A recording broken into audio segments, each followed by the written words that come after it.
This world is full of unsolved mysteries.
It's about time we headed over to the Curatorium of Secrets.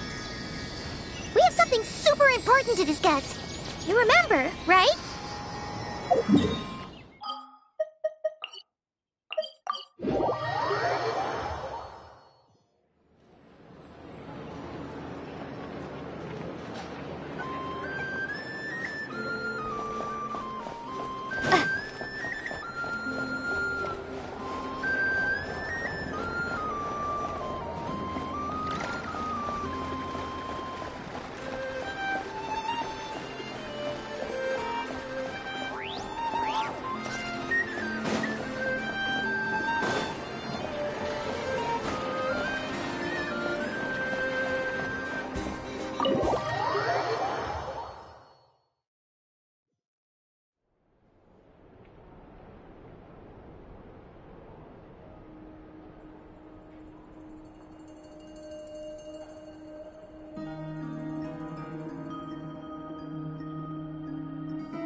Looks like the gang's all here! Yep, all ready. How about you two? Green and good to go? Paimon's ready! Great, let's get rolling then. Great. Well, first things first. Wait. Someone's here. We heard your footsteps. Although... You've been here for a while now. I take it you followed the Traveler, but I don't sense any ill intent in you. Come on.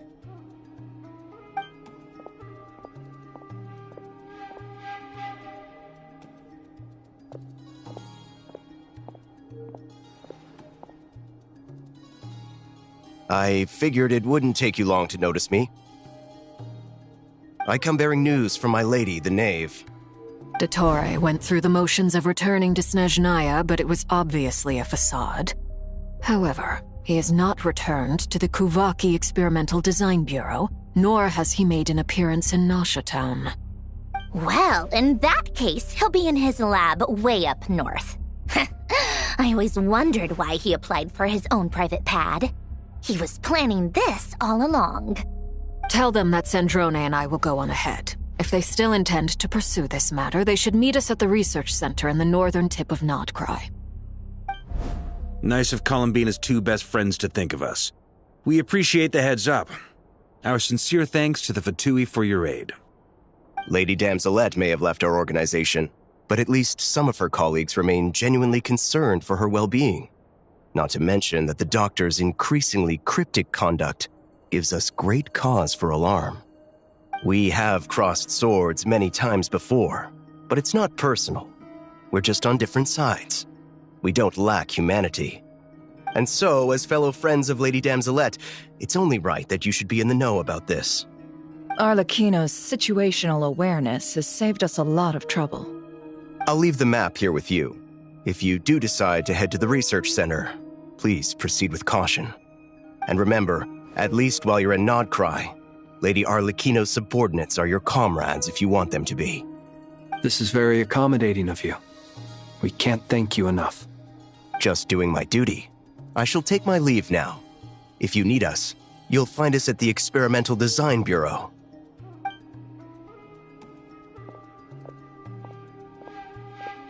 So, the doctors left the Experimental Design Bureau and headed to some research center up north. Marionette seems to think he's been planning this for a long time. But when did it start?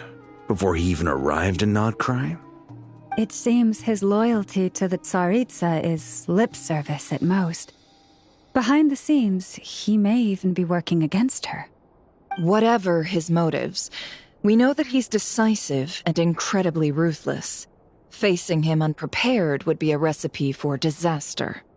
At this stage, it's difficult to predict his next steps. I suggest we split into two groups. We need some people to stay behind and guard Nasha Town. Well, as much as I'd love to help, infiltrating research labs isn't really my area of expertise. But at least take Cool Your Jet's Ducky with you. It should be some help during the battle. And as for Miss Inefa, I suppose you will stay to protect Miss Aino? Detecting operational logic. Protect Aino. Priority. High.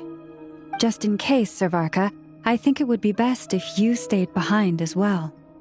You can leave the research center to us. I mean, I would have said the Knight of Berea should probably be out on the front line, but okay, fine. Leave Nasha Town to me. Be careful out there, okay? If things get out of hand, fall back right away. Yehodo will be on hand to assist you. In my absence, she can handle any intel gathering work. You got it, boss. You guys make sure to get back here in one piece, all right? We will. Things are moving fast. We'd better head off soon if we hope to keep pace.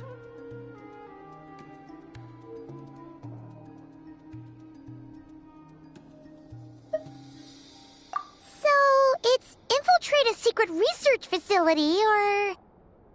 Yeah, alright. Paimon will help out here instead. Sounds like it's gonna be a pretty intense fight. We all have to bring our A game here. So, anything you need to wrap up before we leave?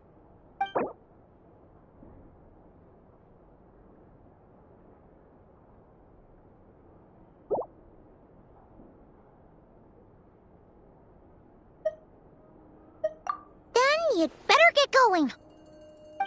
Very well.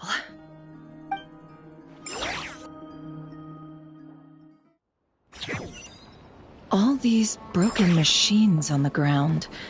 Someone got here before us. Could it be Arlecchino and Sandrone?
That's quite a welcome party.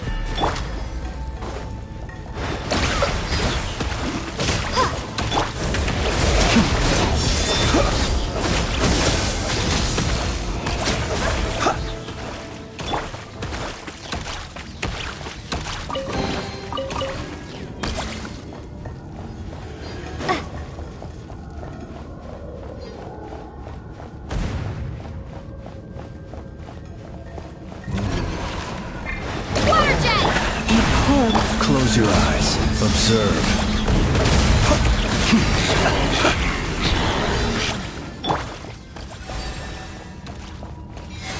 Get back! I said get back! Do you hear me? Why isn't it working? No! Don't come any closer! Don't!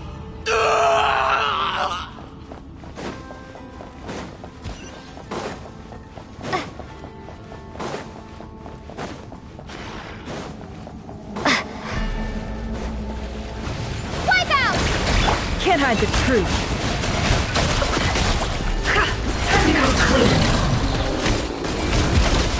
You poor souls. May your spirits find peace. Grab that key on the ground. We'll probably need it at some point.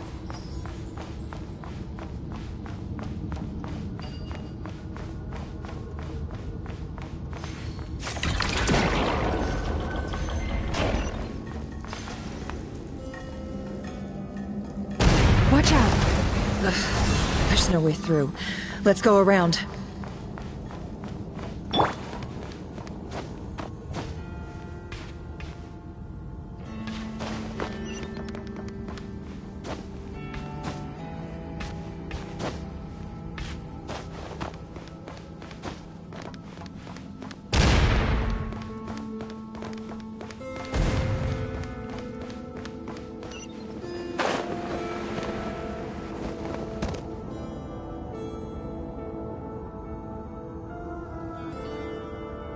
What the?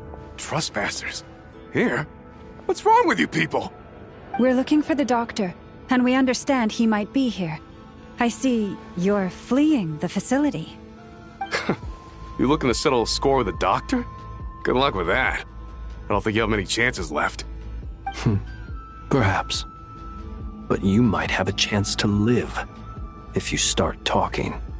2 other Harbingers had the same idea as you. They're already inside. But what good is it gonna do? The doctor wouldn't do something like this unprepared. Seems to me that you're not too thrilled about being his subordinate. Also, is it just me, or do I sense monsters nearby? If you'd prefer their company to ours, that can easily be arranged. We need to know what the doctor is up to. Please, if you know anything at all, tell me. This is about more than us versus the doctor. His actions could have consequences for all of Nodcry. And perhaps even your homeland, Snezhnaya.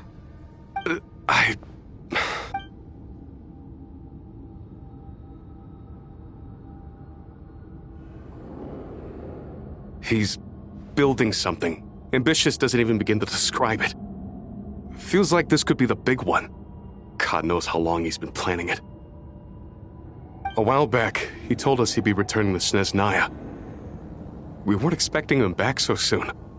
This time he brought some gemstones with him, or something. 2 of them. The moon marrow spheres. He stole them from their rightful owner, Columbina. Oh, Lady Damselat? Last I heard, she left the Fatui. Before she went, she told us she'd finished what Her Majesty asked of her, and wished to focus on some personal matters. I remember thinking that leaving us might not be the best choice. I mean, I always looked up to the captain the most, and... Back when this all started, the higher-ups dispatched 3 units to Nodcry to execute their plan. They were led by the Doctor, Marionette, and the Damselet, respectively. I was a part of the Damselet's unit to begin with. She never really interacted with us much. In fact, she seemed sort of detached from everything. Not because she was distracted, just felt like she was indifferent to the world around her. Like she had no stake in anything that happened. She always seemed like she was staring off into the distance. Almost as if she didn't see anything worth living for in the present, so she had to look further afield. That's right. She always used to stare up at the sky. The doctor used to stand nearby and watch her. Apparently they got along well at first, but somewhere along the way, she grew wary of him. Started avoiding him as much as possible. After she left, everyone in our unit merged with the doctors. He's similarly indifferent to the world, except when it comes to the moons. He seems to have big plans for them. Right now, obtaining the 3 moons is his #1 priority. He even said if he can only get his hands on 2 of them, he'll create a 3rd one himself. How would he create an artificial moon marrow? Maybe the knowledge he gained from the Hyperborean phantoms has something to do with it. Thank you for cooperating.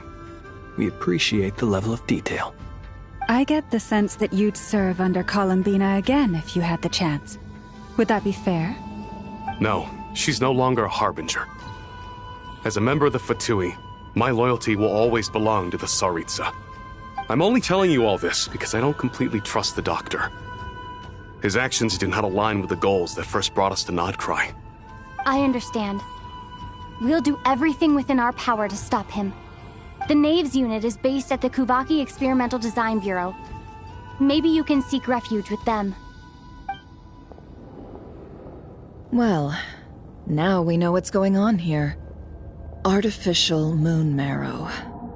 He's likely well on the way to completing it. Dottore's technological capabilities are far more advanced than I thought. I fear this could get ugly. Everyone, prepare yourselves.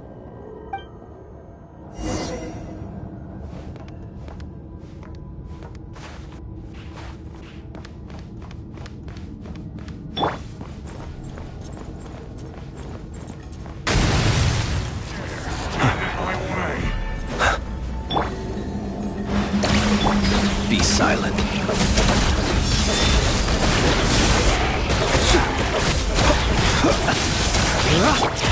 It all adds up.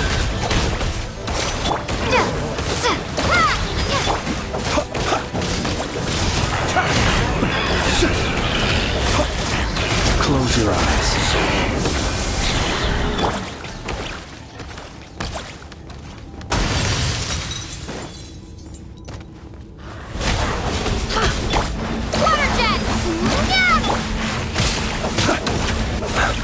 Be silent. To dust. Leave this one. Can't hide the truth.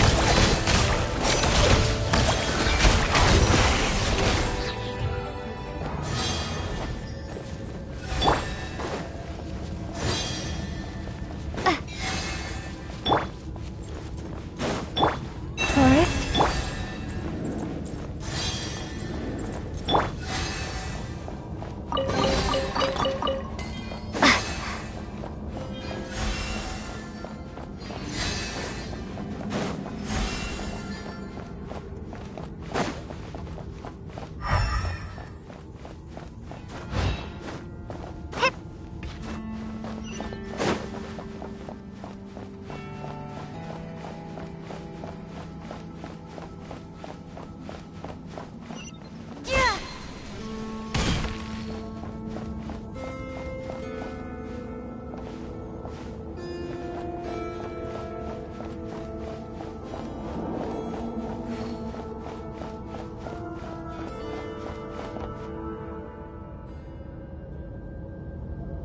Welcome, one and all. I've been expecting you. I hope my humble research facility is to your liking. Yeah, we really appreciated fighting our way in through a horde of monsters. The gall! You expect us to believe you've just been patiently waiting for us? Of course I have. Should I be worried about something? Everything seems to be going quite smoothly so far, and you've shown up right on schedule. First Sandrone and Arlecchino, now you. Ah, quite a surfeit of guests I've had today.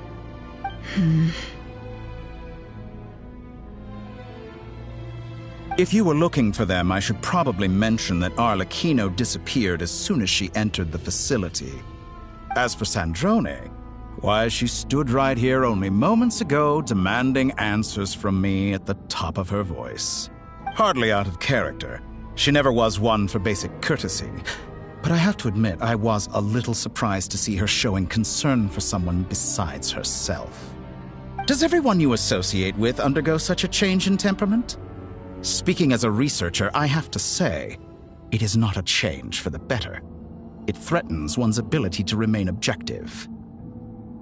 Well, since you ask... So you've got your hands on the moon marrow, and now you're claiming godhood. Don't you think that's a bit of a stretch, Dottore?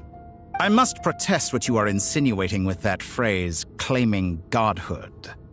I am not claiming anything. I am stating a fact. You're a researcher. I'm sure you appreciate the distinction between the two. Huh? Wait, you really think you're all that? You'll excuse me if I'm not being a polite little lady for you. We're colleagues. We both know what kind of person you are. By the same token, I knew you'd respond along those lines. You and I both understand that facts speak louder than words. To that end, I've had my people send you a small gift. It should go some way toward helping you understand my present position. What gift?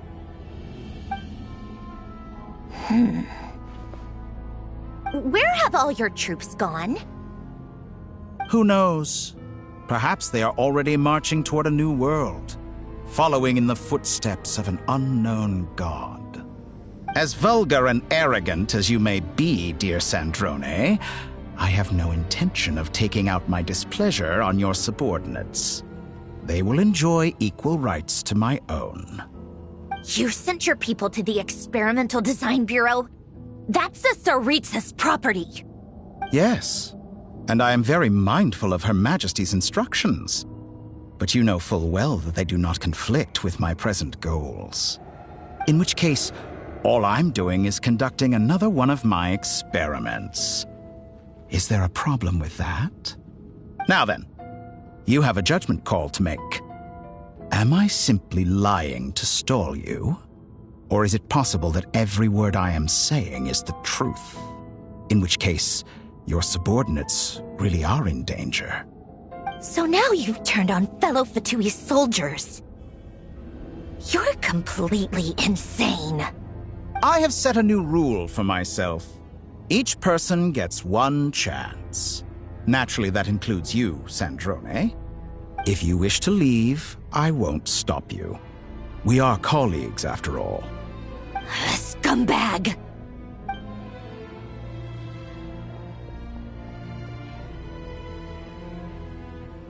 Still, I hadn't counted on Sandrone sparing any thought for the people of this world.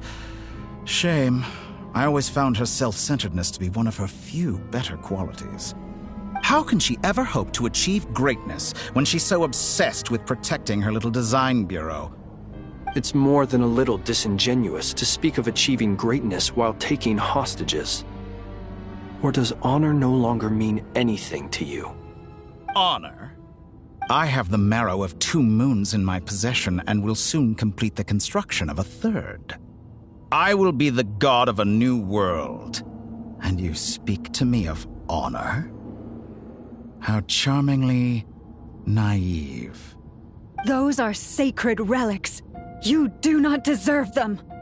In my view, many in this world do not deserve to be alive. And yet I mercifully permit them to go on living, do I not? You'll come to regret your actions. Will I now? Let's see if you can make me.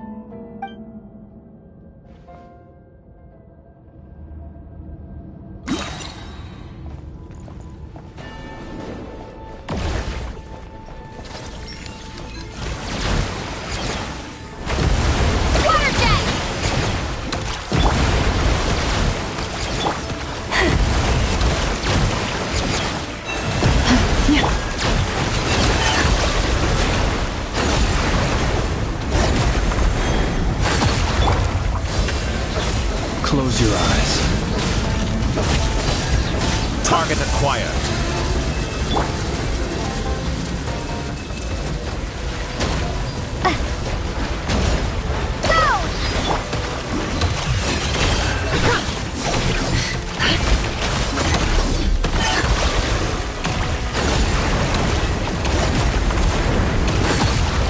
Arlecchino! Thanks for the assistance. Arlecchino. They see you as an ally. What a farce. You're clearly here to destroy my research, not me. I say your research is more valuable than your life. Am I wrong? Your actions betray your fear of me. Can't hide the truth. It all falls into place. Is that the best you can do?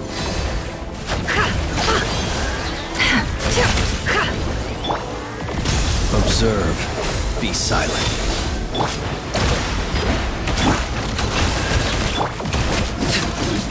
Overruled. Get lost! Is this all it takes to Observe. Target acquired. Water jet! You poor lost.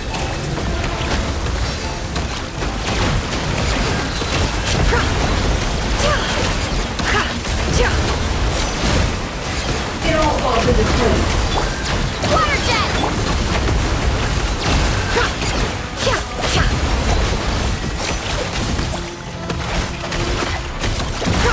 Be silent.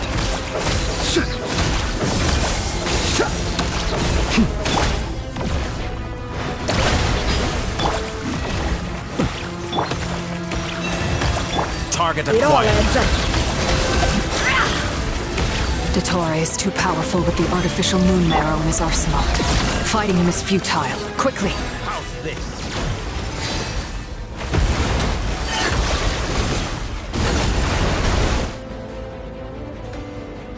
Let's go. I've always thought it is wiser to flee than surrender.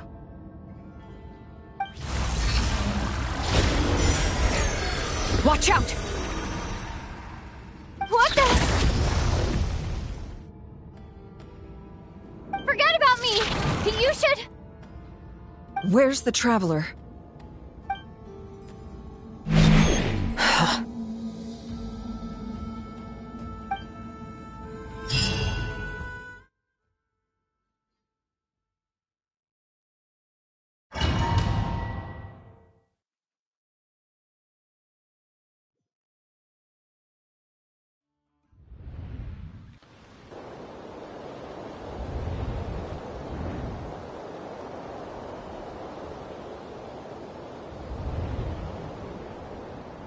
What just happened? Nasha Town? How did I get here? Strange. I remember being trapped by Dottore during the battle, and now, all of a sudden, I'm here. Something weird is going on. I guess I'll start by exploring the area. Huh? Traveler? What brings you here at this hour? Huh? What are you in the mood for today? A hot dog? Or something else? We've got some special discounts at the moment. Want to see the menu? Sorry, I'm not hungry right now. Ah. Well, feel free to take a seat for now. Let me know if you change your mind. Everyone seems to be acting normal. Am I just overthinking? Oh, darling, look who it is. One of our regular customers. Get the Traveler something to eat, would you, dear? Wait. Why is he talking like that? Well, I'd love to, but can't serve a customer unless they order something. Anyway, I take it your business is wrapped up? Yes, thankfully. It was a long trip, and it's left me feeling pretty exhausted. But the upshot is, I won't have to leave again for a good while. We can have some quality time to ourselves. Wait. These two are a couple? I see some kids around too. I didn't know they had a family. Hey there! I haven't seen you in ages! What's keeping you so busy? I've been looking forward to playing with you again. You forgot already? You're silly. Daddy brought you over to our house recently. We had some snacks together. What is she talking about? We've had a lot of customers over the last few days, so we've been real busy. And like my mom always says, some people are more than just customers. They're friends. Oh, another customer's arrived. I better go see what they want. This is all wrong. I never once heard the owner of this restaurant talk about their family. It certainly isn't a family-run business. And that child, I don't recognize her at all. Could this be a false memory? Very good. I knew you had it in you. Aren't you going to try the house special? When did he show up? No, none of this is real. You don't seem to like it here. That's fine. We can change venues.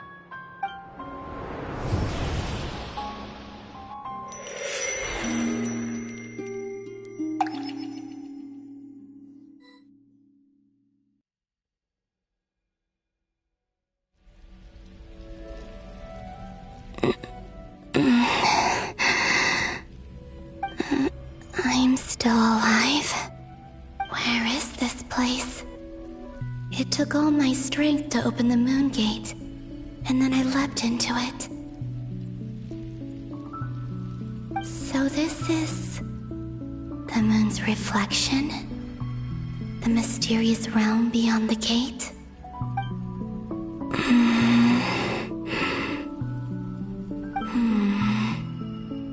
I can't sense anything. I guess I could try opening the gate once more.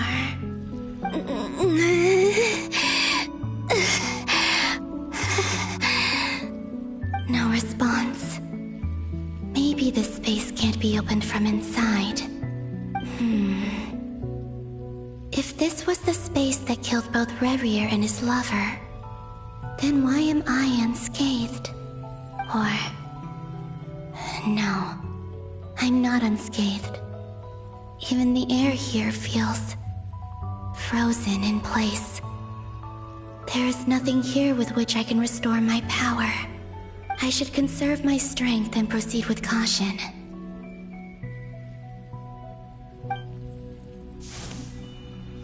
I don't believe Dotori's scheming will stop just because I escaped. If there is any chance that I can get back to the others, any chance at all, I must return.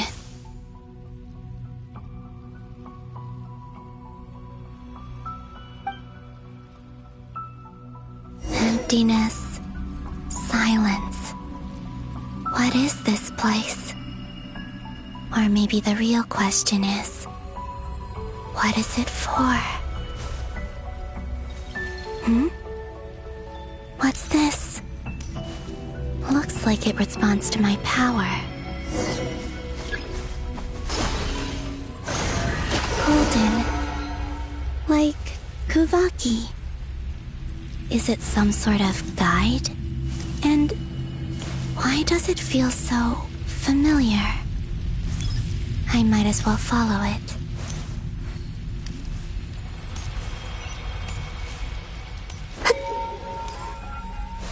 Where does this lead? Could it be the exit?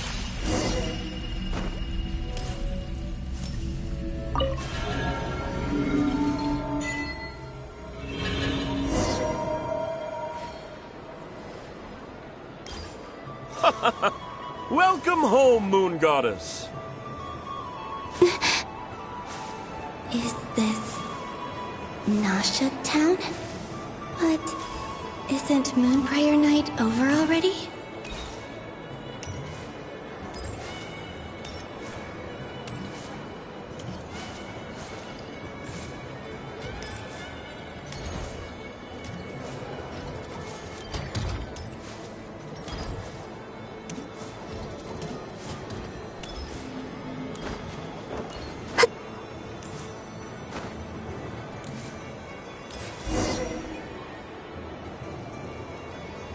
Goodbye for now, Columbina. I hope you have a wonderful night. I will. Everyone else. And... me? Are these... my memories?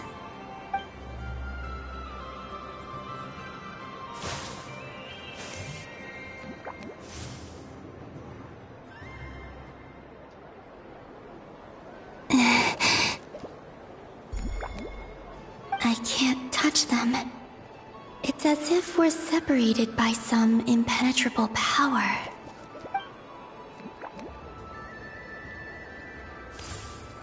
Over here! Over here!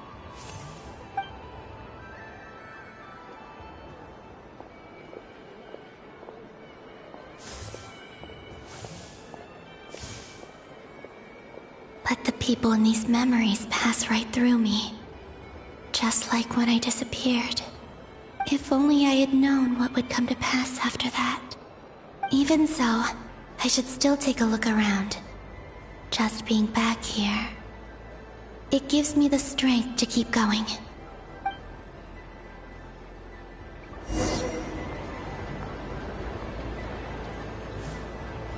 Welcome home, Moon Goddess. Oh, you're the genuine article. Alice was right. This Moon Prayer Night was worth watching after all. Oh, yes. That was the fortune-telling stall run by Barbeloth from the Hexen Circle.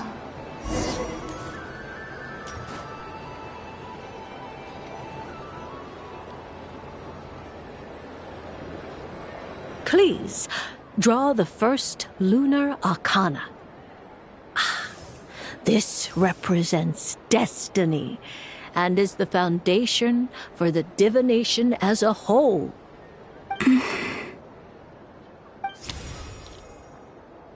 My destiny.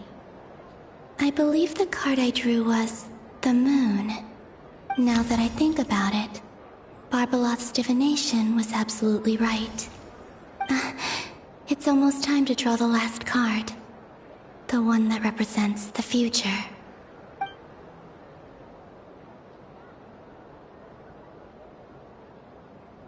That was the card that popped out on its own.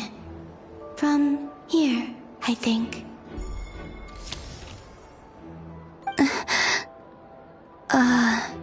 Kuvaki Pulse? What? Fascinating. I've never encountered this before in my role as a diviner. What's going on? Did that card leave the deck? Because of my influence? All I did was try to touch it, and then...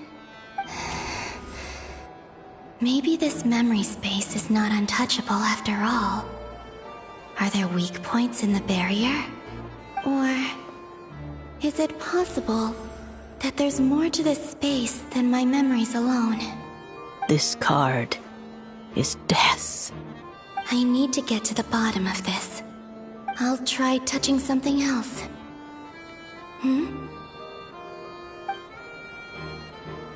Is this... the wind? No, it's gravity. It's pulling me outwards. No, Traveler!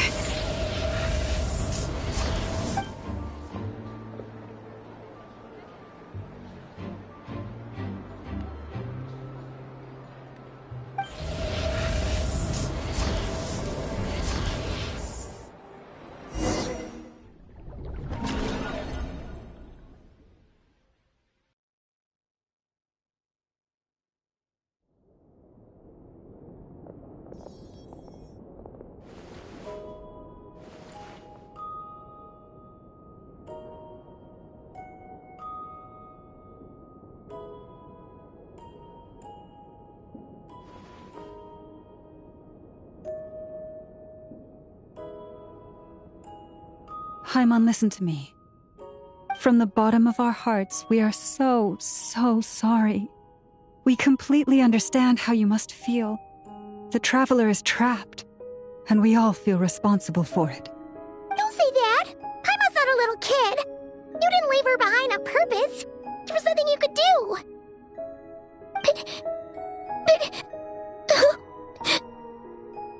She's all alone in there. What if something happens to her? What are we gonna do then? We've barely spent any time apart since we met. Is she gonna die? We must find a way to rescue her. We were all involved in the operation where she was captured, and we do not abandon our comrades. That being said, it won't be easy. Through conversation with the others on our return, we've arrived at a basic idea of what we're up against. Dottore lab has clearly been in operation for a lot longer than we realized. We found many monster samples stored there. In all likelihood, they were materials he used to research his latest technology. We also know that through his contact with the phantoms of Hyperborea, he gained knowledge about the moons and certain Hyperborean technologies. Using this knowledge, he then fashioned an artificial moon marrow to serve as a replacement for the frost moon beyond the sky. Unlike Columbina, Dottore is not being rejected by Tevat. And even with 2 of the 3 moon marrows, his power far exceeds all of ours combined. Once his 3rd moon marrow is complete, Dottore will have completely seized the authority of the 3 moons. Tevat's most primordial powers will then be in his grasp. Does that mean... I'm afraid so. No one could have predicted this level of insanity, not even from Dottore. And unfortunately, his insanity is coupled with an intellect and ambition that not even his peers in the Fatui can match. This is dire. Sounds like the world is done for. The 3 moons' authority can influence the very fabric of time and space. I dare not imagine what a monster like him would do with that kind of power. The trouble's already begun, I'm afraid. On our way back, we discovered that part of Nodcry is being enveloped by an unknown energy. We cannot ascertain what is happening inside. I'm convinced this is Dottore's doing. Not that there's any way to prove it. The issue is, we have no idea what his intentions are. The only thing more frustrating than facing down evil is knowing that it will surely come, but not knowing when. The doctor is guilty of numerous crimes in Mondstadt as well. One of our knights, well, former knights, his father was murdered by Dottore. His ideology and methodology are a danger to everything in his path, from individuals to entire nations. He does not feel guilt, even when he acts against his own people. He doesn't see them as his own people, that's why. People like him see everyone else as beneath them. Right. He views other people only in terms of how they can benefit him. That's the basis of all his social connections. Granted, he's hardly the only harbinger to pursue their own interests. We all do. And Her Majesty is gracious enough to permit it. Still, her mercy has its limits. Dottore's actions have gone beyond even what the Fatui could have imagined. Usurping divine authority to become a god. For a servant of the Tsaritsa, that goes beyond being disloyal. It's treason of the highest order. We can't expect him to heed the Tsaritsa's will once he gains the 3 moons' authority. Even we harbingers consider him the most self-interested among us. Poor Traveler. Of all the people to get caught by... We have to go save her! Right now! Please! We gotta find a way! Paimon, I promise you, we are with you all the way. I get how you feel. I do. But it's gonna take more than strong emotions to take down an enemy like Dottore. What we need now is more information. Right. We can't even guarantee he's still at his research center. Before we can think about mounting a rescue operation, we need to confirm the Traveler's location. I'll find a way. Paimon knows, but... She's so scared. If anything happens to the Traveler... She might be the strongest person Paimon knows, but she's still human. She feels pain and bleeds just like anyone else. Then think things through before you stick your neck out. Unless you want to lose your head. Sandrone. Miss Sandrone, you're okay? Put the stuff over there, and be gentle with it. Am I okay? As you can see, I've had to move my whole livelihood out of the Experimental Design Bureau. It's been swallowed up by Dottores' energy field. If I'd left it any longer, I probably would have gotten stuck there. Ugh, Dottore always goes a little loco when he finds a shiny new toy. Not that he'd ever admit that. But this time, he's gone full psycho.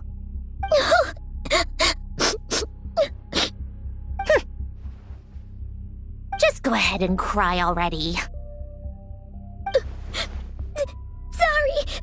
Paimon's not trying to make a scene. It's just... she can't. Oh, Paimon. Let it all out. There's no shame in it. When you're overwhelmed by fear and despair, crying can help get it out of your system. You'll feel better for it. Okay then, while the baby of the group is having a moment, how about the grown-ups get to work? Give me your hand. You've made a discovery? Polonia, scan.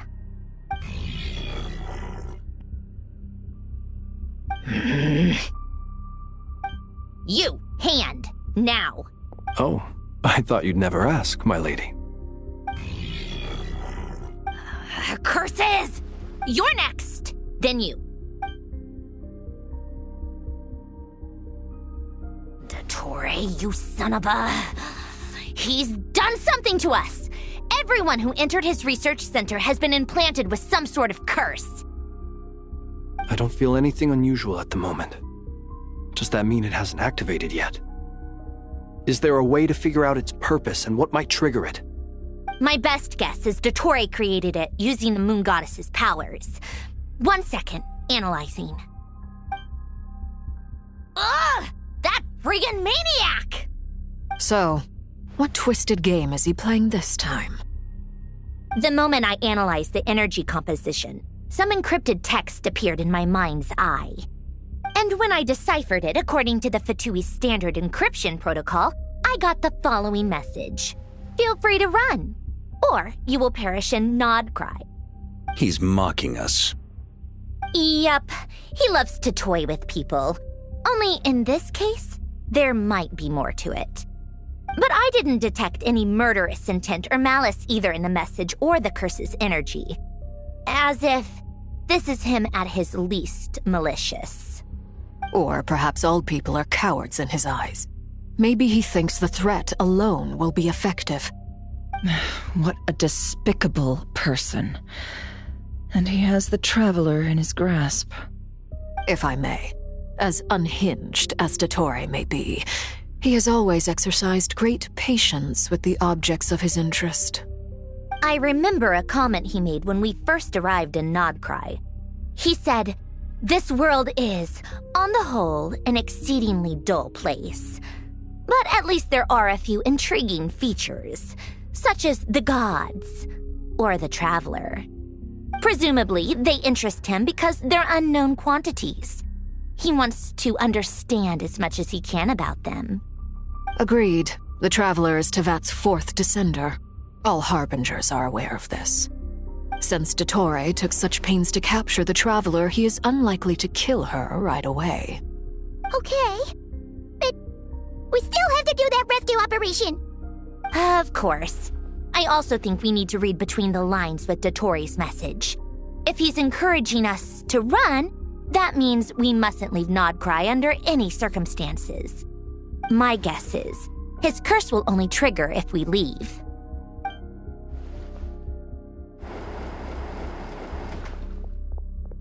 We've discovered multiple energy fields. Albedo is still attempting to analyze their structure. He told me to report back first. Each field is slowly growing, swallowing up more of the surrounding area in the process. And the pace of their expansion has increased since we first examined them. He's probably trying to swallow Nodcry whole. His nefarious ambition knows no bounds. If this continues, the whole of Tevat will be in trouble, not just Notcry. The loss of Columbina could not have come at a worse time. Do we think she's truly gone for good?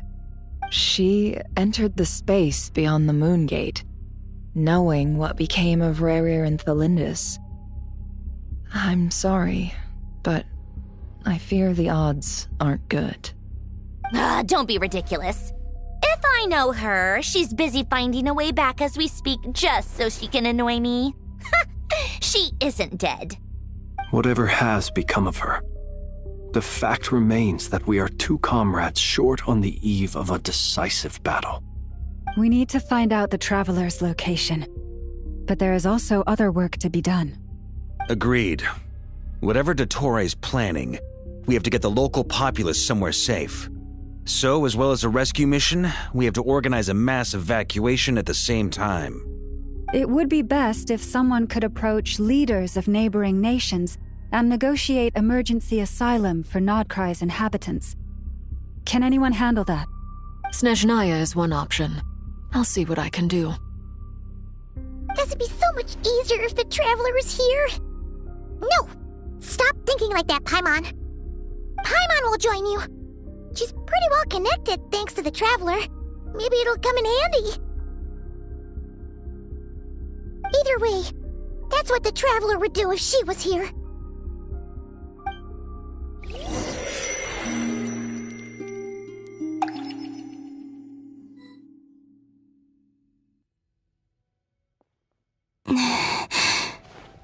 Back here again. That gravitational force that pulled me back. Is this where it came from? When I saw that memory of Moon Prayer Night, I think I influenced reality. Was it just a coincidence? Or... if only I could have sent the others some kind of warning on Moon Prayer Night. Maybe we could have stopped Dottore. I feel so heavy. Does entering that space consume a lot of energy? Well, even so, I have to keep moving forward. Back to emptiness and silence again. I should try and find my way back inside that memory.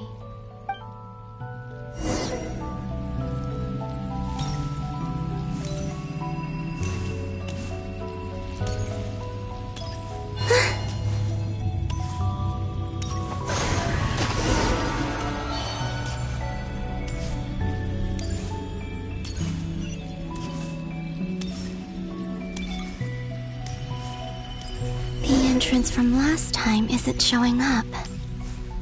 What am I missing?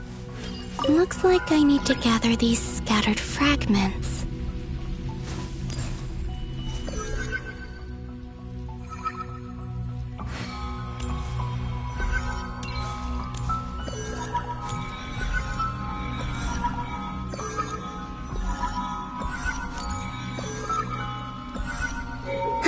It worked!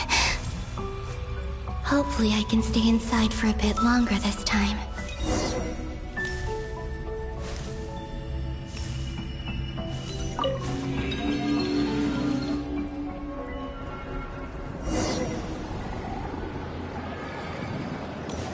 Ad Astra Abyssosk. Welcome to the Adventurers Guild. What? This doesn't look like Moon Prayer Night.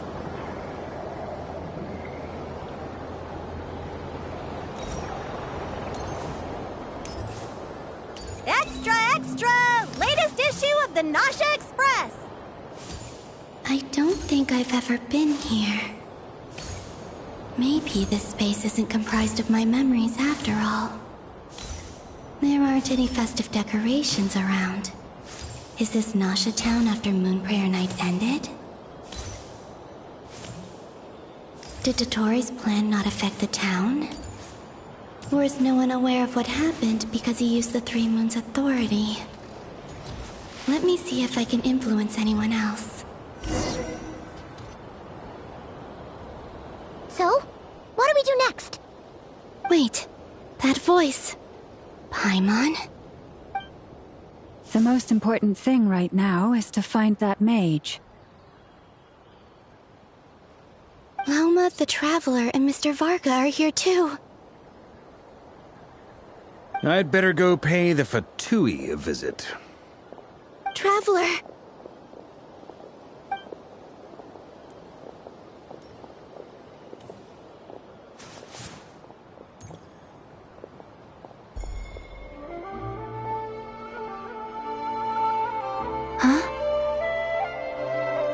Columbina? I made contact. It's me, Columbina. Huh?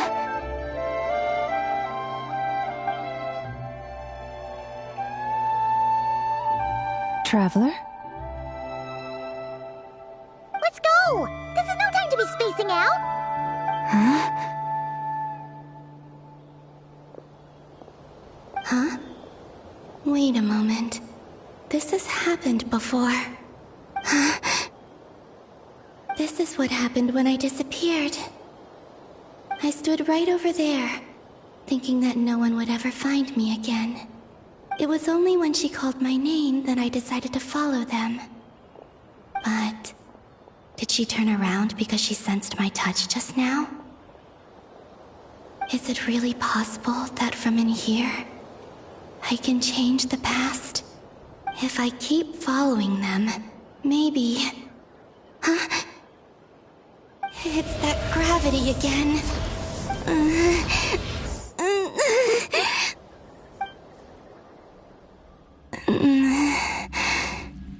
Every time I influence reality within that space, this force intervenes and pulls me back. It's as if it's trying to stop me from leaving.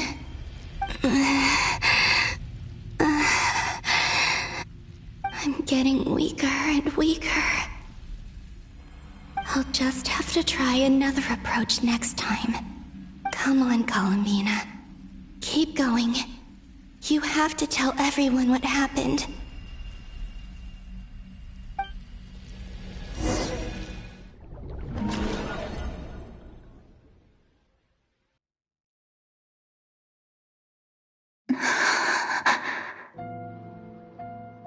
Suddenly, I've been plunged into darkness, alone. It feels strange, as if something has grabbed hold of me. Is Dottore now powerful enough to interfere with space itself? Look at you, standing so still in total silence. I almost didn't recognize you. Hello there, traveler. He seems to be in a good mood. Wait, what's that behind him? Ah, so you noticed. This is the completed Triloom.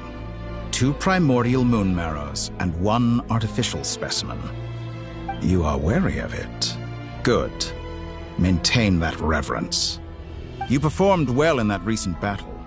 Brave and reckless as always. Courage is the sign of a true hero, and impulsiveness is the hallmark of those who strive to advance. I say this not to belittle you. Most creatures are far more timid by comparison. 3 moon marrows. Does that mean the artificial one is now complete too?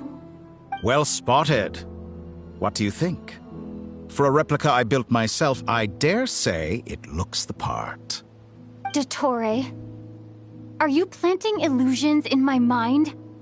I have no interest in fooling your eyes. On the contrary, I hope to show you the true essence of all that you see before you. Is this not a beautiful city? People live in peace and find joy in their work. The streets are safe. People can even leave their doors unlocked at night. You might say it is the Elysium everyone dreams of. All available data indicates your values and worldview conform with the mainstream. This kind of society should be quite to your taste. False beauty is deceitful. Lies are to no one's taste. I wonder, Is it your moral standards that are too high, or your expectations of reality? Answer me this. If someone existed in a sweet dream from the moment they were born, a dream in which they never once felt pain, which do you think they would consider superior? The dream or the reality? That's pure sophistry. It has nothing to do with your actions. As I suspected. You have yet to understand all of this for what it really is. What do you want from me? You sound impatient. Do you think the only reason I'm keeping you is because I want something from you? If it's not, then why haven't you killed me yet? No one can stop you if you're as powerful as a god.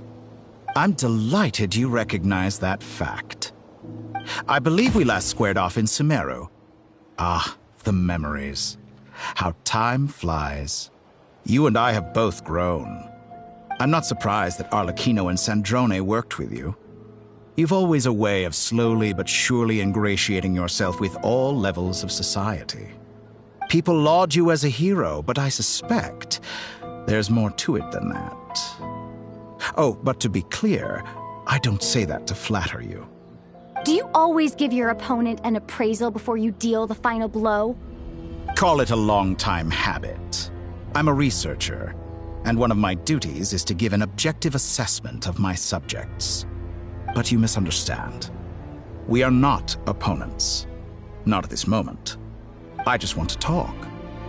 Think back to Tartaglia, Arlecchino, Capitano, Colombina, and now even Sandrone.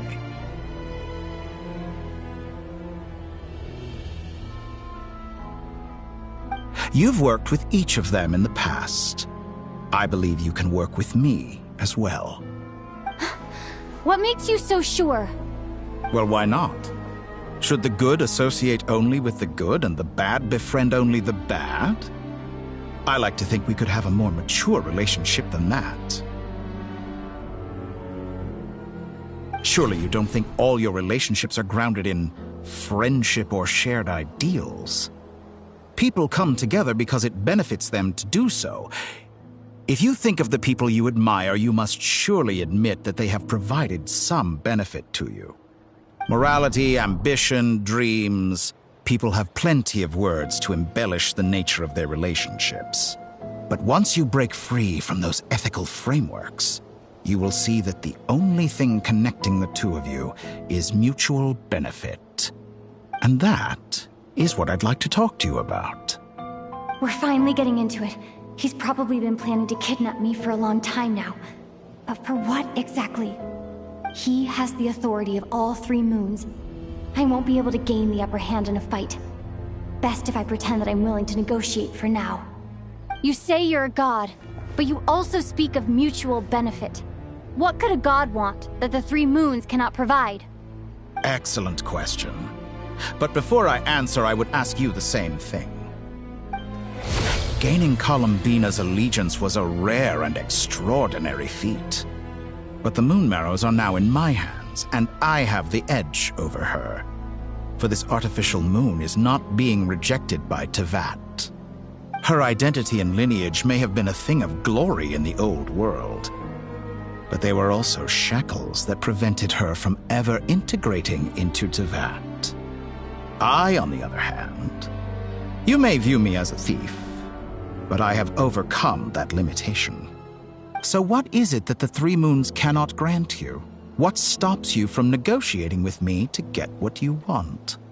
I don't make deals with lying psychopaths. That's quite an accusation. Are you expecting me to get angry with you?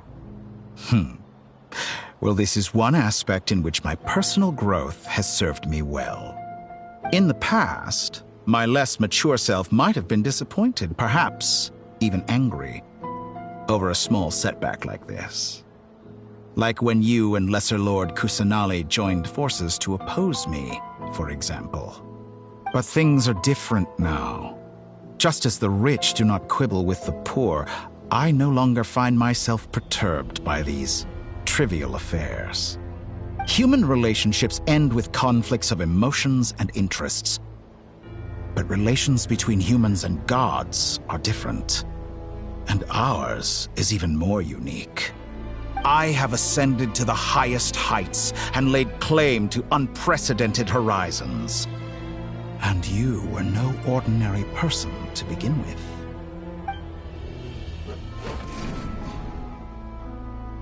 Allow me to show you the world, Descender.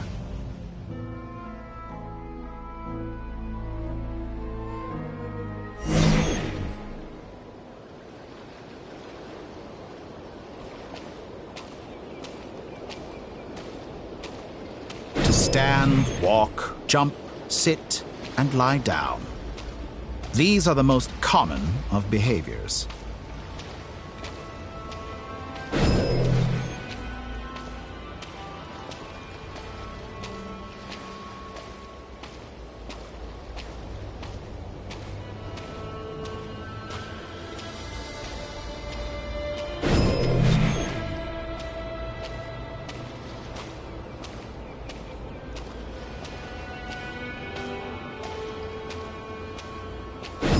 Have you ever wondered why we were born following such laws? Who stipulated that we could not fly instead of walk?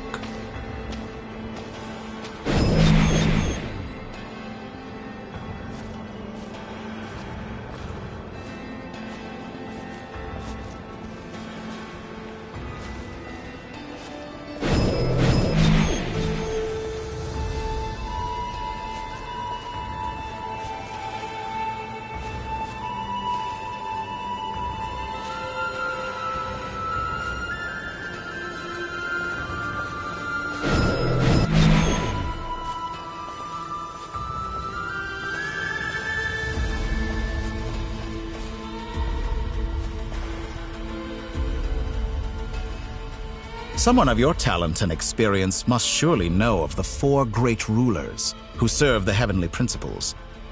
They govern life, death, time, and space. One wounded by a blade will die from blood loss or infection, and one who falls into a lake will drown in agony. The elderly wallow in solitude, and the solitary age faster. Eventually, new life is born, only to embark on the same path of suffering. These 4 divisions anchor the world and shackle those who live in it. But they themselves transcend its boundaries, squandering the power bestowed by the heavens.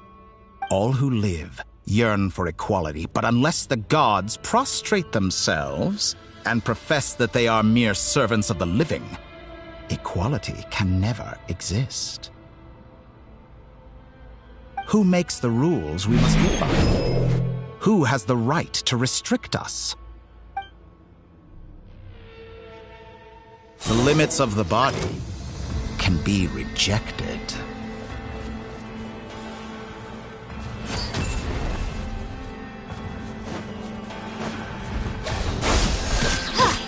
Germinate!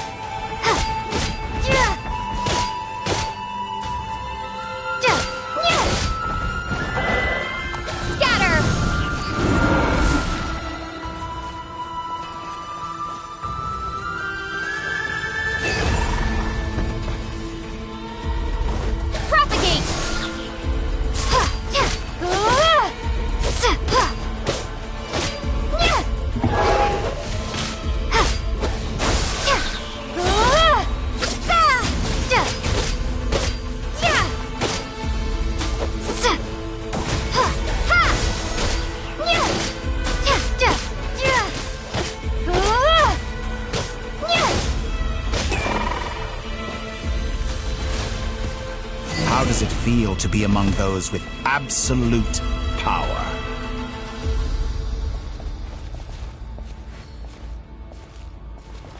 You cannot conceive the extent to which your flesh hinders your mind and spirit.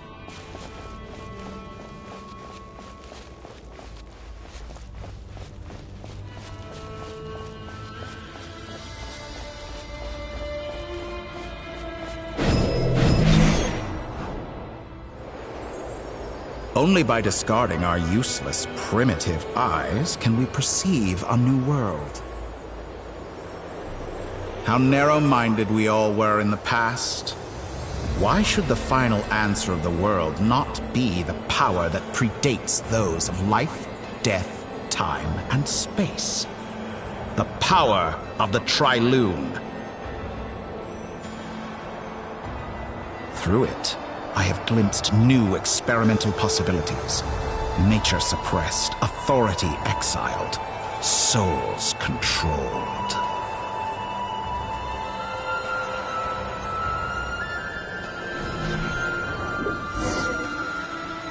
You know, I heard recently that a group of critics reviewed countless stories and drew an interesting conclusion. They found that it is more often than not the villains who strive tirelessly to push the boundaries of progress. In fact, long before this, someone voiced a similar idea in an academia editorial. I felt a great affinity with this perspective. I have never been afraid to step up and play the role of the villain. Fanatics are trampled down for their transgressions, and those who transcend are rebuked for their audacity. And so, the majority of creatures are too timid to follow my lead. But all sacrifices made during my experiments have been worthwhile, as you can now see. I can offer you something new, something unique, precisely because I am a villain. Think about it. We are eternally bound through mutual interest. Can you truly say you would never turn to malice if it could give you the life you dream of? After all, what value do perfection and purity really have? They are fragile and feeble things, utterly tedious. I say, better to be governed by a flawed humanity than a gnosis. The true seeker of knowledge is the villain who undergoes countless tribulations in pursuit of their goal. I'm sure many people have told you that you're different. Because I'm a descender? Exactly. Very clever. But what has that got to do with you? I do not conceal my wicked deeds, my selfish desires, or my greed. A true researcher must act as I do if they are to understand and speak of the truth. And yet, a knowledge seeker like myself will inevitably grow tired of studying Tevat beyond a point. You have traveled to all corners of the world and met many people. Along the way, there have been moments when you were misunderstood or even became a wanted criminal. And all the while, you have spent your days doing some of the most mundane jobs in the world. You fight and toil, claim minuscule rewards from my friend Pantalone, then you fight some more, winning some battles and losing others as your search goes on. And this cycle continues, with no end in sight. Surely you must sometimes grow weary of being stuck in this same loop day after day. We're completely different. I embrace everything that life throws at me. I am engaged in every step of my journey. How does that make us different? I too embrace what life brings, researching everything that interests me. Think of all the novel things I've managed to create, like the artificial moon marrow. Don't you see? As unique a specimen as she was, even Columbina is not irreplaceable. Take that back! She's gone because of your actions! I didn't say that to anger you. Though admittedly, I don't see what there is to be angry about. Anything Columbina could do for you, I can do better. I know what your ultimate goal is. You wish to walk the path your brother walked and seek answers from him at the end of that journey, don't you? Someone like you could never understand what it feels like to care about another person the way I care about him. Perhaps not. But that doesn't mean I can't help. I could find your brother right now, bring him before you, and make him give you the answers you seek. Don't be so presumptuous. You'll never begin to understand the situation between us. Oh, no. This is no presumption. I'm only offering what I know is possible with the power of the Trilune. But it seems like you would sooner continue with your journey through this world. Why? Do you truly desire this journey? Or is it simply a necessary process from which you cannot escape? Think of all the time and energy you have spent, everything you've had to endure just to make it this far. Is this really what you want? Or has your hand been forced by the promise of that final answer? Yes, you have made many friends. But do they ever spare a thought for the void in your heart and what it yearns for? What you want is not friends. It is family. But do they know this? I, on the other hand, am far more considerate. Join my experiment, and in return, I will bring your meaningless journey and all its struggles to an end. This is a malicious attempt to manipulate me. But at the same time, he's stating some very human truths. Of course, he's right about my predicament. How can I deny it? I have faced ungrateful strangers, never-ending troubles, an endless quest for answers. I want to see him. After everything I've been through, words can't describe how much I miss him, how much I want to be reunited with him. Wherever you are right now, do you miss me too?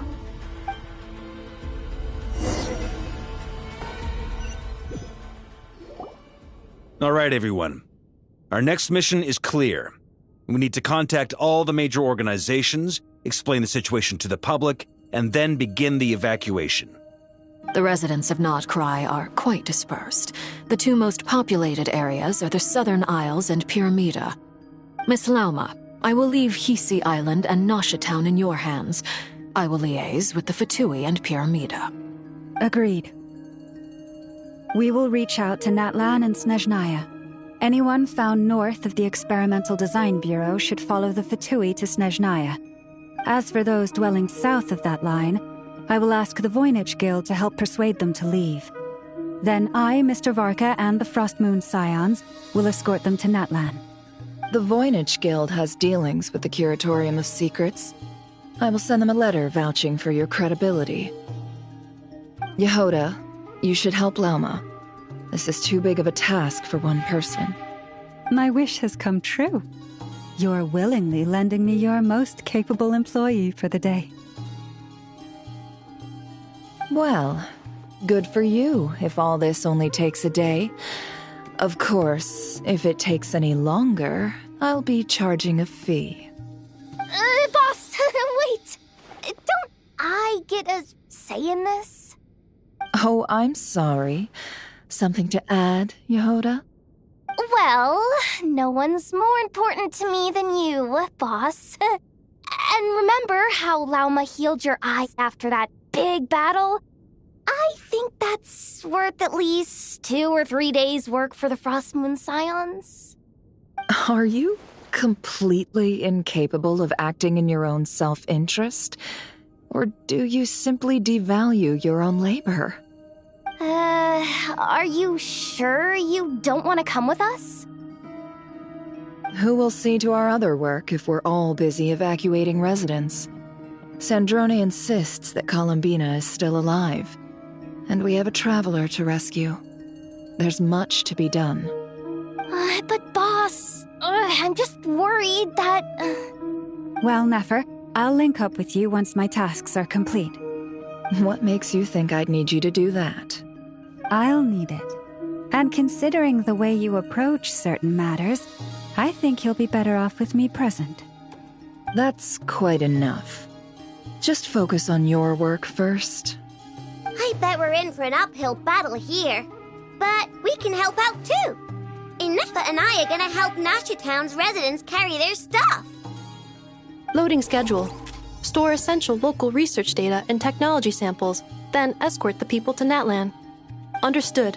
I will execute this to the best of my abilities. Great stuff. Thank you, ladies. I've contacted the Lightkeepers. A colleague of mine will join us shortly. I will persuade them to conduct a thorough search of the region to ensure that no civilians get left behind. As for me, I guess I'll be making an early return to Sumeru. I think it's important that someone informs the Dendro Archon of what's going on in Notcry. Roger that. Someone should inform Mondstadt, too. Mr. Duran, can I trust you to handle that? I think you fly faster than any of us can run. As an added incentive, get there fast enough and I'll see about getting your gliding exam waived. Really? Ha! Mission accepted, sir! I intend to stay behind and help Miss Sandrone with her research. She has some alchemy-related questions that she'd like me to explore. She recognizes your expertise, then. I wish you a fruitful collaboration. Thank you. In truth, I was surprised to hear her express an interest in subject matter outside of machines. I believe she has been investigating some Fontanian technology recently. She made a point of bringing the relevant materials with her when she left the Experimental Design Bureau. She's sorting through everything in her room as we speak. I should mention that we have one other friend who isn't present. He hasn't made his position in all of this clear. But if we know anything about him, he's likely investigating on his own. Paimon's been very quiet today. But I know how close she and the Traveler are with the Natlanese. She should come with us to the border. Okay. Paimon will do her best. Make sure to heed Sandrone's warning. Many of us have been cursed by Dottore. As such, under no circumstances should anyone cross national borders. Remain within Nodcry. That aside, personally I have faith in Columbina. Things look grim, sure, but who knows how it'll play out. Same goes for rescuing the Traveler. Both of them are important allies and friends. We'll be counting on you to gather intel on them, Miss Nefer. Oh, wonderful. You're all here.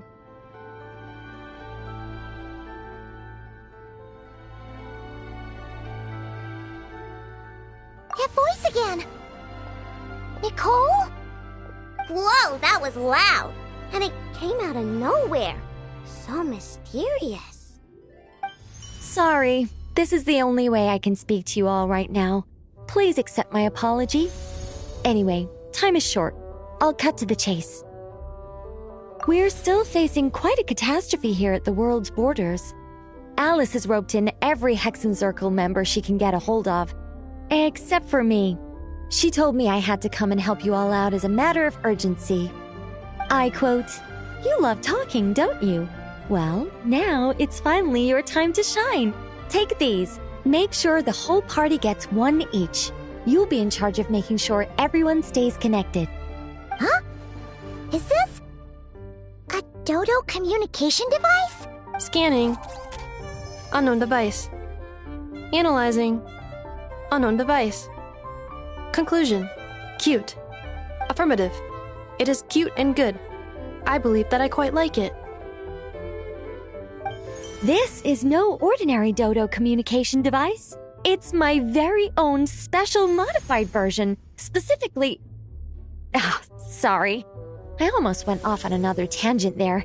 Anyway, help yourselves. It will allow us to communicate over long distances within Nodcry. No more worrying about shuttling messages back and forth. What astounding technology. Am I right in assuming that it relies on your personal abilities to function, Miss Nicole? Yes, exactly. Right on cue, Albedo. I'd love to brag to you all about how it all works. But no, next time. Anyway, I'll be right with you all, serving as a communication hub. That's all from me. Head off as soon as you're ready. I'll be staying here to keep watch, and I'll be sending you my blessings.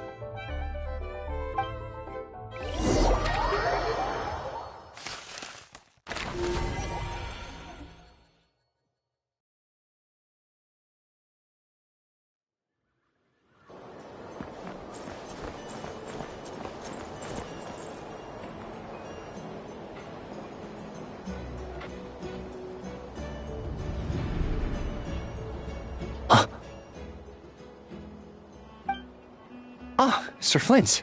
Perfect timing. I just arrived myself. You are most considerate, Master Ilua. But in fact, I know you have been sitting here for quite some time. If you saw me, why didn't you say something?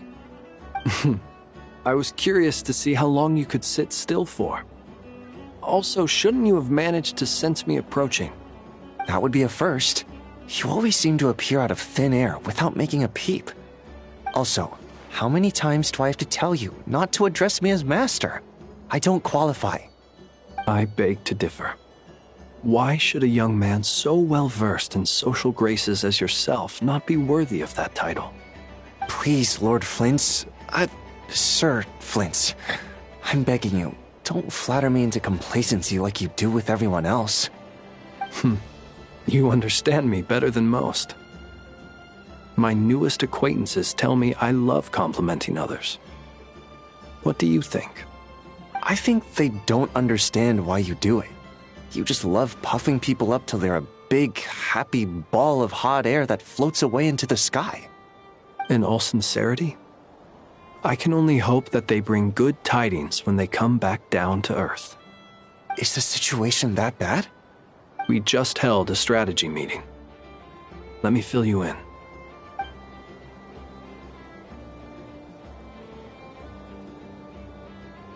In short, we need everyone gone from Pyramida. We also need a team of Lightkeepers to scour the more remote regions of Nodcry for civilians to evacuate. I only hope we have enough personnel. We do. Old Man Nikita will definitely help, and we can recall anyone out on patrol to focus on this instead. Good. I'm sure you and the others will make short work of this. Now, don't forget, once you've completed this task, make sure you and the rest of the team evacuate to either Snezhnaya or Natlan as well. Flint's? If you've got something to say, Master Ilua, why not guess what I'm thinking right now? You mentioned that you have something else to deal with later. How difficult is it going to be? I doubt it will be easy. I know you're a Lightkeeper, and it's your duty to protect others in times of crisis. But I have a feeling that you'll be walking into grave danger. However bad things have gotten in the past, Nodcry has never faced a mass evacuation before. But from the sounds of it, you don't intend to come with us. I don't mean to pry, and it's probably none of my business. But whatever it is you're intending, you don't have to go through with it, you know. I've been afflicted with some sort of curse, and I'm told it may well trigger if I set foot outside of Nodcry. As such, I cannot leave. I have to act, if for no other reason than to fight this curse. What? No. Why? Why would anyone want to curse you? There are plenty of people out there willing to trample over others in pursuit of their own goals. Frankly, Sir Flint, I am furious. You're making light of what is an incredibly serious situation. Indeed I am. And? And what? I told you, I'm furious about this. Nothing I can do about it, I'm afraid. Things happen, and we just have to deal with them. If you find yourself feeling angry, perhaps start by drinking a big glass of water. Hey, you mean you're completely unmoved by my anger? I'm devastated. Then allow me to express my sincerest regret. Come by the lighthouse sometime. We'll catch ourselves a few fish, have a little barbecue, play some cards, and bask in the sun. Maybe I need to spell this out. Lean in a little, Flint. Oh my, this doesn't bode well. Word is that you were caught up in a real horror show recently. People were amazed that you returned safe and sound. They've been debating whether you're even human. I've returned safe and sound from plenty of crises. When you say people, do you mean other people, or do you just mean you? Fine. I'll be frank. You're not human, are you?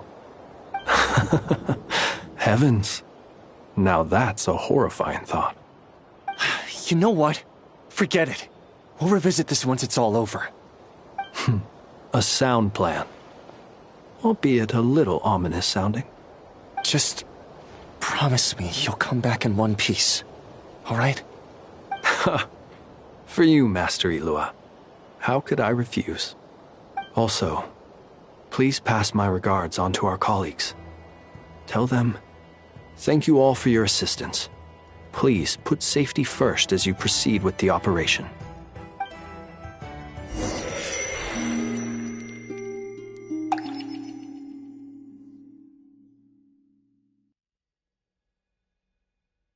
I have to keep searching for a path toward reality.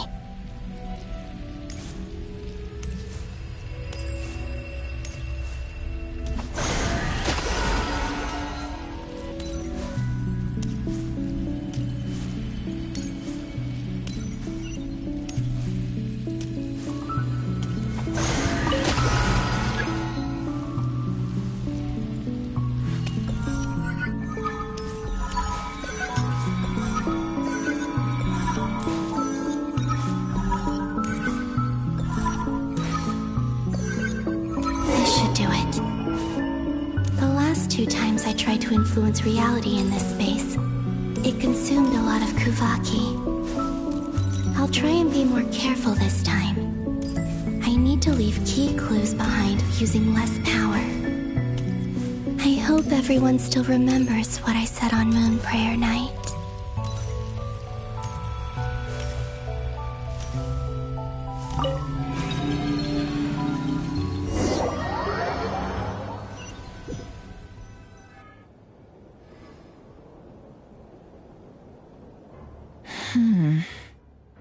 Nothing here either.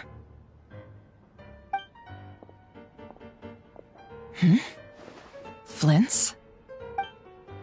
Ah, Miss Nefer. What are you doing here? Unless... I just spoke with Itlua about arrangements for the search and came for a walk nearby. As for you, why would... It appears we think along similar lines. And neither of us likes to accept things at face value. As well as figuring out how to gather intel on the Traveler, I wanted to confirm some of my own suspicions. Also, we'll need to bring a lot of force to bear against Ettore, even if we're only looking to rescue the Traveler. We can't leave anything to chance. You don't think Columbina perished either, do you? I'm merely considering the possibility that she survived, just as you are. How much can we really know about a deity like her anyway? Do you remember what she said on Moon Prayer Night? About using moonlight to send messages to us? Of course. I think that's why we're both here. Where have you checked so far? I've been focusing on the outdoors. Anywhere the moonlight shines. I checked most of Nasha Town, but didn't find anything. I checked the Curatorium of Secrets, and a few rooms where I thought I might find some leads. But no luck here either. The only places I haven't looked yet are the rooms in the flagship. But process of elimination isn't the only thing that brought me here. Oh, really? What's your other reason? After all that build-up, our mystery ally never showed up even once!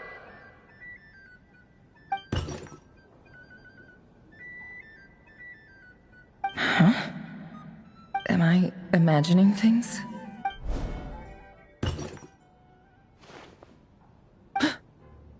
Come on, let's see what's going on. Oh no. I knocked over a vase as soon as I came in. It must have been caused by a Kuvaki fluctuation when I entered the space. Although, it seems like I'm not about to be pulled away this time. It looks like as long as I'm careful with my actions, it doesn't count as influencing reality. Anyway, is this the flagship? The Traveler mentioned that's where she was staying. I only went into the lobby last time, so I've never actually been here before. How does this space work? If nothing else, I can now be sure that it is not simply memory. She mentioned where her room was. I think it's this one.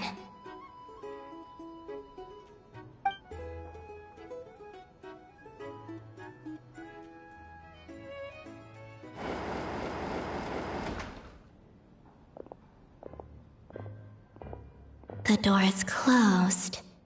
But if this is anything like when I disappeared, then maybe...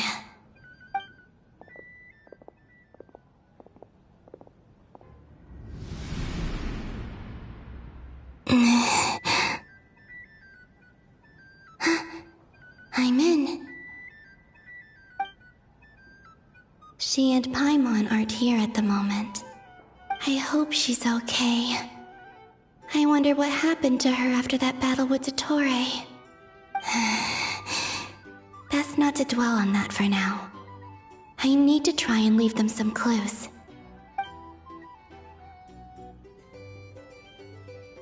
Please, Traveler. I really hope you find this.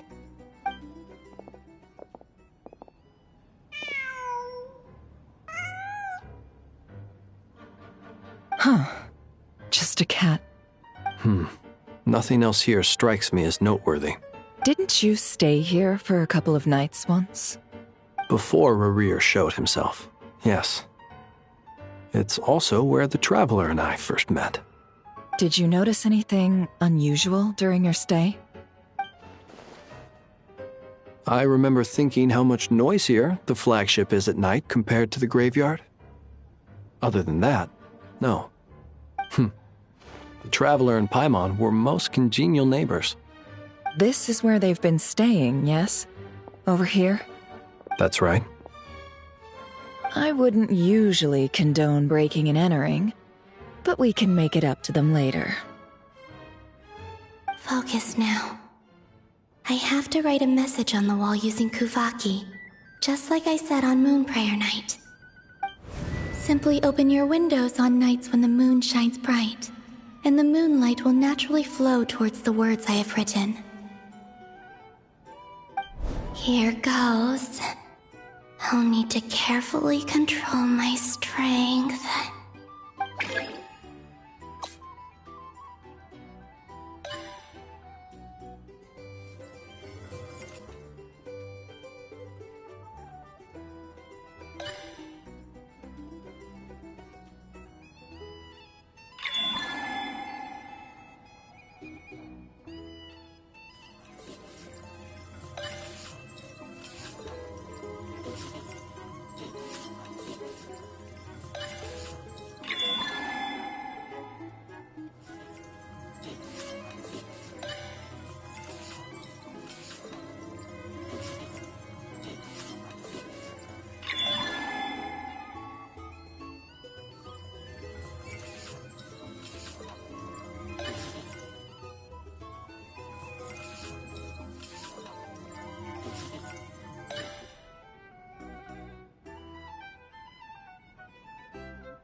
There's a noise outside the door.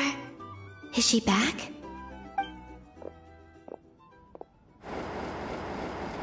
Please, you have to see these words.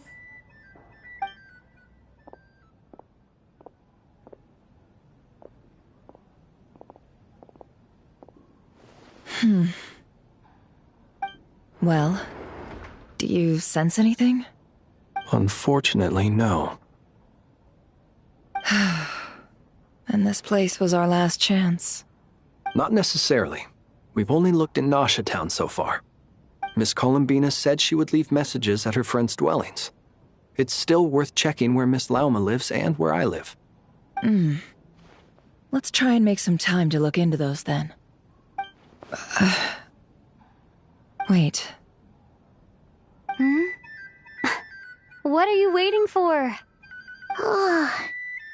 Paimon might have overeaten slightly. What's that look for? This is a victory feast. It's normal to eat a little more than usual. The Traveler in Paimon. It's really you. But why are they talking about a victory feast? Huh. You worried Paimon sick while you were out there fighting Rare. So this is your chance to make it up to her, alright? Wait. So this is the night after the battle against Rare. How did I end up here? That's quite a long time ago now. Wait. Time. That's it. Every time I've entered reality within this space, it's been at an earlier point in time. Every one of those points has been before I fell into the moon's reflection. And everything I've done to affect reality really did happen in the past. Does this mean that within the moon's reflection, time flows backwards? Starting from the moment I fell in? Not long till Moon Prayer Night now. It's gonna be even livelier than tonight. Although, it's gonna be sad saying goodbye to the Damselette. She seems like a really nice person. Paimon. No, I can't. Even if I make contact, they probably won't understand what's going on. And in any case, I'll likely get pulled away again if I do. Instead, I have to find a way to get them to notice what I've written using the moonlight. Wait, even I hadn't thought of doing that before Moon Prayer Night. They'd never conceive of that possibility. Is there truly no other way? Don't lose heart. We'll find a way somehow. Huh? Oh, you say that, but the Frost Moon is beyond the fall sky. If we wanted to go visit her, how would we make it through to the other side? We might not have all the answers now, but I'm sure we'll find a way one day. Huh. Guess someone's gotta be the optimist. The present. The future. That's right. There are still things I can do. What's your plan? Flint's, when you were staying next door, did you ever open the window? No. The rooms here are dark and damp, and there's such a buildup of dust on the windows that the moonlight can't even get in. I didn't think it was worth the trouble. The moonlight? I think I see where you're going. One moment. I'll see if the owner is available. Don't bother. Time is of the essence.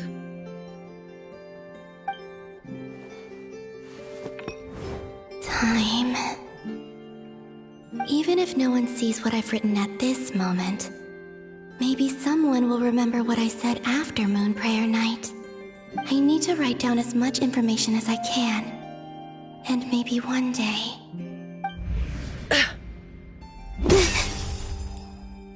Huh? What's up with you? You can't even hold your cup steady. Are you getting tired? A little. Well, you should probably hit the hay then.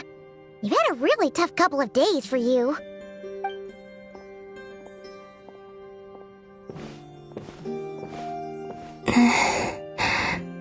You truly have. You helped defeat Rare, helped me reclaim my name, and you helped the others organize Moon Prayer Night. Wherever you are right now, I'm sure you're still fighting against the injustices of fate. This is all I can leave for them. How I wish I could stay here. But it's time for me to go. I hope to see you again in the next time. And if the opportunity presents itself. I will surely return to your side. Huh. Columbina. She's alive. Not only that, but she's left us an entire wall's worth of clues. She even wrote down what would happen on Moon Prayer Night. It's just a shame we found it too late. I am here.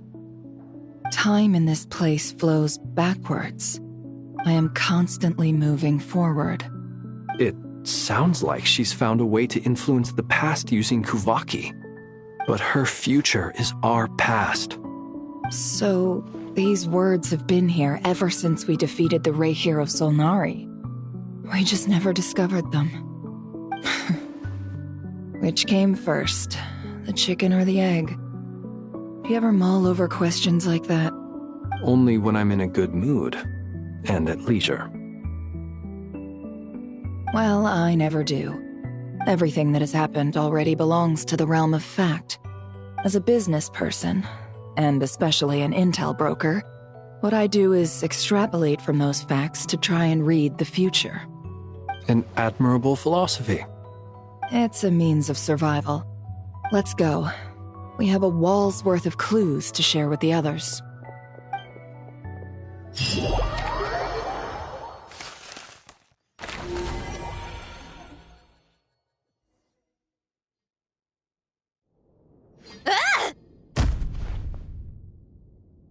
It appears that the doctor's energy signature has changed to something similar to Kuvaki, but not like the Kuvaki we're used to.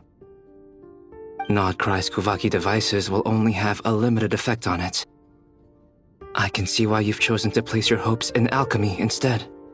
Also, I must say these books are rather profound. My subordinates just shipped them in from Fontaine. Some of them are from the Narcissenkreuz Ordo. Some are incident reports from Petrichor, and then there's a few test reports for these junk machines.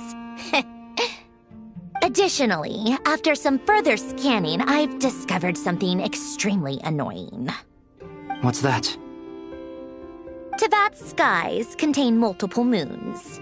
A long time ago, when I did my first scan, I detected 3, just as the legends say. But when I checked again just now, I detected 4 moons. So there's one extra? Yeah.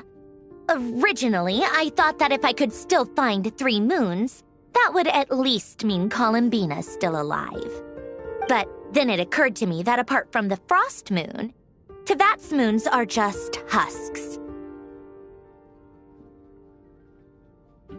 And husks surely shouldn't show up in the scan, since they're not alive.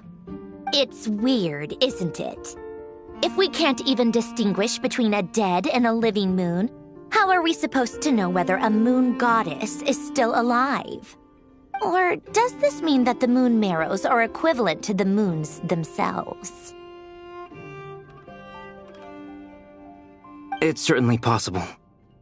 In which case, the 4th moon you detected may be Dottore artificial creation. So he wasn't bluffing. He really built his own moon marrow. Ugh! I'm so mad right now! It's easy to get overwhelmed when you have too much on your plate. Maybe you need to relax. Perhaps try going for a walk. Or simply take a few deep breaths. Nothing can calm me down at a time like this. I need more time, and I need progress.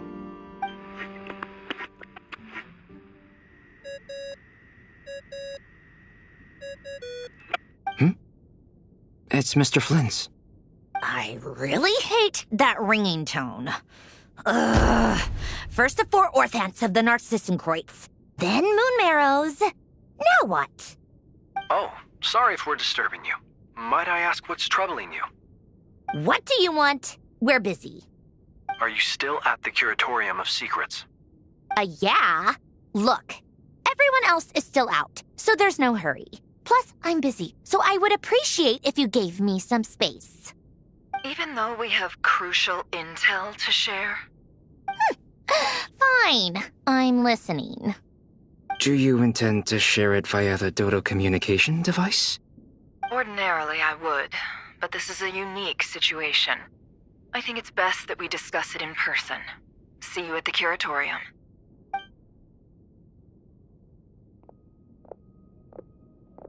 All right then. So, what's the situation? The rest of the team is still out working on their missions and evacuations, but we've decided to fill you in on the most crucial information first. Sandrone, you were right. Columbina is most likely still alive.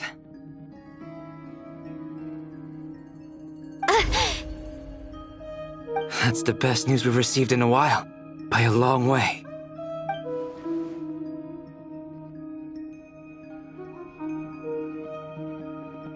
random locations. Appearing in reverse order? Are you serious? So not dying isn't enough for the moon goddess, huh? She has to show off too. Anyway, does this mean we can deduce her condition from the moon marrows? Miss Androne, there's nothing wrong with simply admitting that you're happy to hear the good news. I'm not. And she's the least of our problems. We're facing a huge crisis. If she can't control the flow of time in there, she's just gonna keep moving backwards. Different points in time won't intersect, and she'll never find a way out. Let's say life begins with a drop of water. When did time begin? The moment this planet came into being? No, that's not right. Her final destination would be the moment at which the space she is in was created. But it doesn't seem like we can influence that space from the outside world. So how can we help her? Also, if she's alive, Rerir and Thalindus might be too. But as far as we know, neither of them have come back out. That space may not have an exit at all. I'm afraid I must concur with Miss Nefer in this. Can't exactly argue with that. Let's leave it there for now. I've taken notes on everything you said. Will it help with your research? I doubt it's gonna help with breaking Dottoro's energy fields. But who knows when it might come in handy. Better to have it all written down than try to remember everything when I need it. All right, I need to get back to my research. Mr. Albedo has made a lot of suggestions that will require my undivided attention. Sure, I'll stay here. I have things to work on.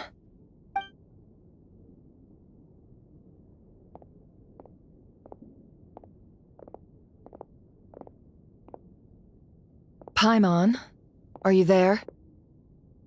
Oh, right. She went with Varka to Natlan, didn't she? Good thing we've moved her and the Traveler's luggage in here. Speaking of the Traveler, where could they be? There's a note from Paimon. Paimon here. Not in at the moment, but if anyone needs to borrow her stuff or the Travelers, go ahead and help yourself. Paimon won't be mad. Also, Traveler, if you get back before Paimon, make sure to get some rest. Paimon misses you a lot, but put your health first, all right? How sweet. Well, since you offered, Paimon, don't mind if I do. This is the Traveler and Paimon's luggage. All the items they use day to day are here. It's well organized. I wonder which of them is responsible for that. What do we have here?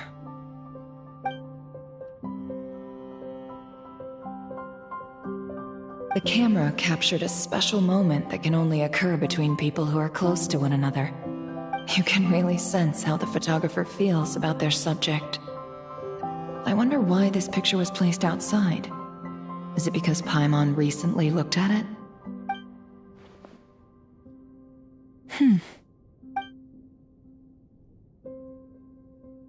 This must belong to the Traveler. Perfect. I'll use this.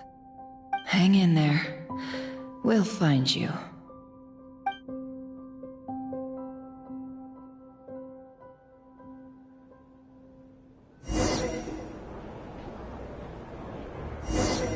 Polonia. Search keyword world formula and bring me all relevant books.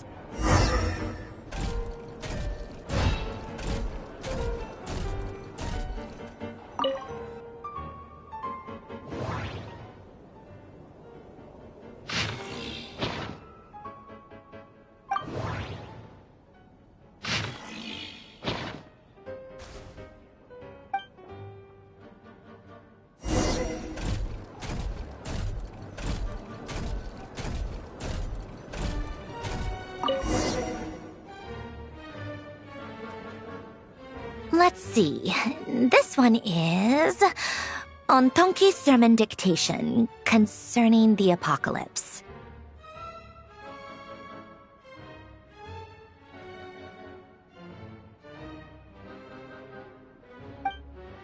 I believe that the correct term for this is Fortuna. This was an ancient Romorian technology, a wisdom unparalleled.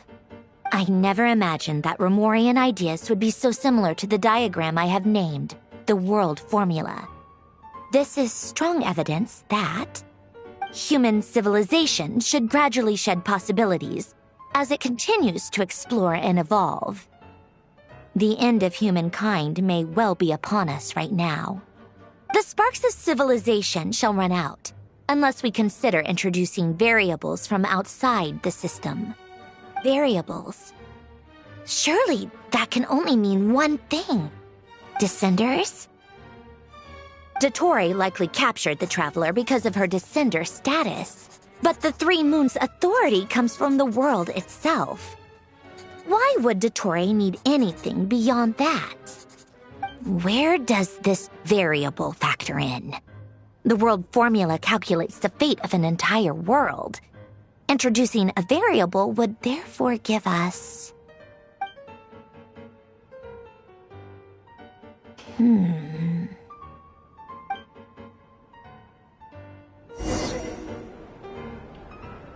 Polonia, search keyword pathway and bring me all relevant books.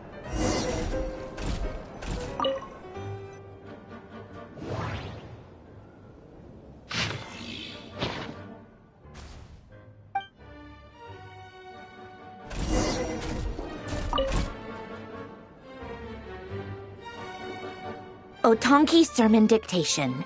Explications on the Chemical Marriage. These titles are pretty esoteric. Observe and compute the pathway displayed in the guidance diagram. Deconstructing and reversing its effects could generate potential ideas. So, it's one of Renee's draft lectures. Deconstructing the pathway. I suppose that could lead to a breakthrough.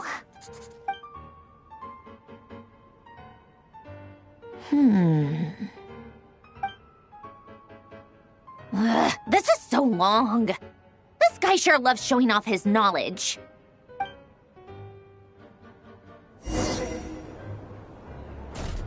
Polonia, search keyword tree model and bring me all relevant books.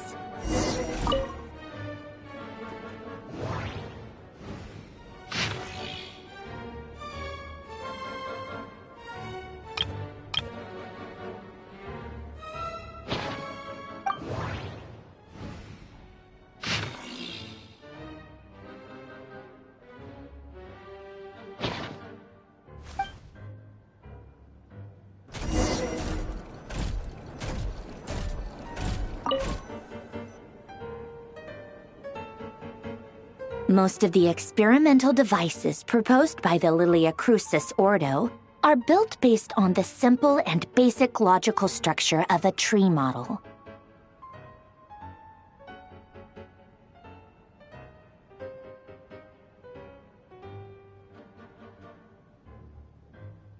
Lilia Crucis. Guess they were trying to cover up the name of the Nautitzenkreuz Ordo? When Duke St. Germanus departed, he said, "It seems that there's no going back."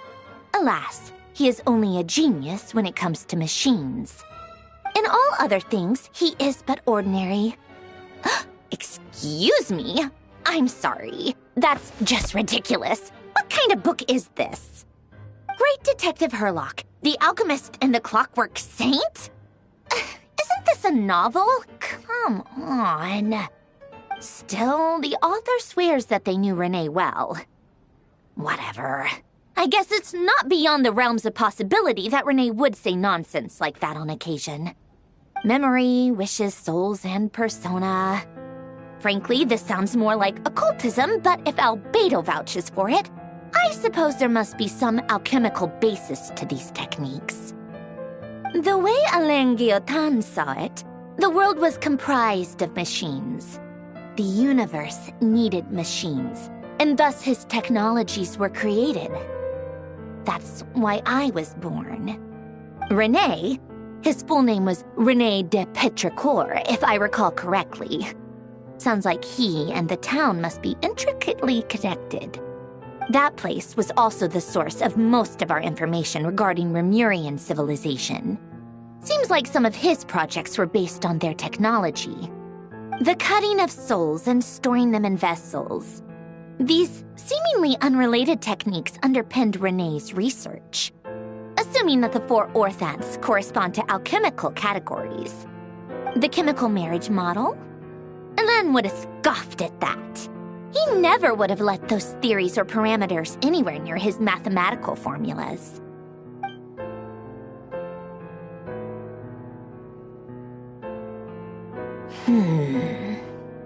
What was Elen's view on Renee? I know he mentioned the name, albeit very rarely. Oh, now I remember. Elen's old notes are here too. They mentioned Renee once. Renee seemed most out of sorts when he spoke to me. A lack of sweet foods has dulled his mind, I should think. Either way, his words are not to be believed. Yep, that sounds like Elen. My subordinates actually did a half-decent job digging out all these materials. Makes a change. Good for them. Some of Elen's old files are completely consistent with these records. He must have gotten them from the Tower of Gestalt. I never knew he got his hands on Renee's records that early. He may have kept them, but he never even attempted to use them. Didn't believe a word they said. Come to think of it, Renee's world formula was filled with calculations of constants.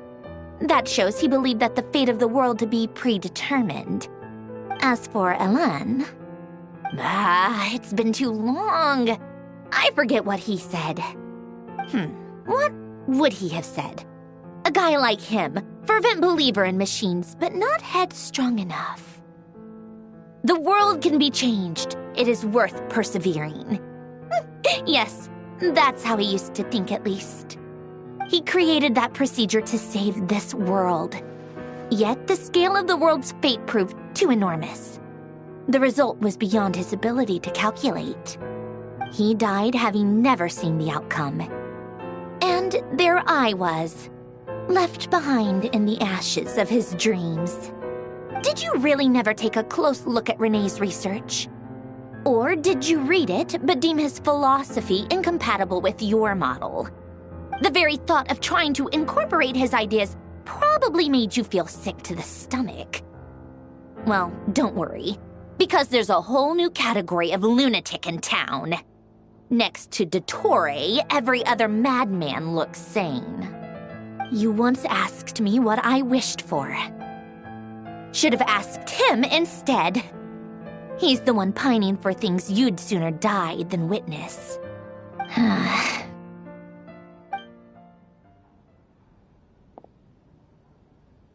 Even the tiniest variable can make big waves in the present.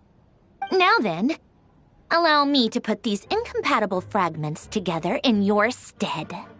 First, establish and verify the existence of the Great Circle.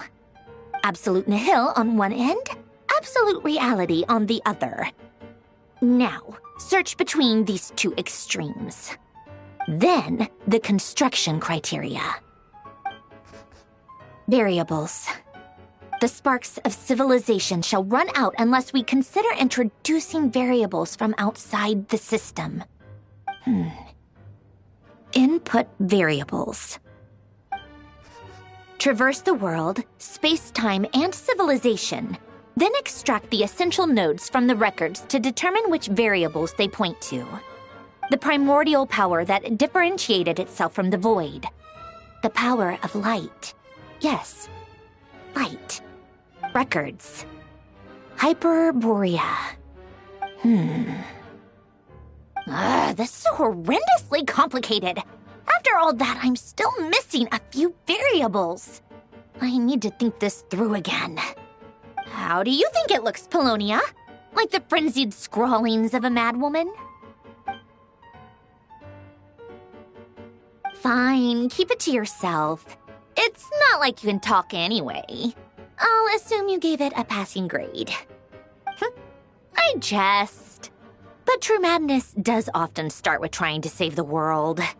What would Arlecchino and Columbina think if they saw this incomprehensible hen scratch? They'd probably have me institutionalized. So would Rosaline. She's been dead for a while now. When I close my eyes and think back, I can still see her face. And that enormous dress she used to wear. Such a bizarre choice. What possessed her? Oh, and the clack-clack of those heels used to drive me insane. No one's asking me, obviously, but I hope you all know that I never wanted to save the world. I'm not crazy. I don't have delusional ambitions, and that's a clinical fact. The world needs a solution, but I don't need the world's validation. It's the world begging me for answers, not the other way around.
Oh, cookies to go with the tea. Let's see. They must be from that person who brought those documents. I see they're from Hotel de Boer. Something's written on the box. We are proud to present this homage to the Fortress of Meropede's fun-filled mill collection system. Fortune cookies. Have a lucky start to your day. Sounds like a dumb gimmick to me. Be early to bed and early to rise. Get plenty of sun and drink plenty of water. Then things will surely go well for you. What? Are you kidding me? Somehow I doubt that an early night and a glass of water is magically gonna save a world on the brink of existential peril.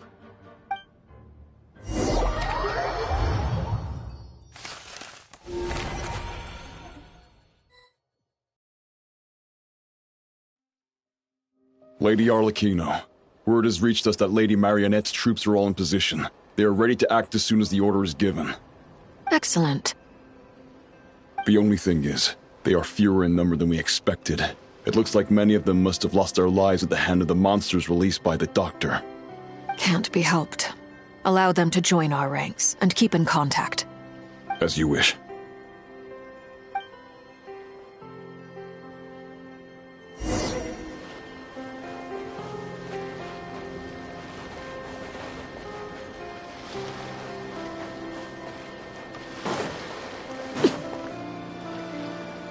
It's been a while, Arlecchino. You look well. Did Dottore really have to build his lab right on the sole path between Snezhnaya and Nodkrai? Had to go on a huge detour to stay out of its line of sight. Sounds like an arduous journey. I assume you've brought word from Her Majesty? Of course, all part of the job. Firstly, the Tsaritsa has authorized Fatui Internal Affairs to review Dottore's case. They will reach a formal verdict on whether he has turned traitor and whether he poses a threat to Snezhnaya. While they're working on that, I've been ordered to come and receive the refugees from Nodkrai. They are nearby. My team will escort you to them shortly. Great. Aside from that, Her Majesty has a message for you and Sandrone personally. Huh? Where is Sandrone? She stayed behind to work since I was making the trip anyway. It seemed sensible to have one person on standby at base while the other came out to meet you. All right, guess that's just how she rolls. In that case, tell her that the Tsaritsa's decree this time is pretty awesome sounding. I think she'll like this one. Still, I wonder what... Wait, what's that? Did one of our troops turn into a monster? Take him out.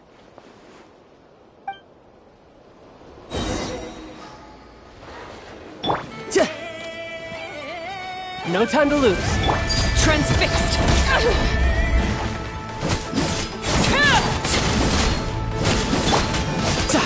Brace yourself! This is gonna hurt! You've gotten stronger, Arlecchino. Nice! Stop that right now. I appreciate the praise, but I am not fighting you today. I knew it.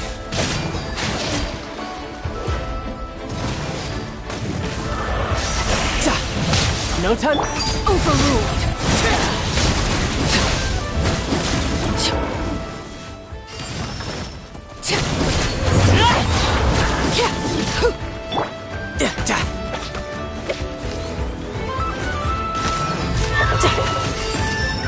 You're mine!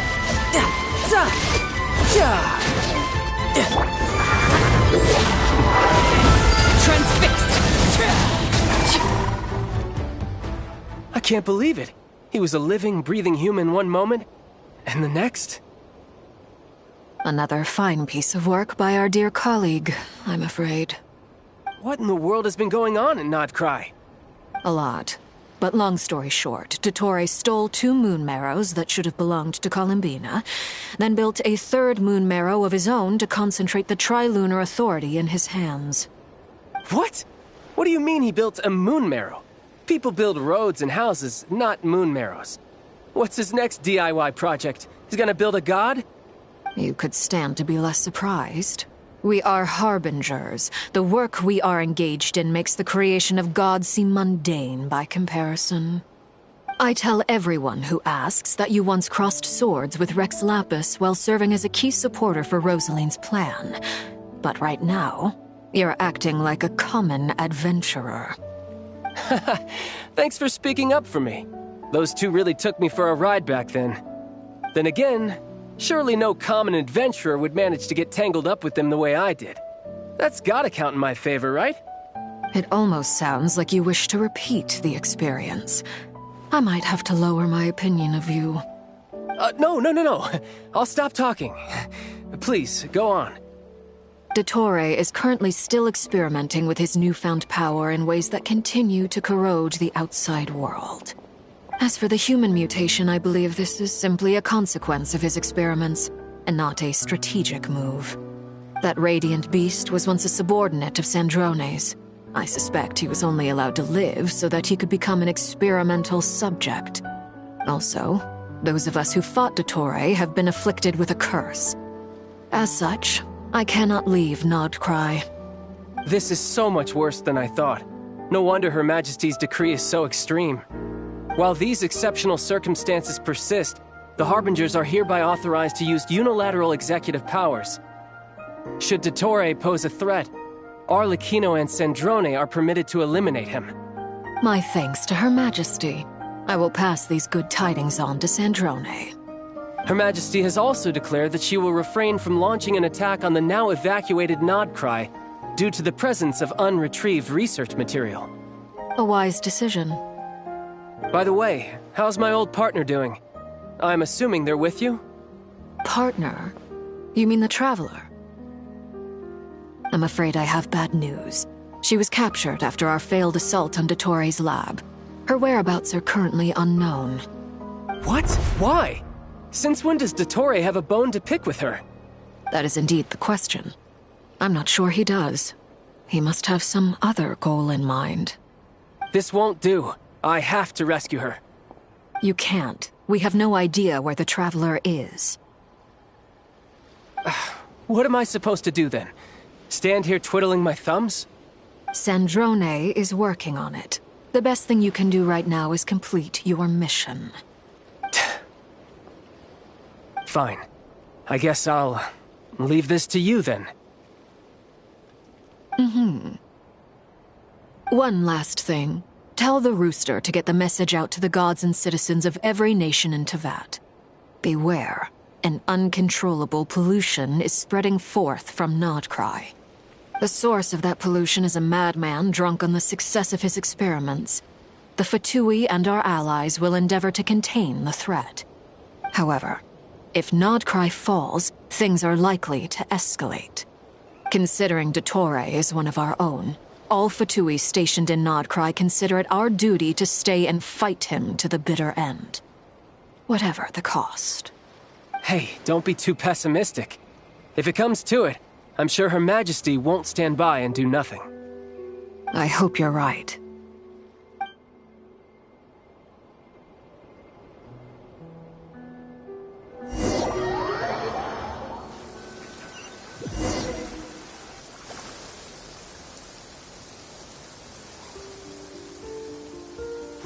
You're right on time. Thanks. Hey, do you think I'll get that gliding exam exemption? I made sure I was on my best behavior in Mondstadt. I landed well outside the city and walked in through the gates. I'll help you apply, don't worry. For now, let's see what we have here. What are the doctor's energy fields even made from? The usual attract and repel principles that govern Kuvaki don't seem to apply to them. They are very mysterious, but ultimately, they appear to be comprised of energies from the three realms. Thanks to research by Master and the Hexen Circle, we know that Tevat's 7 elements are derived from the more primordial power of the Light Realm, which is antagonistic with the power of the Void Realm. Since you have the power of the Dragon Durin within you, I'm sure you can already tell that this energy field contains no abyssal energy. That's true. It's not abyssal energy, it's something pure, wild, and untamed. I've been thinking about something. Do you still remember the device that Dory supplied from the Academia when you and Miss Columbina fought Raria? That was one of the most marvelous feats of ingenuity I've ever seen. The design, the craftsmanship, the material selection. I couldn't fault any of it. Not to mention the operating principles.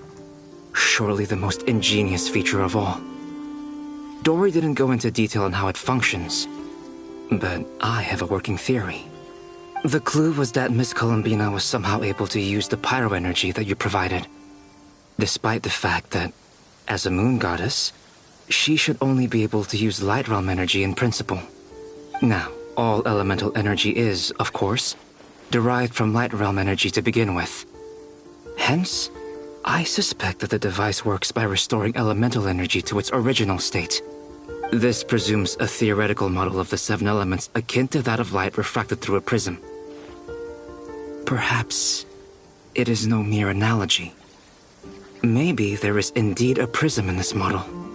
I almost wonder if the idea for the device was conceived based on direct observations of said prism. It would explain how such an ironclad design concept was achieved. It is at once a masterwork of engineering and a groundbreaking application of the Academia's latest elemental theories. I suspect only Lesser Lord Kusanali herself could have devised such an ambitious technology. But back to the energy field before us. If this is pure light realm energy, its relation to elemental energy is one of integration versus division. Or you could say that the former contains the latter. Could this mean that elemental energy can dilute the power of the light realm? Should we give it a try? We should.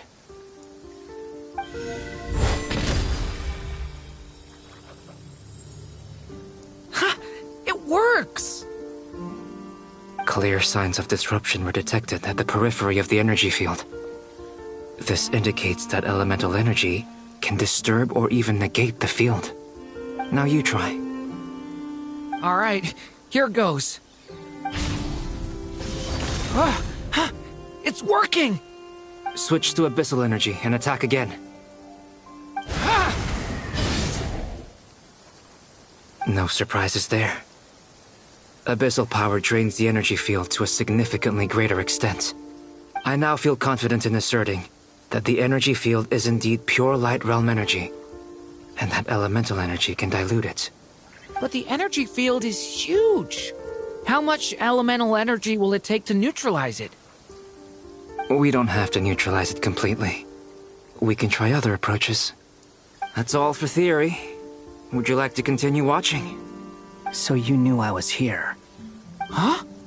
When did you get here? A while ago. But Albedo sounded like he was working on his thesis defense back there. Back in Sumeru.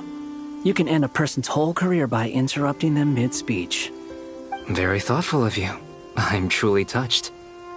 Could I ask you to lend me a hand? With what? A little test.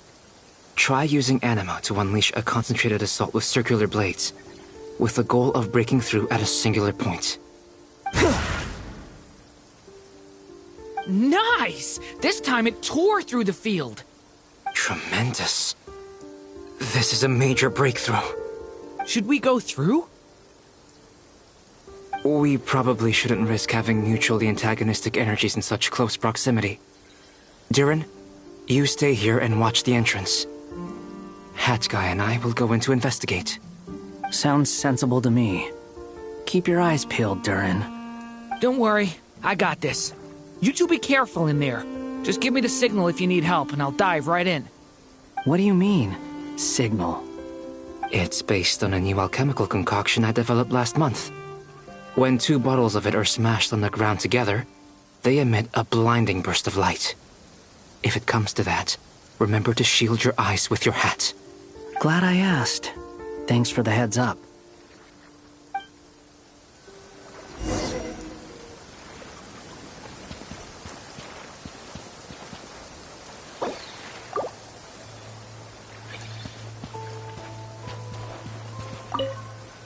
Like I thought. Beyond a certain distance, we can't see the opening where we came in. Maybe that's to prevent people from escaping. Sounds like Dottore style to me. Not much has changed. Things are basically the same here as they were before the energy field appeared.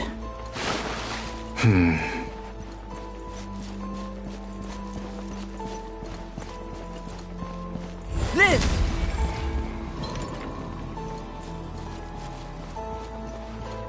Come into being!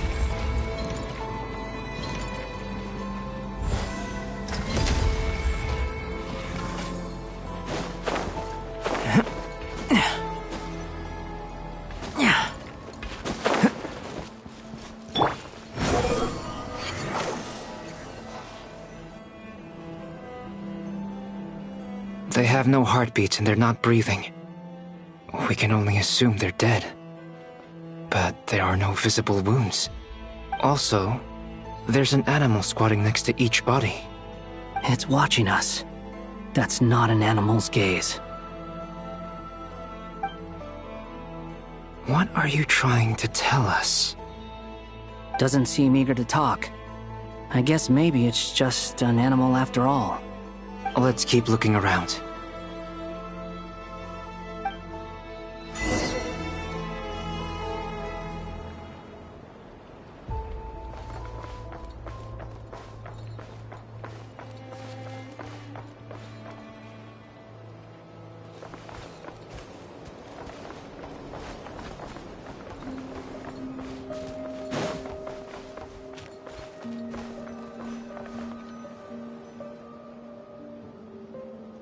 Same situation everywhere. Not a living soul in sight.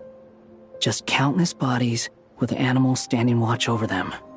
Well, I think we can safely rule out the possibility that they're all pets. Is skirting around the topic your way of showing consideration for other people's feelings? Just being cautious. I don't doubt that you can handle the truth.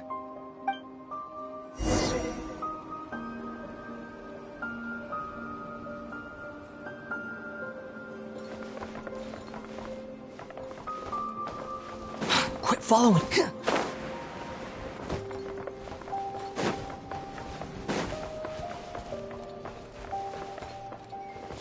Behold! Careful. Please. Help us. Please. Over there. I hear a voice.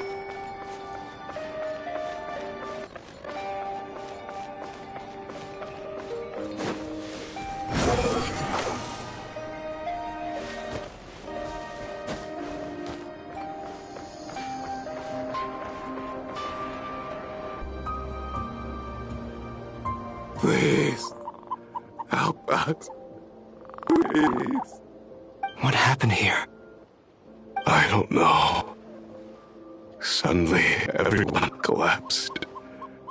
Then my line of sight got lower. I still have some of my senses left. I gotta get out of here.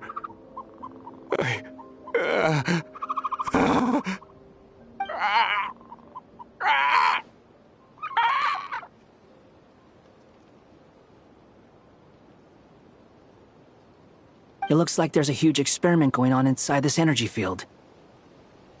Maybe each energy field is its own giant experiment. Vile. He's swapping human minds with those of animals. Even without the other circumstances, this would be an extremely radical experiment.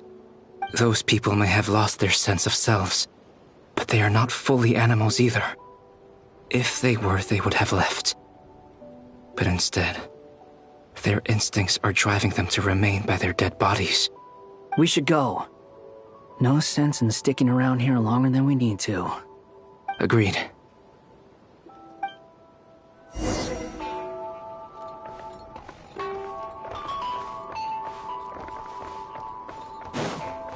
The wind rises.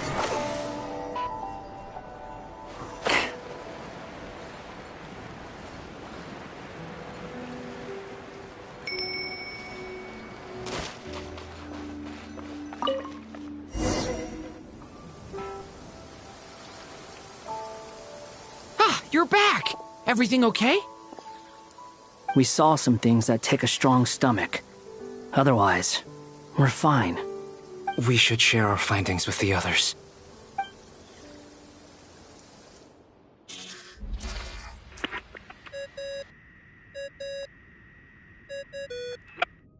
Yes? Who is it? Miss Nefer, it's me, Albedo.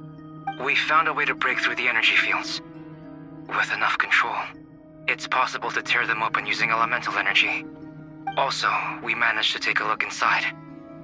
Dottore is carrying out his cruel experiments on an immense scale. Any residents who have failed to evacuate in time will likely meet a grisly end. Sounds like he's living down to our expectations. Might I ask how things are proceeding on your end? I'm just about to get started. I'll be in touch once I have a result. Understood.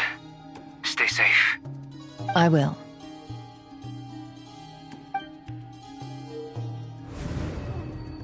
Well, Nefer, I'll link up with you once my tasks are complete. What makes you think I'd need you to do that? I'll need it. And considering the way you approach certain matters, I think you'll be better off with me present.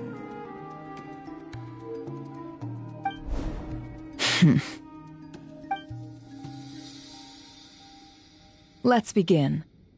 Entering simulation mode. A vast wasteland. Is this the Traveler's inner world? I was expecting something more vibrant, to be honest. Wait, someone's there. What are you looking at? In that case, I'll look at it with you. I want to know all about everything you've seen and experienced. Is there somewhere I should return to? Or should I stay here and be the hero everyone says I am? I don't dislike my current life.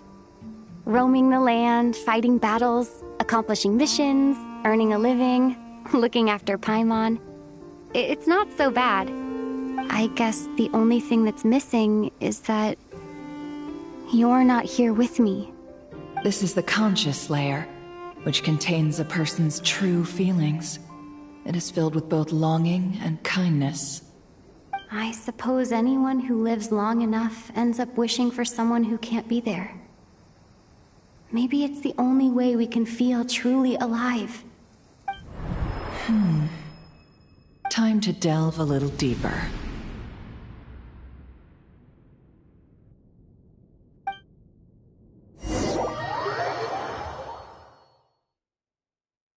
Nasha Town is hardly the optimal choice for a place to live, but it has character and a reasonable population density. What are you trying to say? Oh, don't be nervous. I was just thinking where might make a good starting point for your journey. Perhaps I should send you further afield. Conria, perhaps. Conria ceased to exist long ago. Once again, you fail to understand the possibilities that the Tri-Lune creates. Anything that has existed in the past, I can now recreate. You simply do not wish to see that happen. That might be because you miss your sibling and fear getting answers that you are not ready to learn. But this is not for me to judge. If we are to collaborate, we need to maintain an amicable relationship. In a moment, you will be able to... Oh, no. What are you...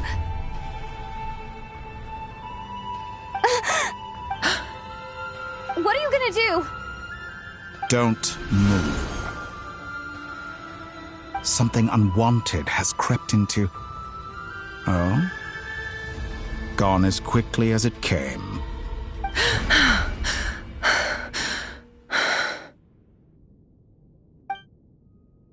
Did you save me? If I hadn't cut the connection, Dottore might have caught you from the other side and destroyed you. This was a good idea, but once is plenty. You were exceptionally brave. Excellent work. Thanks, but now's not the time for that.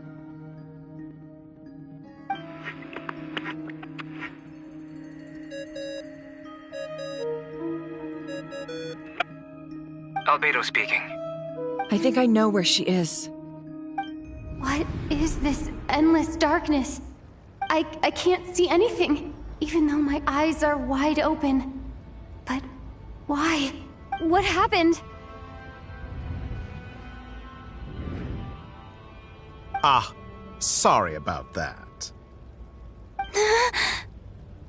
I take it you didn't notice. Just now, a friend of yours took a little peek into your mind. Could it be Nefer? How did she do it? Did she use something as a medium to connect to me? Do you think she's aware of your current circumstances?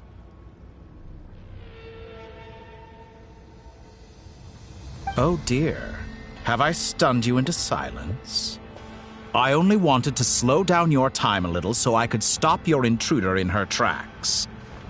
It would have been nice to capture the spy. I must say, I'm finding the ability to adjust the flow of time rather intriguing.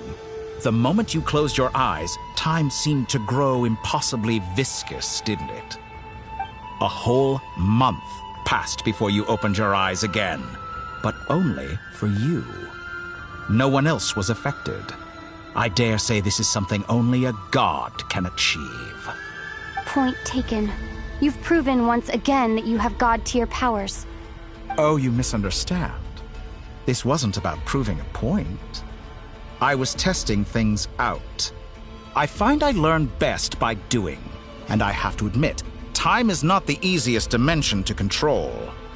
I only wanted to make you sleep for a short while, but it ended up lasting a whole month. Clearly some finesse is required to wield the authority over time as I wish. I hope you're not angry with me. It was only a month's discrepancy, nothing too serious. Had I been off by a year, a decade, or even a century, that would have been quite a different story. You could have frozen me for millions of years. So much for collaboration. You aren't showing much sincerity. Millions of years? To what end? I wonder if you don't understand humans all that well. They are very pragmatic creatures who understand only that which they can perceive with their senses. If I had you sit here for a week, I imagine people might sympathize. But if I left you here for 100, 1,000, or 10,000 years, the sheer size of that number would cause it to lose all meaning to them. They would not have the capacity to comprehend your suffering, and thus they could not empathize. Unfortunately, while gods do exist in Tevat, it is ordinary humans that account for most of the population. Their lifespans are so limited, their bodies so fragile. Did you ever really hope that they could begin to understand someone like you? Your long life and unique origins make you fundamentally different from them. How long will it be before they start to treat you like the alien you are? Before you are ostracized, outcast? Alien. Even I feel bad for you sometimes. This world has made you into a slave. So many times you have served its will, and not once have the powers that be ever thought to grant you the one simple thing you wish for. You have been treated most unfairly. I can change that. I will grant you special privileges and give you back the status you rightly deserve as a descender.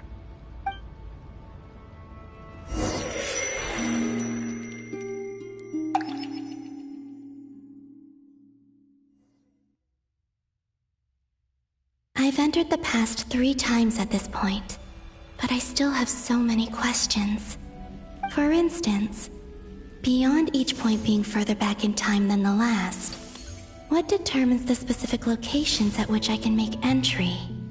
So far, the common thread linking all 3 scenarios is that the Traveler has been present. But it's more than that. I know I sensed something familiar around her. What was it? I'll keep this question in mind as I carry on.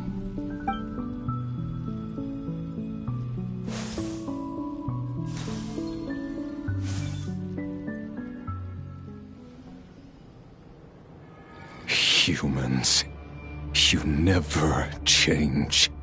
Always trying to use powers you neither comprehend nor control. This looks like Star Sand Shoal. Was this before Rerir regained his physical form?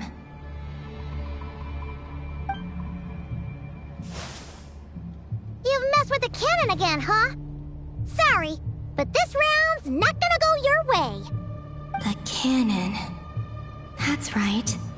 I was at Silvermoon Hall and I sensed an abnormal Kuvaki fluctuation coming from Nasha Town.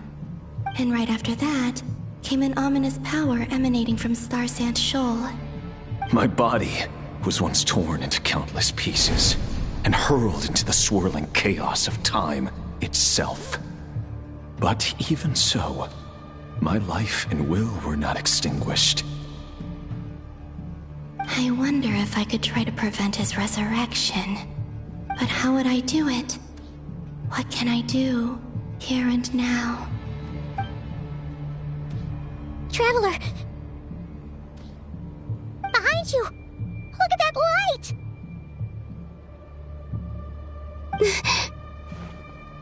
No, I won't make it in time. She's using the Kuvaki shield like I taught her. Is she gonna use it to block the cannon's beam? She's strong. I'm sure she can manage. But the force released when the beam impacts the shield might lead to collateral damage. Easy Island. The Frost Moon Scions will be exposed to lethal levels of Kuvaki. A question, if I may. Kind Miss Columbina. When the cannon's Kuvaki beam was deflected earlier, I saw several bolts of energy streak toward Hisi Island, only to be blocked. Did you also have a hand in that? Maybe that really was me after all. Well, future me. But I don't know if I have enough power left. Sigi sato pasa sax, niti ipotuvtos. There's no time. Osestikos paratin tirantur risuiku, topirtu aithion feraton. I have to make it. Oh, Frost Moon. Oh, great land. Oh, slumbering moonlight of Nodcry. If you can hear me, if you can sense my call, then please, Heed me once more!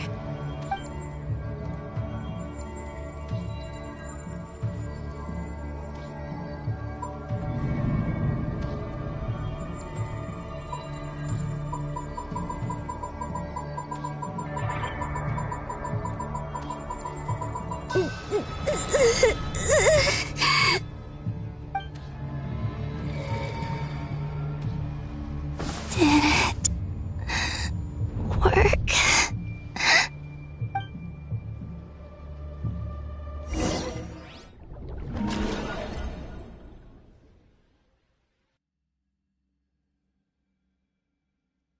Hey, wake up. Hey, did you hear me? Call him, Bina. I said wake up now.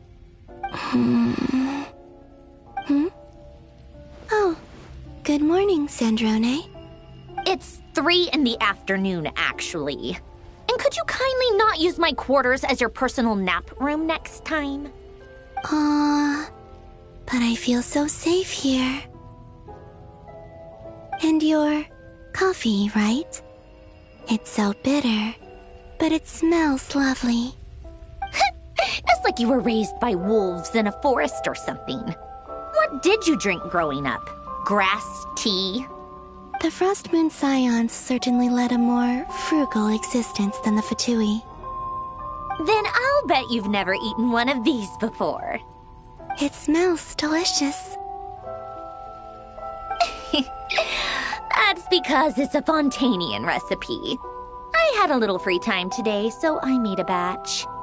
Rosaline will be here shortly, but if you really can't wait, I guess you can go ahead and... Hey, at least let me finish before you start eating! Did the Frost Moon Scions not teach you basic table manners? Or did the rules not apply to you because you're the high and mighty moon goddess? These are so tasty. Of course they are. I made them. I was worried they might contain traces of machine oil. What?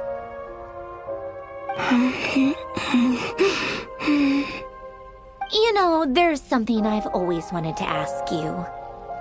Why did you leave your old home and join the Fatui? I mean, I'm sure their food was awful. But there's gotta be more to it than that.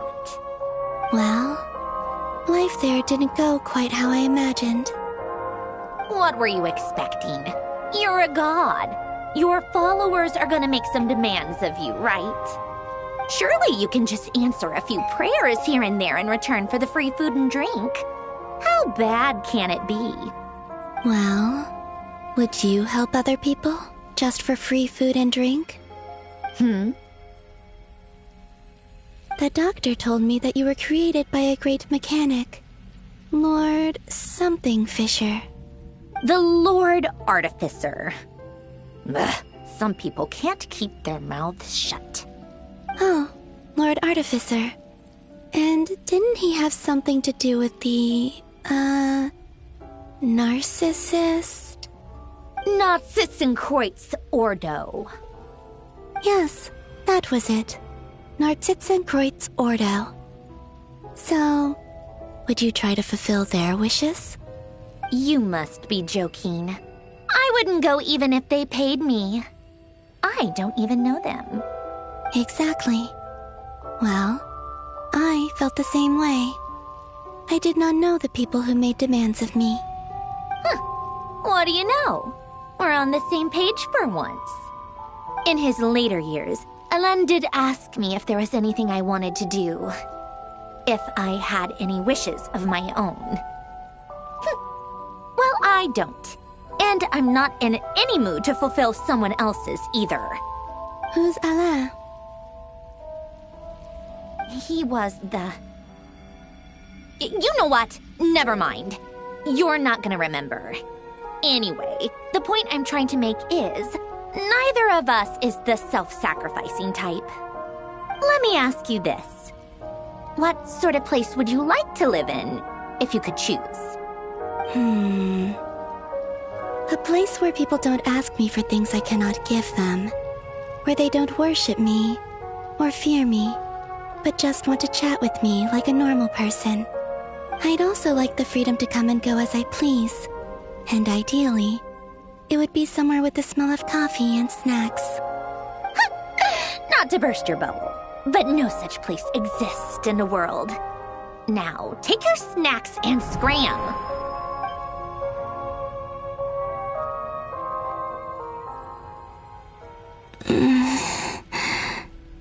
Did I pass out? Of course. I'm back here again. I dreamed of events from my past. Sandrone. Traveler. I miss you all so much. Back there. I guess I managed to harness all the Kuvaki energy on Hisi Island. But how did I do it? Time is flowing backwards here, and I can use that familiar power to enter the world of the past. That mystery ally everyone talked about. It was me all along. I can sense that there isn't much more power remaining up ahead. What lies at the end of all of this? Will time keep flowing into the past? And will I ever find my way back?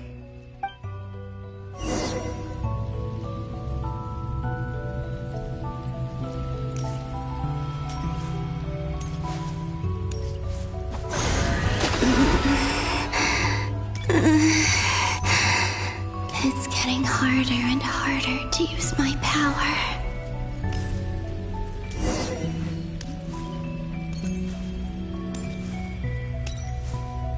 I'm no match for the Abyss in this state. I need to avoid the contaminated fragments.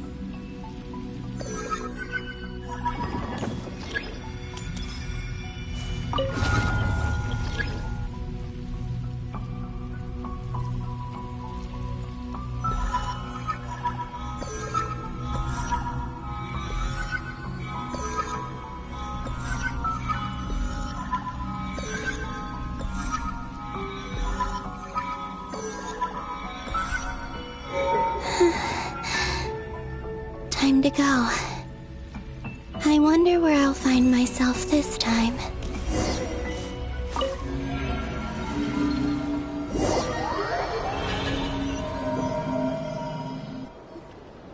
The Final Night Cemetery. This is where Flint's is based. Or not! How are we supposed to read through this many files? Difficult, yes, but it is also our most efficient option. Seems like they're searching for information. Oh, I remember. Flint's and Varga talked about some files on the Wild Hunt. Was this my doing too? To expose the true intentions of this Rereer, we need to dive into Notcry's history. Are my actions changing the past? Or are they simply completing a process? Is all of this inevitable? Or am I the one making these decisions? If I choose not to help them now, will it change how things turn out? Hope we don't land on our heads then. They're my friends. I can't not help them.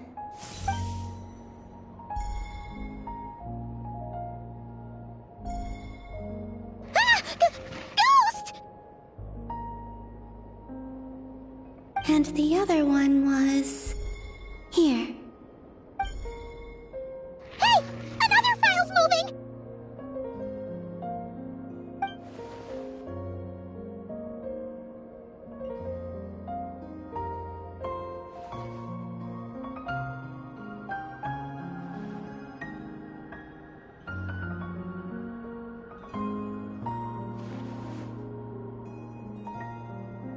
That should do it.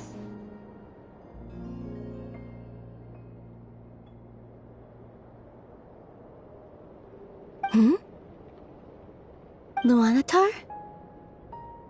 You can sense my presence? Wait!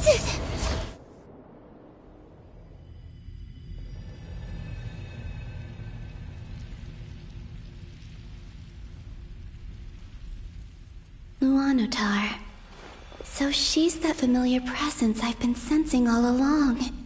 She's always been by the Traveler's side. That explains why the Traveler has been there each time I've entered the past. But why Luanotar? Is it because she has a connection to me as the Moon Goddess's familiar? If so, why not any other Kuhenki? That's...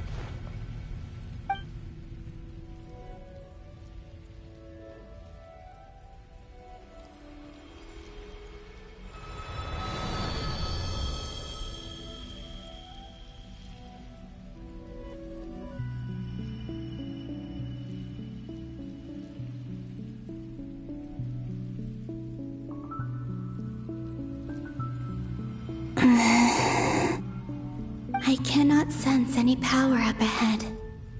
Just a void, stretching out into infinity. This is likely my final chance to enter the past. It's now or never. I have to find a way back.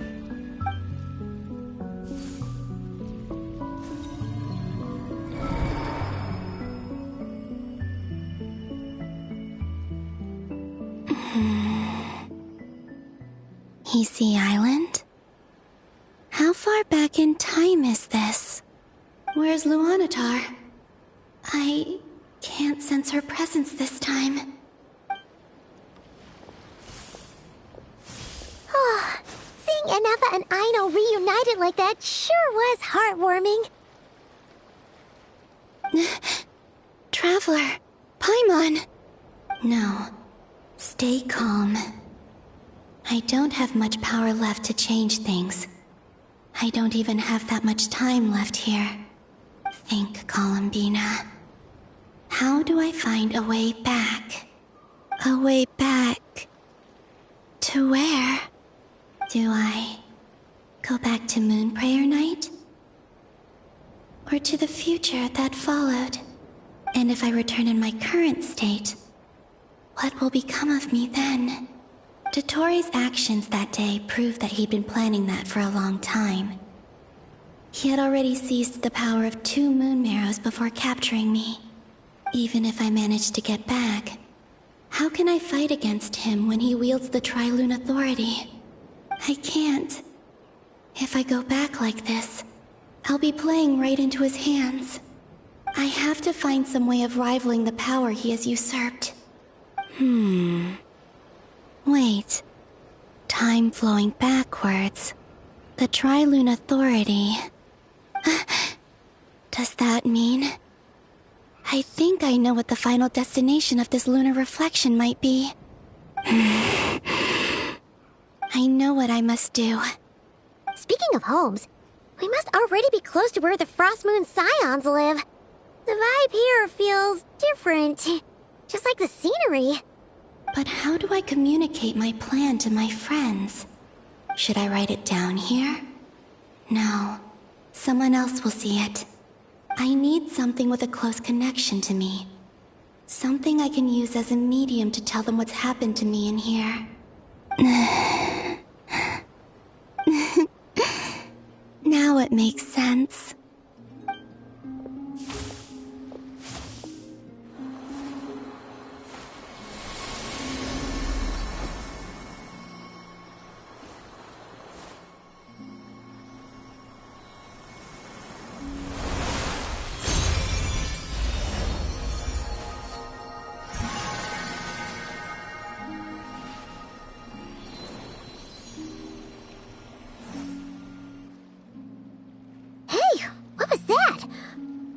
Some sort of breeze blew by, and then the petals suddenly turned into...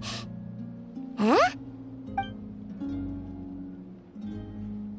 It was I who brought Luanatar into being. I gave up a piece of my own soul to create her. That's why I could sense a familiar power from the moment I entered this space. It also explains why she's been present in every past location that I've entered. Because we have a deep connection. Hey there! What's your name? And the reason why there are no more gates to the past after this point is that Luanatar hadn't been born then. No wonder I sensed the trace of a blessing when we first met. But I still didn't recognize the soul hidden within you. Back then, I was just a little lost dove. I had yet to become Columbina Hyposelenia. Go on now. We've got stuff to do. Best you find someone else to hang out with. Hey, you scared it off. I'll be counting on you. Remember to stay by the traveler's side, guide her, and help her in my stead. Oh, and bring her to the garden where the moon prayer blossoms grow. There's a little lost dove there who will need her help.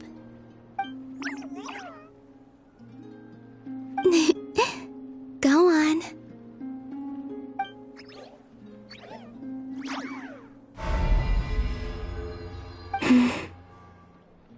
You too. Go and live your story. As for mine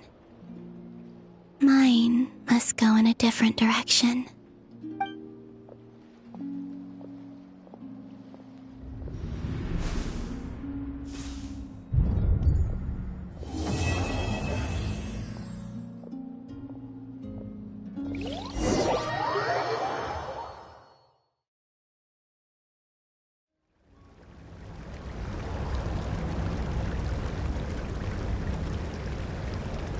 How would you like to experience the thrill of never being held accountable for your actions? You could crush people like ants without consequence, or tear off their heads or limbs as you please. Believe me, such a life is but one small step away. What point is he trying to make? Freedom? But the freedom to kill? To do evil and get away with it? Why would you offer me that? The creation of a world is the ultimate scientific experiment. I have taken my research to the highest level, where I shall be not just a god, but also a servant to many sacred spirits. I shall heed the truth and perform holy deeds. A god's laboratory is the perfect playground, but it needs the right occupant to explore its full potential. Mortals are found everywhere one looks. Not so with Descenders. I'd prefer my first guest to be a distinguished individual such as yourself. And I know you could make the most of the opportunities it offers. So the condition for entering the new world is to take innocent lives. The same dilemma that Rerir once faced. Could I really bring myself to kill others for my own benefit? Rerir did. And look where it got him. Have you made up your mind? I can't do it. Your playground is no place for me. You're putting your hopes in the wrong person. But we both know I'm not quite the hero you say I am either. I have my own reasons for the journey I'm on, and they aren't all selfless. You've grown a lot since we last met. But there are still things you are unwilling to compromise on. This will only hinder you. Why don't I lower my requirements a little as a gesture of goodwill?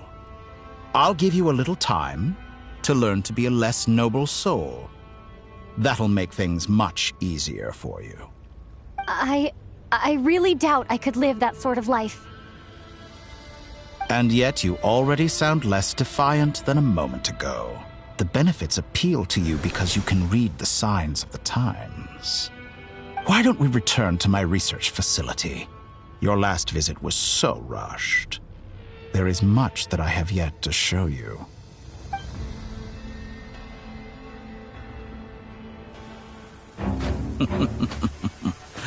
Now to that question, Heroes don't attack from behind. Guess I'm no hero. This is most disappointing.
You're still gonna call me Hat Guy after that, huh?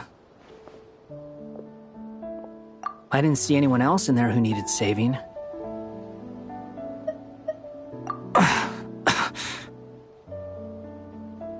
It's nothing. I'll be fine. Why are you looking at me like that? Is it that shocking that I'd come to your rescue?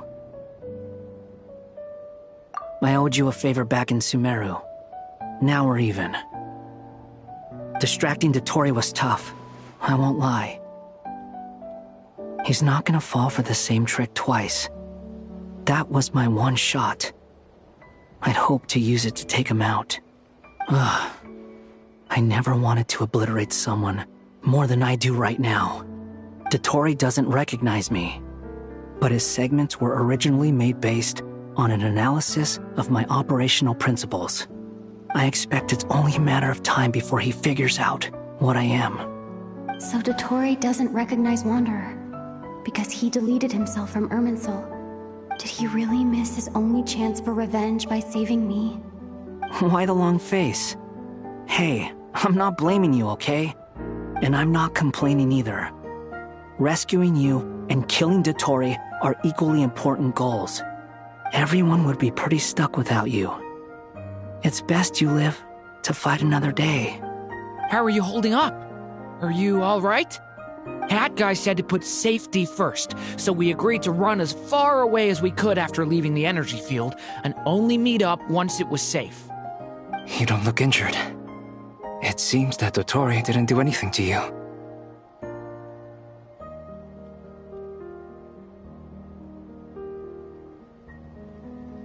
All right. Rescue operation complete. Let's head back. There's a lot more work to be done before this is over.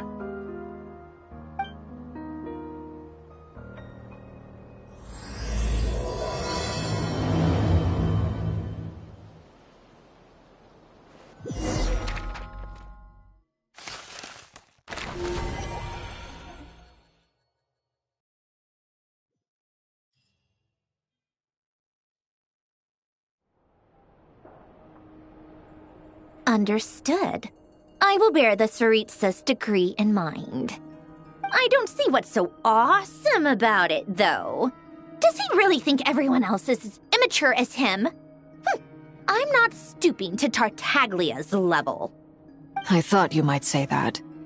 How's your progress? Quite promising, actually. That alchemist Albedo gave me a few ideas. Remember how I asked you to look up some files for me? That stuff on the Nachtschitzenkreuz Institute. René de Petrichor and Jakob Ingold. Alain Guillotin despised René's theories and methods, but he never managed to come up with better alternatives either. So I adopted some of René's ideas. I thought Alain was like a father to you. He and René were mortal enemies, were they not?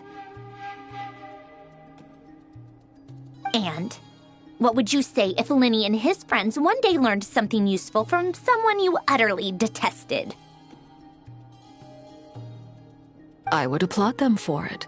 That would mean that they have surpassed me.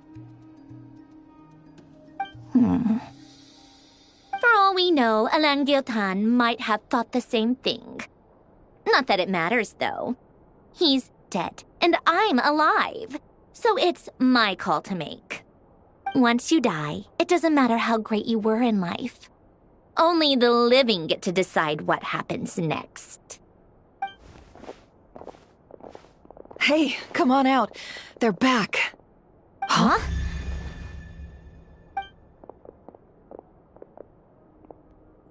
You're back? And your head's still screwed on? And you still have all your limbs? What does it look like? Way to keep your composure, madam. Excuse you. I am perfectly composed.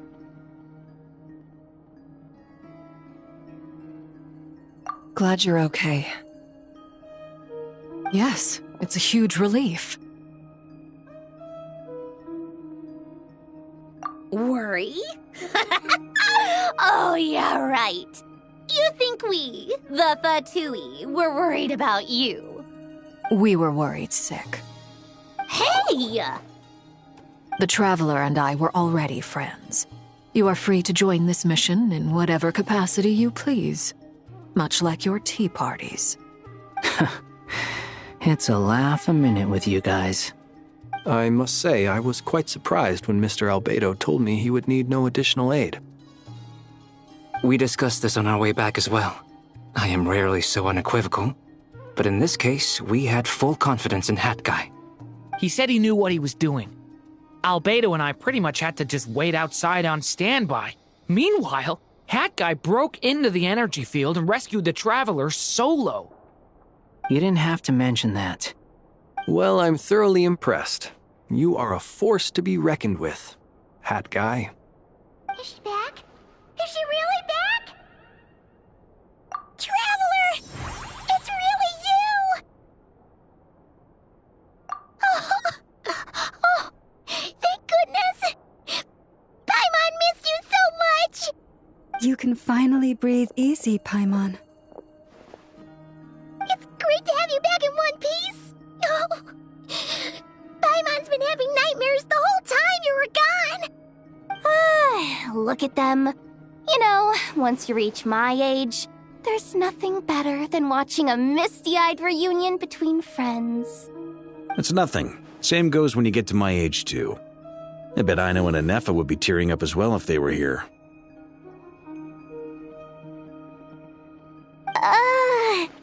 Varka, I'm not sure Anefa can cry. Oh, yeah, good point. Hey, your eyes are looking a little red and puffy. Come here, let's hug it out. What? Ew, no! No, thank you. You're not my dad, okay? Knock it off! Everyone, I'm sorry for all the trouble I caused you. But the silver lining is, I didn't come away from this ordeal empty-handed. While I was being held captive, I learned a lot about Dottoro's current capabilities and what he plans to do with them. Allow me to explain.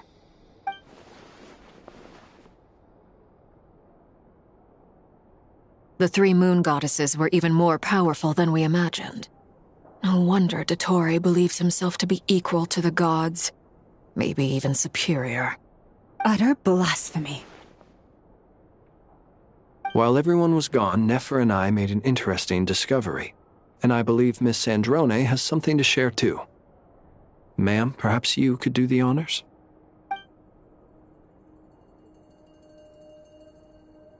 Called it. Getting rid of a pesky troublemaker like her is like trying to clean up after a crumbly cake. It always comes back to haunt you. Our next step is to find a way to bring her back. A place where time flows backwards, with no destination in sight.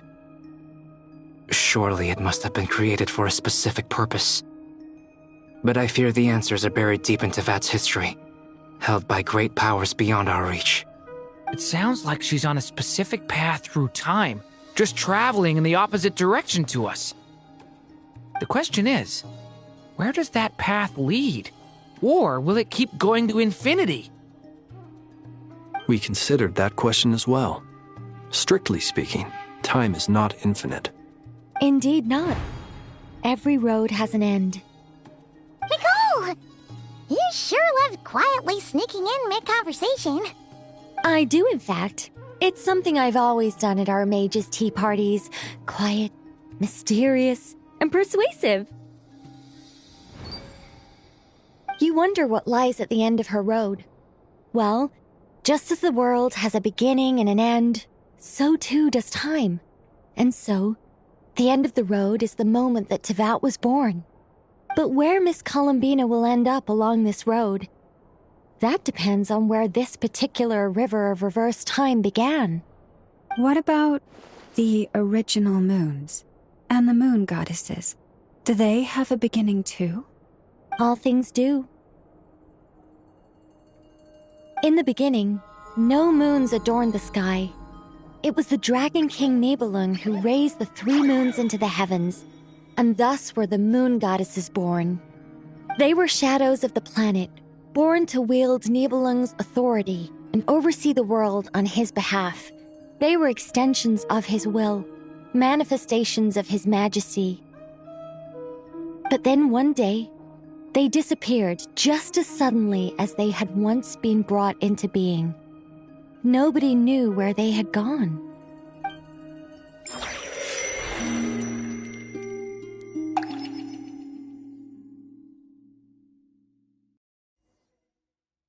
Like I thought, no more paths back to reality have emerged since. But how can I be sure that I'm going the right way without scenes from reality to keep me on track? I can't even be sure of how long I've been walking for. The further I travel, the less stable this space becomes. There are even moments where I can sense something that feels like abyssal energy. They can just materialize out of thin air. I have to keep my wits about me.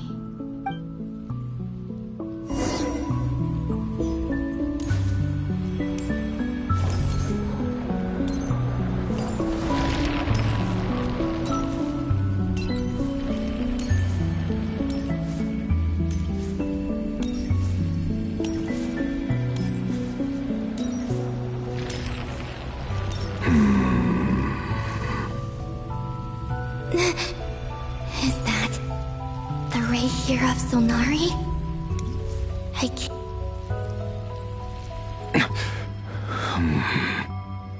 You are the moon goddess. But how? Please, there's no need. I'm not interested in fighting anymore. I find that a little difficult to believe. Yeah. Honestly, so do I. The way you used my own power against me was... It was a brilliant strategy. And then, in the final moment before I was thrown into this space, I got to see an old friend. Mr. Dainsleif. Right. It was so long ago now. But we were friends once. When I first got here, I was filled with hatred, remorse, and rage. How I cursed and devoured. I tore everything here apart. I was consumed by the desire to leave this place and have my vengeance. But to no avail. This is a place with no exit. This is the second time I've entered this space. Though I have no memory of the first. I was torn to shreds the moment I entered. But this time I survived. It must be partly because of this new body. And partly because of all the Kuvaki I absorbed in Nodcry. Are you the source of the abyssal power in here? Not all of it. Some is from when I first arrived here and tried to destroy everything. But there was already a degree of abyssal power here before I entered. And like a venomous snake baking in the merciless sun, it tried to slither into my shadow. Tried to? So, you rejected it? Yes. Because after that, the world suddenly became silent for a moment. What do you mean? The voices in my head, they were gone. And then I saw her. Her? Thelindis. My former lover. Never mentioned that she saw a memory of Thelindis leaping into the moon's reflection. More precisely, I saw her afterimage. I'm sure the real her is long gone. She was just an ordinary Conrian. She couldn't have survived here for very long. Anyway, why have you come here? Didn't you know it was a dead end? If I hadn't escaped through the moon gate, my friends would have been in far greater danger. Oh, I see. Because of your power. The power of a moon goddess. What? You'd like to know how I know, wouldn't you? The one who resurrected me said so. I could hear a deep lust for power in his voice. Do you mean... Dottore? Dottore. So that's what he's called. He'd been collecting fragments of my body for a long time. All so that he could resurrect me at the moment of his choosing. I had no interest in his research. But being as corroded by the Abyss as I was, we were aligned as far as hunting the moons and recovering my strength were concerned. So that's why the Wild Hunt suddenly became so active in Nodcry. When I left the Fatui in my weakened state, Dottore must have felt that his time had come. Moon Goddess, could I ask a favor of you? What? I know this is a lot to ask, especially from someone who tried to kill you. If you refuse, I won't fight it. But this is the only thing I desire now. Nothing else matters. What do you want? I'd like you to take a message to Thalindis for me. Thalindis? But... Yes, she's dead. But like I said, I saw her after image.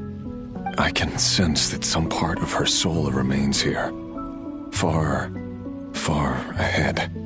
Why don't you go and speak to her yourself? I can't. I don't know why, but I can't move freely in this space as you can. All I can see is a glimpse of her, walking away. Just like the moment when I last saw her in life. In return, I will clear these abyssal obstacles for you. No, not in return. I'll clear them for you. Whether you want to help me or not.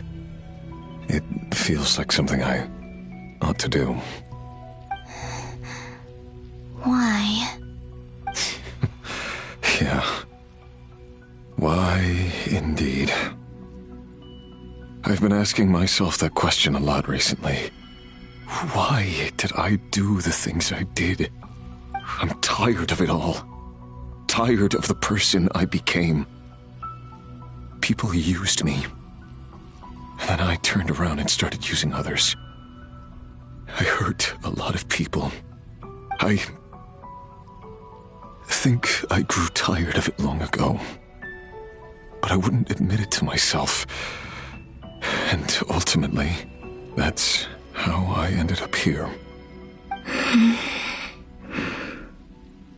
What do you wish to tell her? All of it. My past. My mistakes. Everything that happened after we were separated. Is it okay if I give her the abridged version? Yeah, I'm sure there's plenty you can skip over. Just tell her the important parts. Whatever you think that means. Like the part where you relentlessly tried to kill us? It's up to you. Love demands honesty. But my relationship with Thalindis was built on lies. We hid too much from each other. But after living my whole life in the shadows, I don't want to hide anything anymore. I will do my best.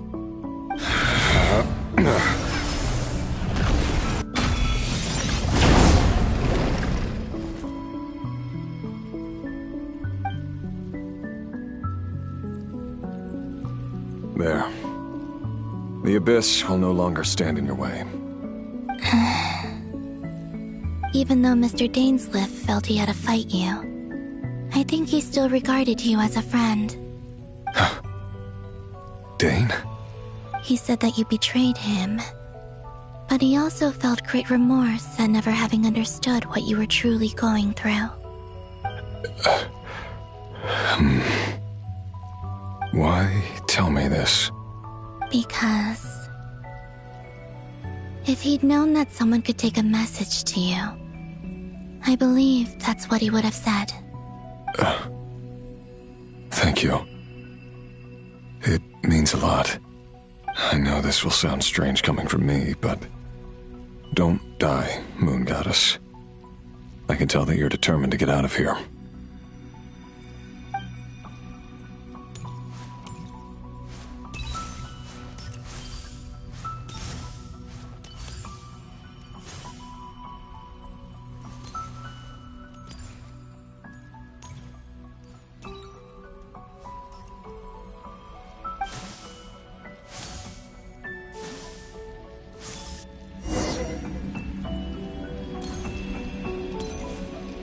He kept his word.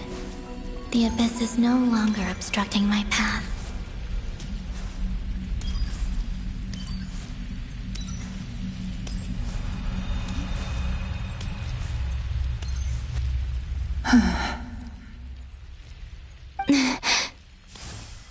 Is that the Lindis?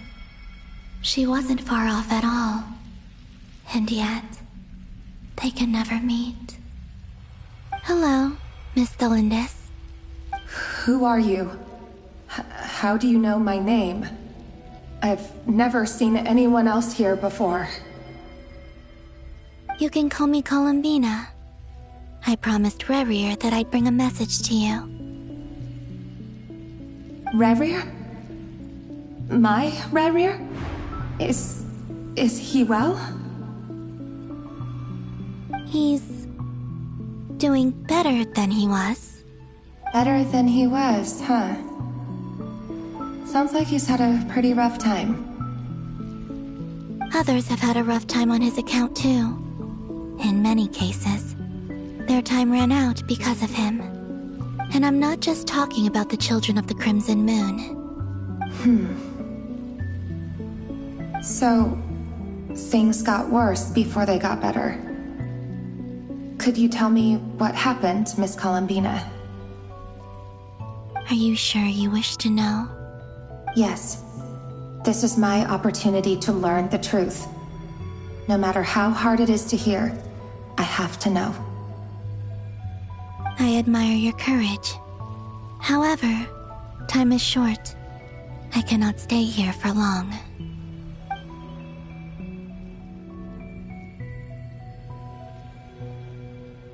Rerir had seeds of hatred in his heart, and many people nursed them for their own ends. On some level, everything he did was to try and find a way to see you again. But in the end, he came to regret his mistakes.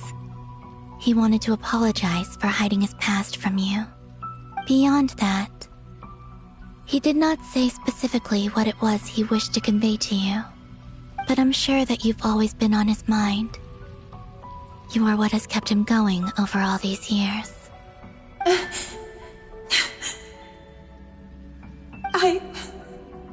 I'm sorry, Miss Columbina. This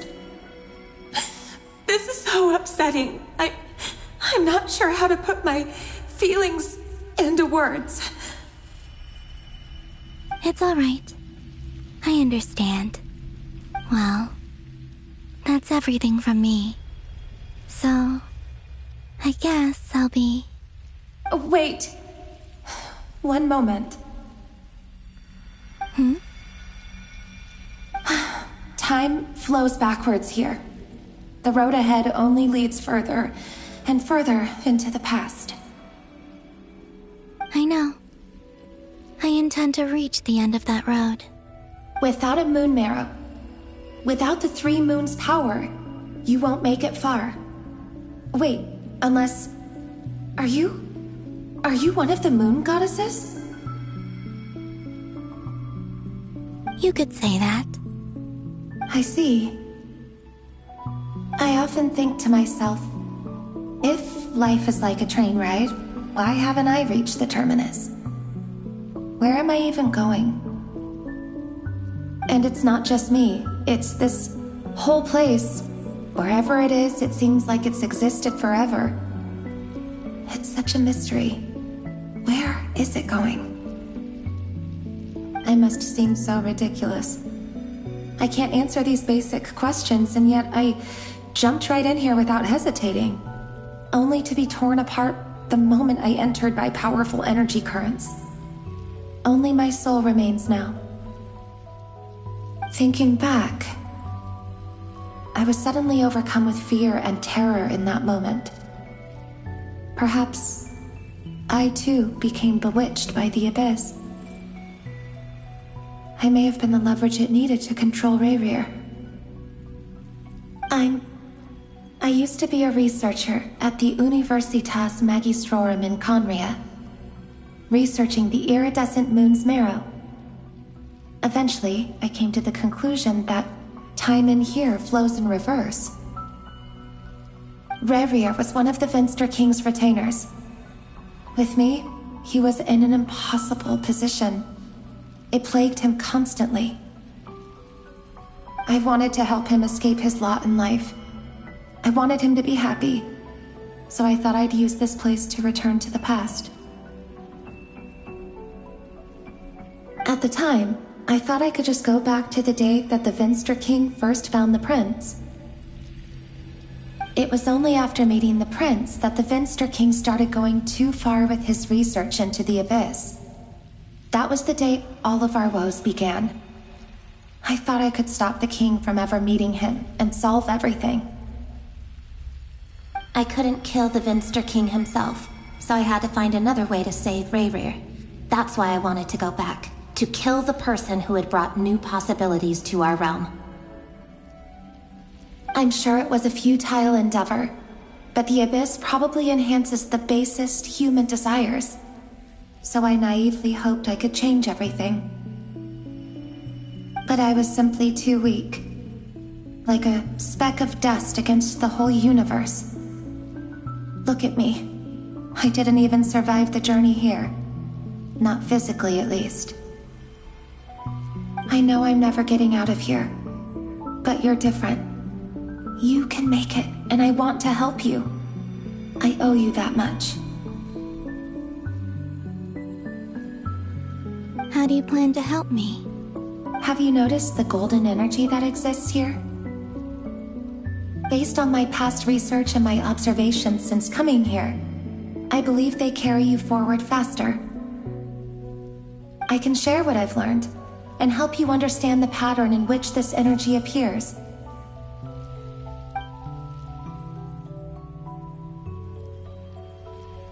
I think you just might... Now, I know you will be able to change the past. Also, I've been speculating about where this space ends. The documentation was scanned, but from what I know of the legends about the moons, the oldest ones seem to begin with Nibelung, king of dragonkind. I have no way of verifying any of it by this point, but if it's true, you might be able to reach that era if you keep walking. Understood. Thank you, Miss Thelindis. I'm the one who should be thanking you.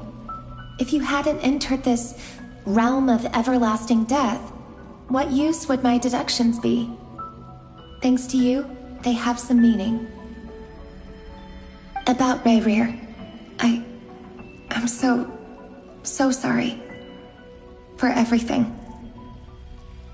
It wasn't your fault. That's not true. Because we both feared bringing trouble upon each other, neither of us ever told the truth. And that dishonesty sealed our fates. But enough about that. I wish you a safe journey, Miss Columbina.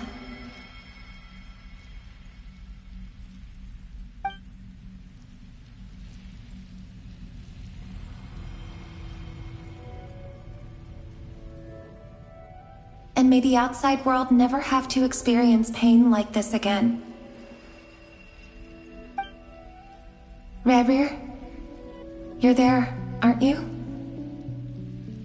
I cannot see you, because you exist in the future. I expect we'll be trapped in this prison of space-time for all eternity. But please, gaze upon the past, and then sit for a while.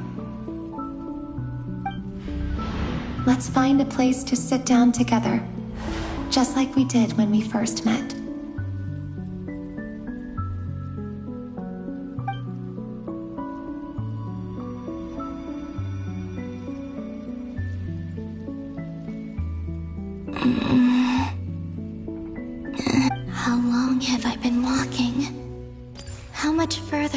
reach the end?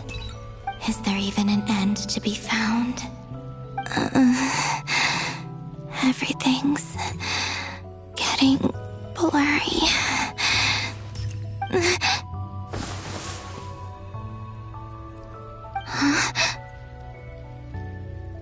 Are you all right, little sister? Have you come from the distant future?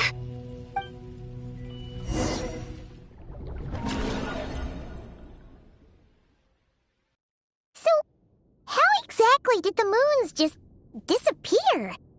Shouldn't it be a little harder to get rid of major creations like moons? The world is a vast and ancient place. On a certain scale, all life lasts for but a fleeting moment. Miss Nicole explained that the moon goddesses likely perished in the War of Funerary Flame. The moons themselves were also destroyed at that time, save for the Frost Moon, from which a new moon goddess was later born. Am I missing something then? 'Cause the stories say that the moon goddesses were born on the moon, but doesn't Columbina say she was born in Nodcry? Huh, you're right! Why do their birthplaces differ? What's the difference between the two generations of moon goddesses? Also, remember what Sandrone said? Her scans detected 4 moons. In other words, 4 moon marrows. Technically, the result of the scan means that 4 moon marrows were detected and positively identified as moons in that moment. In other words, this piece of information alone isn't enough for us to know how Miss Columbina is doing right now. Yep, we have no way of staying up to date on whether she's dead or alive. She's on her own for now. But at least she's trying her best to get back to us. Yeah. She's a tough cookie. And a sore loser, too. We have to trust that she'll find a way. Because we really need her power. As much as it pains me to say it, we've got no chance of beating Dottore in a straight-up fight. He's much too powerful. It wouldn't even be close. That maniac is going to devour everything in his path until he reaches us. We need to find someone or something that can stop him before he does anything worse. I'll be frank. Our only hope of defeating this false god is with a real moon goddess on our side. I'm not just saying this because Columbina's a friend and I want her back safe and sound. It's just the truth. And I know that even she was no match for him when he attacked, but I don't have a better solution. We're not giving up on saving her, whether she can defeat Dottore or not. Right. Don't worry, Miss Sandrone. We're all aligned on saving Columbina. No one's trying to argue that we can only justify saving our friend because it will help save the world. This is about multitasking. We want to save both. So, she's more than just a moon goddess to you guys? Absolutely. Duh! She's part of the gang! And you are too, you know. Yes, I know. You don't need to labor the point. I knew that the moment I came running over with my documents that I was part of the in-group. I mean, if Arlecchino can fit in, I certainly can. Anyway, as for how we get Columbina back, I've been working on it constantly. But I think I'm still lacking certain information about the moon. I'd probably get there if I could continue my calculations, but the problem is, I've run out of computing power. Computing power? You mean you need more energy? No, the issue isn't energy, it's processing power. There's so much data to get through that the whole process has just ground to a halt. That's a tricky problem. René de Petrichor of the Nazissenkreuz Ordo once foretold the fate of the world. But I don't know how he did it. My guess is that he used the primordial sea's power. However, that won't work for me. His methodology was vastly different from my own. What's worse, they're incompatible. And, to top it all off, we can't even leave Nodcry. Ugh, this is so annoying. If I'd known we'd run into a bottleneck like this. Well, no, the design bureau's a bust as well. Curse that Dottore! Couldn't have made this harder for me if he tried. Oh, what do we do then?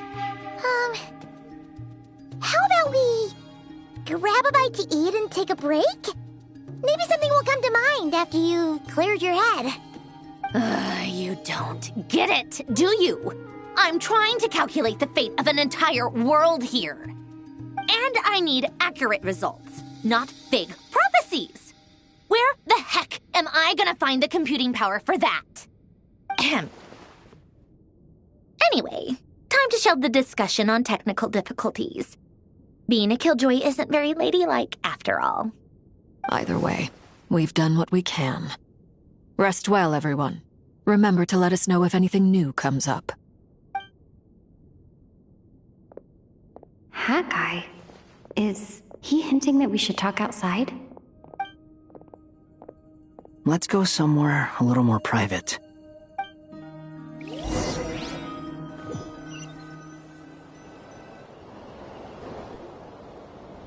You know that Dory went back to Sumeru, right? Yeah. She mentioned she was planning to head back. Things aren't looking good for Notcry. She's gone to spread the word so that Sumeru has a chance to prepare for the worst. From what I know of Dottore, there are two possible reasons why he hasn't made a move yet. One is that he's still working through some kinks in his new powers. The other is, he wants to see how we're going to react. He'll easily devour everything eventually, so I guess he's in no rush to make it happen. The first false god he made was me. Now it's his turn. Even though my records were erased from Irminsul, Dottore's ideas haven't changed one bit. He once told me that becoming a god was like turning yourself into a hungry wolf or giant serpent to devour the moon. Clearly, he began studying the moon goddess's powers long before he even tried making a god. He's always wanted to get his greedy hands on divine authority one way or another. And in the end, he devoured the moon where I failed. In the desert of Sumeru, there is a chessboard built by King Deshret, also known as Al-Ahmar. I don't know if it was a real game, or if he was just trying to challenge his servants and citizens in some way. But creating games and setting rules, gods do that as a matter of course. That's the kind of power Dottore craves. Now he has the Trilunar Authority. His power is leagues beyond the common people. I don't think there's any point in other nations rushing to the front line. They're better off focusing on defense and hoping they can fend off any threats that spill out from Notcry. Either way, Dory will inform Lesser Lord Kusanali, and she will contact the other gods in turn. The Seven will have some recourse available. If nothing else, their protection should keep the rest of the world from descending into chaos as quickly as Notcry has. So on the bright side, even if Notcry is doomed, your friends in other nations won't be in any immediate peril. That's good to know. But I'm not ready to give up on Notcry yet. There's a word for people who refuse to let anything go. It's called being greedy. Maybe it sounds greedy to you, and probably naive too. But whatever you call it, that's what gives me the determination to keep fighting. Battles are fleeting, but the will to fight is a long-term commitment. Give up for even a moment, and your resolve will shatter. Why do you always feel the need to do the right thing? No one is born to be a savior. I mean, who's gonna criticize you if you fail or give up? Don't take this the wrong way, but Dottore said something similar to me. I guess the Fatui attracts people who don't believe in saviors. Not necessarily. It's less about belief for me. I just want to know how determined you really are. After all, I don't owe anything to anyone else here. Only you. You look kinda worried. If your arch-nemesis was about to achieve their ultimate goal, I think you might feel a little worried too. That's true. Dottore is about to become an omniscient, omnipotent deity. That's gotta be a bitter pill to swallow. Still, you're calmer than I expected. Obviously. I have to admit that my past self was a reckless fool who misunderstood not only the point of revenge, but how to achieve it. And as much as I want my vengeance, I know I'm not gonna get it by acting alone. If the world's taught me anything, it's to think before I act. Too bad it never taught me any other virtues, though. So, I am going to destroy Dottore, no matter what it takes. So, what's your plan? I'll get to that. First, tell me, what do you think of Sandrone? Just like Paimon said, she's a friend, part of the gang.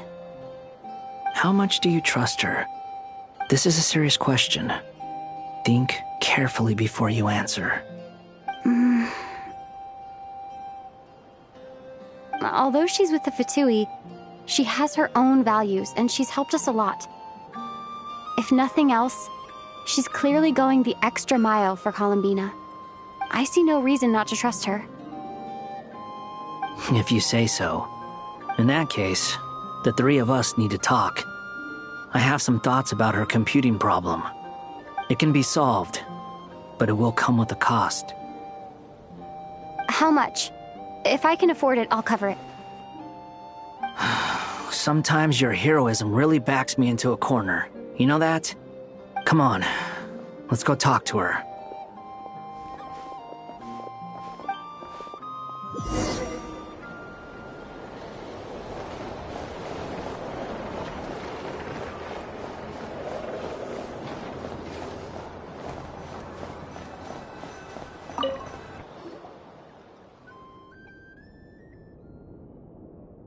Miss Androne, Traveler.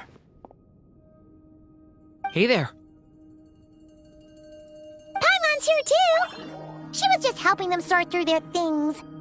How did your chat go? That was fast. The call only just ended. Well, you said it was urgent, so we got here as quickly as we could. Albedo, I have some alchemy questions for you. I see. Looks like my knowledge proved useful after all.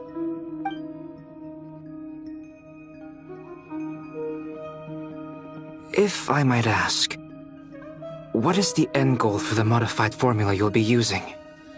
I needed to predict the future of the entire world. But I've run into some teething issues since trying to implement Renee's theory of the four Orthants. I see. I'll have a look at it. Still, computing power is the real issue here. How do you plan to solve it? About that, it's been sorted. Oh, with the Traveler's help? Actually, you're not wrong. She found the person with the solution. Was it Hat Guy? Yeah, it was him. Wow! Go Hat Guy! Seems like all that time studying at the academia is paying off big time. But where is he? Wasn't he the one who asked Albedo and I to come here? Come with me.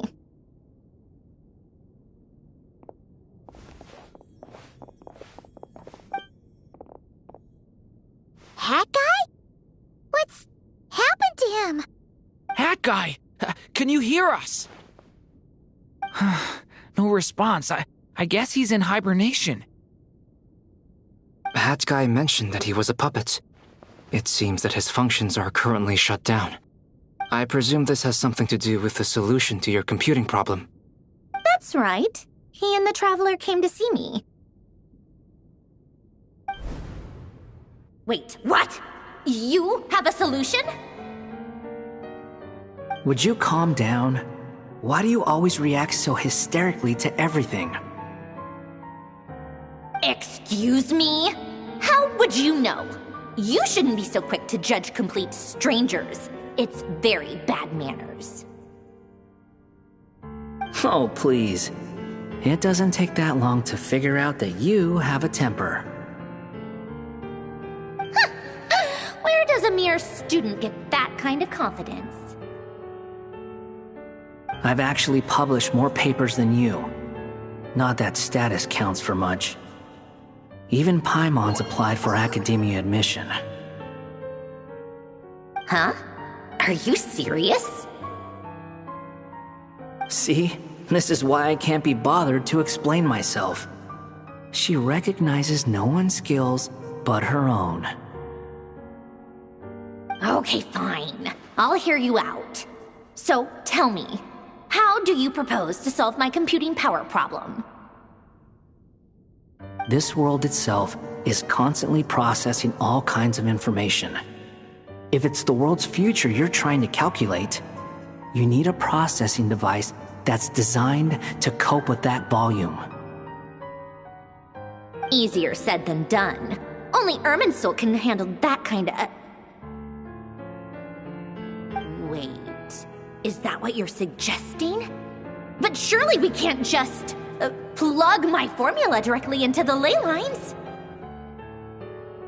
You should be able to tell that I'm not human, right?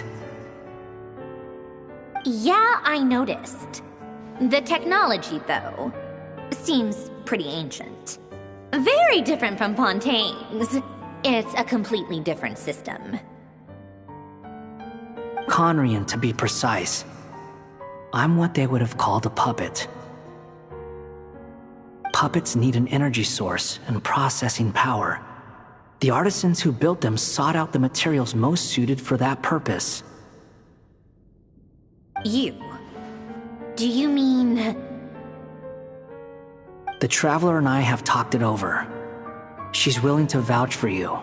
So, I'll allow you to borrow my core for your calculations. It was built using wood from a silver-white tree, which makes it a small part of Irminsul. Conrian technology and Irminsul wood. Who in the world could have built you?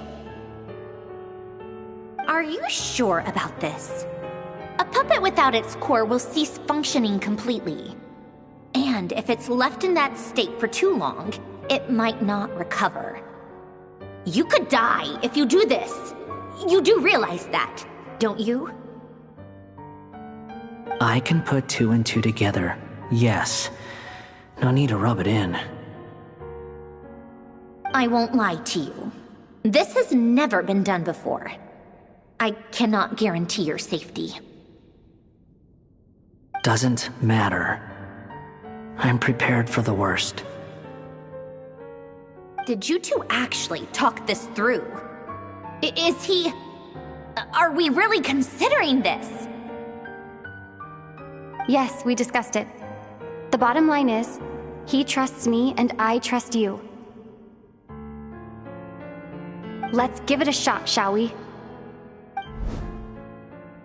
Honestly, I have no clue where this kid even came from.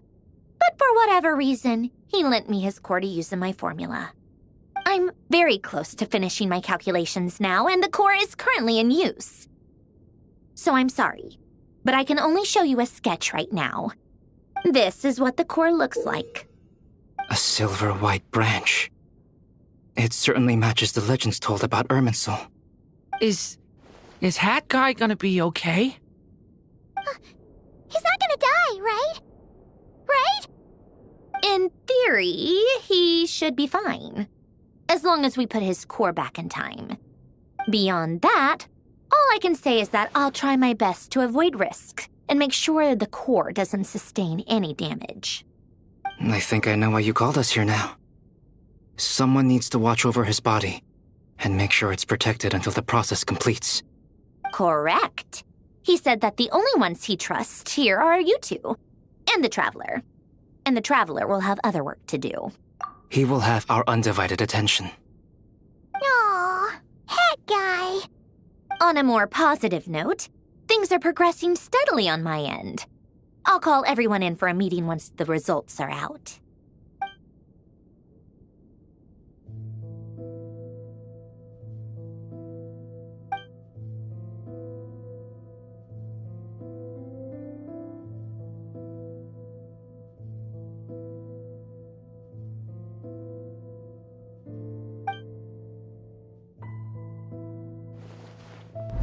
the worst case scenario with the core removal is either a system reset or a total loss of function.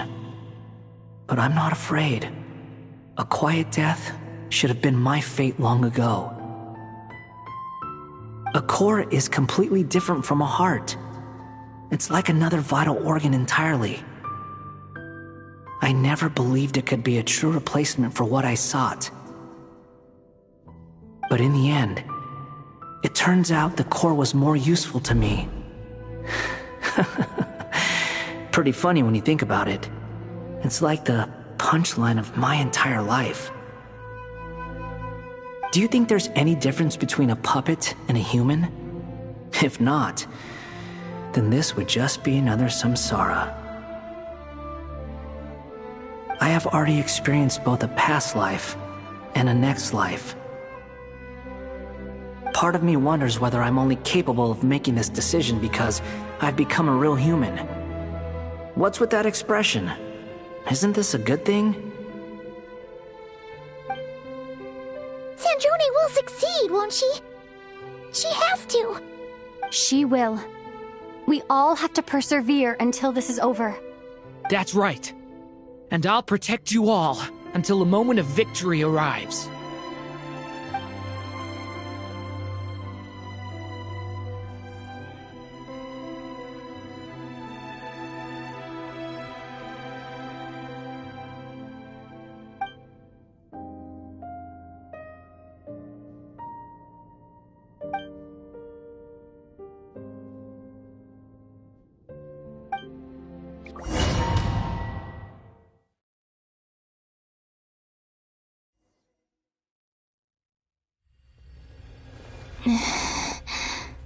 Who are you?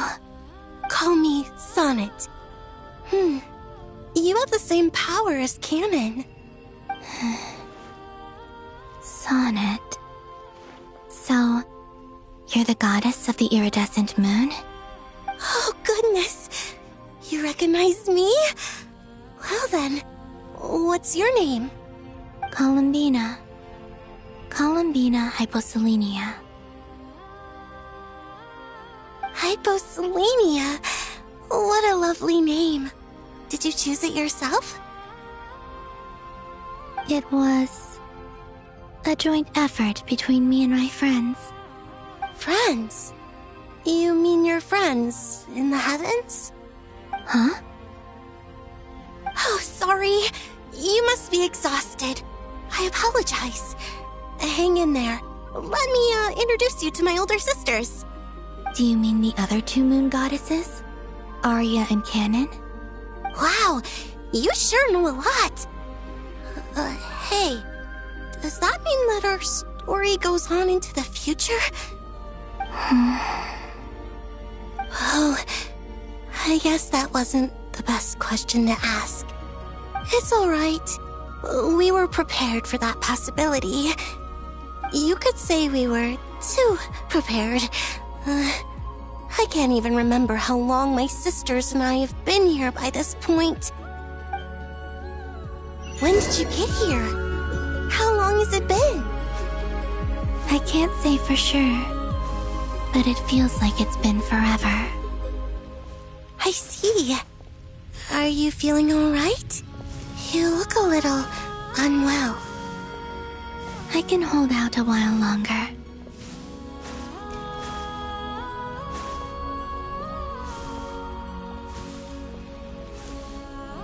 We don't have far to go.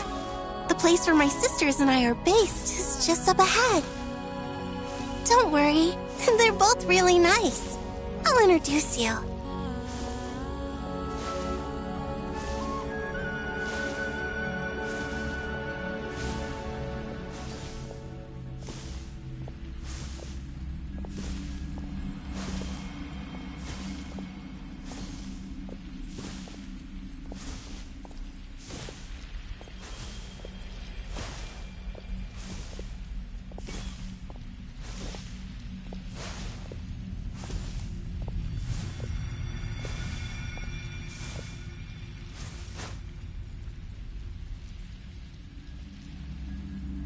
Sisters! I'm back!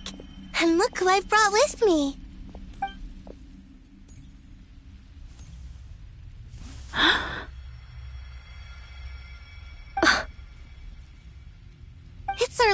little sister, born in the far future. The pleasure is all mine.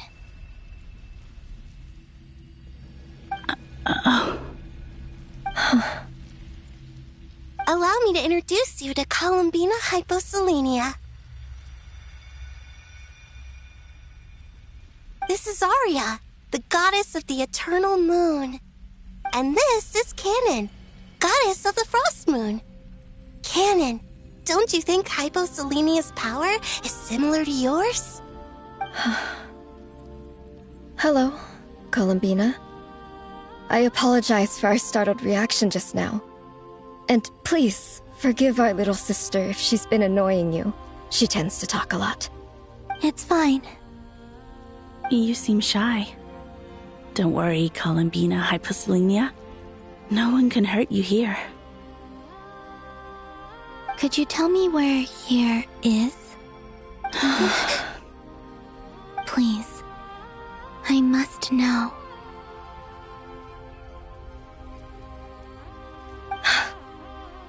My dear sister, this is where Tevat's original ruler, the Dragon King Nibelung, imprisoned the moon goddesses. What? You're scaring her, Canon. No, I'm fine. Please, continue. Nibelung, our original master, created us in the distant past to maintain Tevat. But he left this world and traveled into the dark universe beyond, to explore worlds vaster still. Day and night, we fulfilled our duty in the heavens, until the day that the first Descender arrived. The great ruler of the firmament. The heavenly principles. Is that what later generations call them? I see.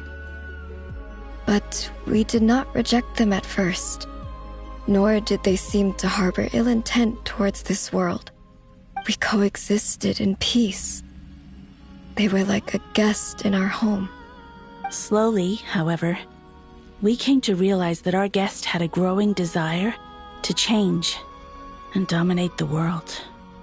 And you didn't stop it? No. There was an order to the rules they set up that Nibelung never taught us. We wanted to know if this order would bode good or ill for Tevat.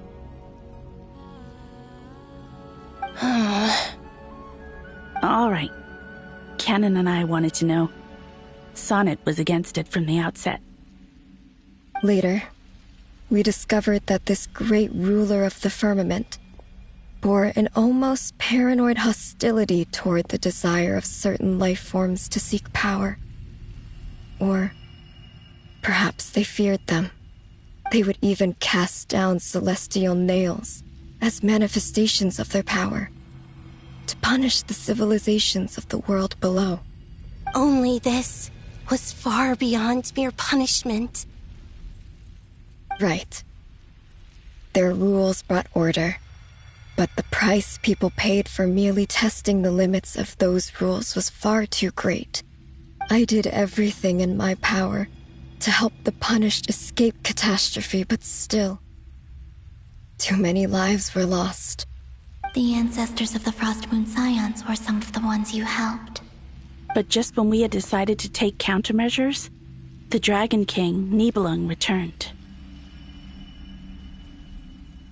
And so began the War of Funerary Flame. So, that's the name the world gave that war in the future. Well, who won in the end? As far as I know, the Heavenly Principles won, although it came at a great cost. They remained in Tevat, where they continue to rule to this day.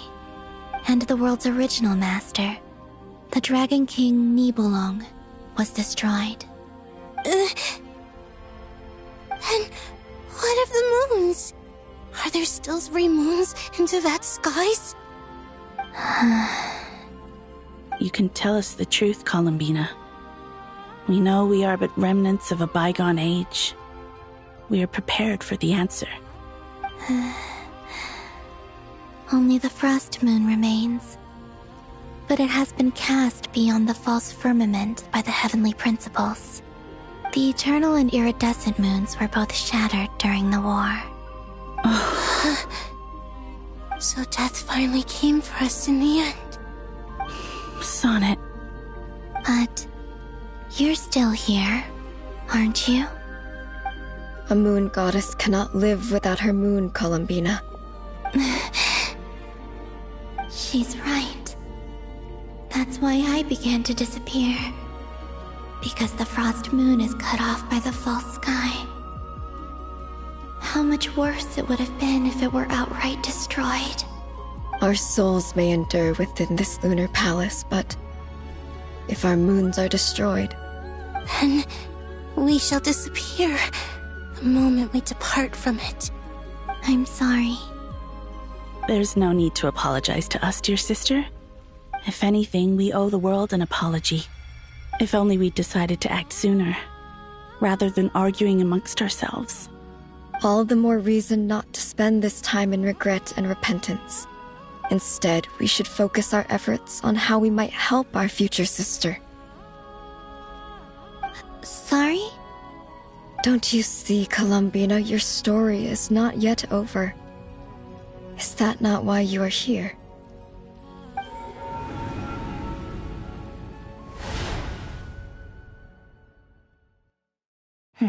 It's done. Initiate numerological array. Continue running primary process. Calculate the world's fate through extrapolation. And identify nodes of potential change. Secondary process, scan for moons. Still 4. The number of moon marrows hasn't changed. Wait, let me think. Is it possible that there's something I've been misunderstanding about the moons all along? Variables. Variables in the world. I know where potential variables within the world come from. So what about the moons? Are there any variables there? Like their life or death, for instance. What if being alive or dead makes no difference to a moon? But that's so strange. Even immortal gods can die. Why would the moons alone be? Wait! I've got it! If alive or dead is considered a variable, we might have had this wrong the whole time. No one ever said that a moon marrow equals a living moon. We just made that assumption ourselves. Initiate secondary process. Scan again. This time filtering out interfering perimeter, moon marrow. I don't care if they're natural or artificial. Get them out of my search results! Why? It says 3 moons still exist in Teyvat, even after excluding the moon marrows. But we know for a fact that 2 of them are dead. Redo the scan. Narrow the results to living moons and real moons. No, scrap that. Narrow it down to moons that have lunar authority and remain alive. Why? Why is it still 3? What is this, Columbina? Has the world lied to us? Or are you the one pulling the wool over our eyes?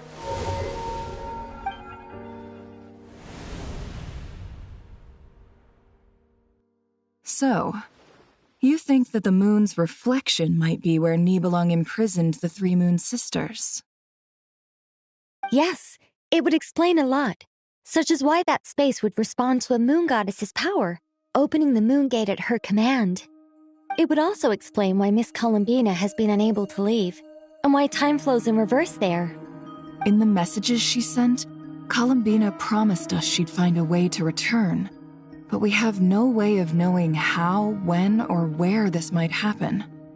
The fact that she still has yet to reappear in this world indicates that returning from that place is no easy feat. We cannot afford to simply wait for her. So you're saying, if she could return by her own power alone, she would have done so long ago? Yes, she certainly wouldn't leave it to this late stage when it's so touch and go. I've been giving this some thought, and I've come to believe that Luanatar might be an anchor that she left behind, as a sort of future waypoint. This could also explain why Luanatar is always by the Traveler's side. Sounds like a plausible theory. If that's the case, there must be some criteria we need to fulfill to allow Columbina to return to the present. The question is, what could they be?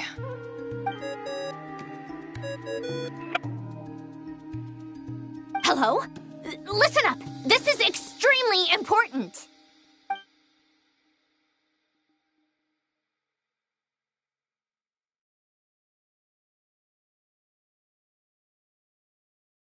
Not only is Columbina alive, but she may well exist in a form unimaginable to us. I'm still unclear on the details, but she's done something truly inconceivable in the past.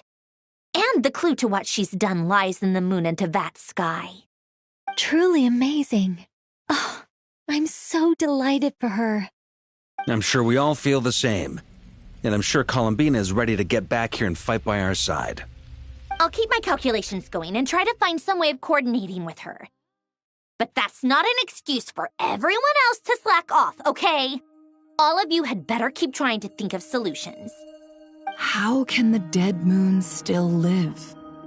And Luanatar...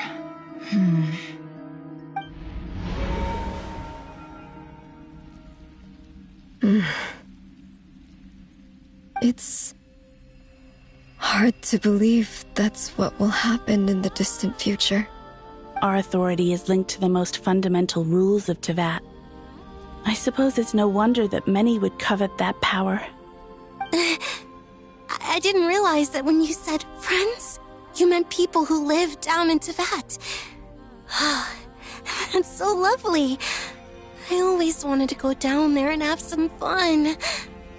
Have you ever tried leaving this prison? Of course. Between us, we've tried everything. But no matter where we go, this space will eventually bring us back here. It's like the center of a whirlpool. Everything ultimately converges here, at the moment when Nibelung imprisoned us.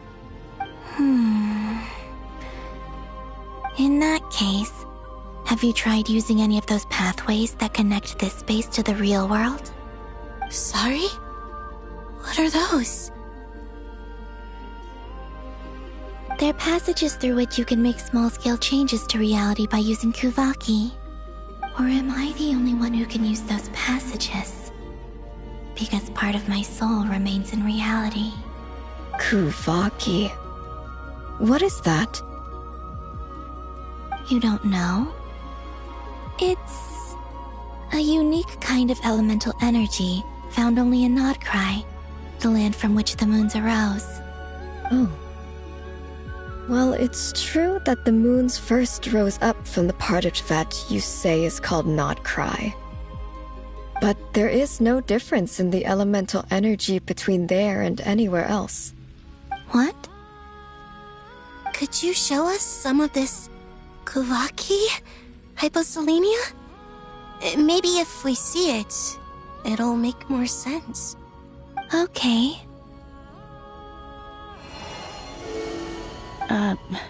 Isn't that just your power? What? But it's everywhere in Nodcry. In the air, in the land. Even the creatures who live there have adapted to its influence. How curious. This Kuvaki certainly did not exist anywhere in the world before we were imprisoned. Let alone influence living creatures. So, how exactly does it affect them anyway? Can they float in the air like us? This is so strange. Why would their reality differ so much from mine? Columbina, you're looking for more than just a way out of here, aren't you? Yes. If I am to help my friends, I will need tri-lunar authority on par with that of our foe. You mean... you'll need our power? This sounds extremely risky. The Three Moons' powers are not mutually compatible. Concentrating them into one goddess will be a very painful process. And if anything goes wrong, it could tear you to pieces. I know. But I'm willing to take that risk. Even so, let's say we successfully transfer our authority to you. How will you take it outside this prison? Niblin constructed this realm specifically to prevent us from using our powers to interfere in his war. No moon goddess can leave this place alive. What if I don't leave alive?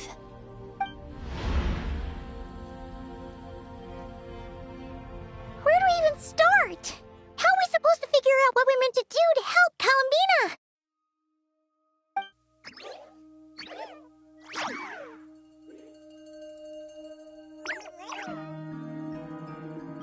Columbina, what do you need from us? If she really got to the beginning of time in there, how do you think she'd leave us a message?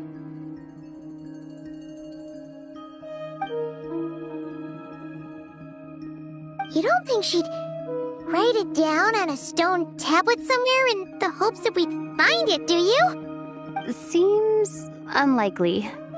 Columbina may not talk a lot, but she thinks deeply about issues like this.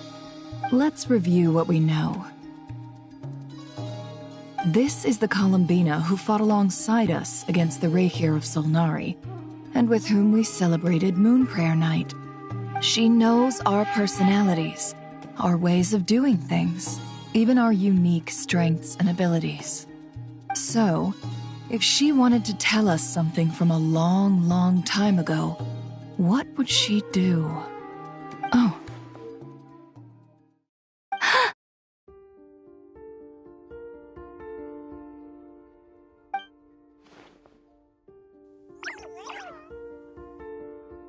Traveler, you once said that those golden ripples also appeared when Luanatar was born. What if Columbina left Luanatar here, not just as an anchor to the real world, but for some other purpose? If she is part of Columbina, and Columbina knows that I can see past events through her... Oh yeah! Like when you peeked into Rarir's past through his heart! Nefer, wait! If you're right about this, and you can really see past events through Luanatar, your eyes, they'll... Oh, I know. Looking at Rarir's past in Conria was already enough of a strain on my eyes. Looking this far back into the past, it'll surely blind me. But it's our only chance. This is the only way. Boss. We spoke about this once, a long time ago. Do you remember what I said, Yehoda? The day I lose my sight, the Curatorium of Secrets will be yours to run. But... What's wrong? I'd be overjoyed if I were you. This day's come a lot earlier than either of us expected. I need to know you'll honor our agreement, Yehoda. Promise me. Yes, Boss Neff. I promise. Are you sure you don't want some time to think this through? What is there to think through? I should have gone blind after our battle with Rarir. Frankly, it's almost criminal that I got away with it for this long. Then at least let me take some precautions on your behalf. And if you really do lose your sight, I'll visit your office every day and make sure you're well looked after. Oh, please, anything but that. I was actually ready to go through with this. Are you trying to scare me into backing out? As if I could ever scare you. I'll assume you're just joking to calm your nerves. All right, enough chit-chat. Let's do this.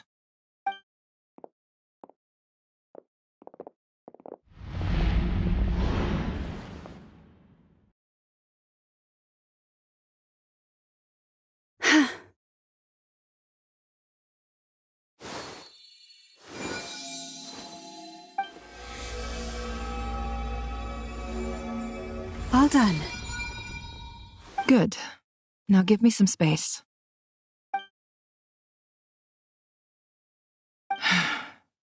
Come on then, little one. Show me what happened in the past.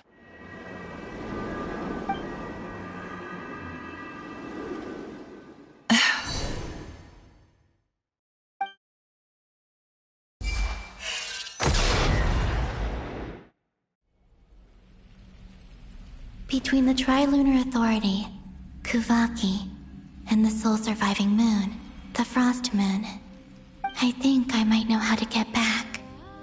But I will need my sister's help. Time to go talk it over with them.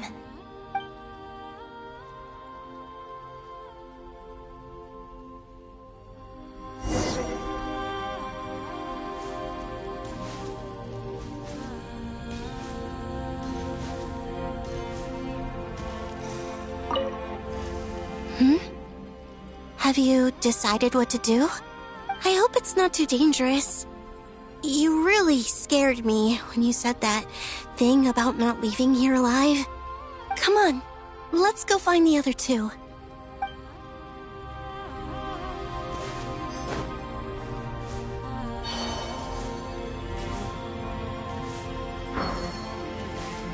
It seems you have reached a decision. I'm all ears. What do you propose?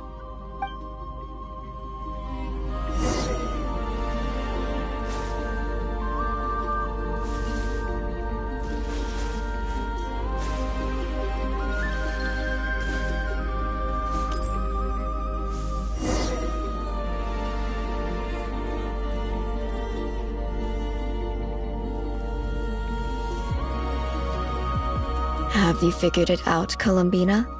Tell us, how do you plan to leave this place? I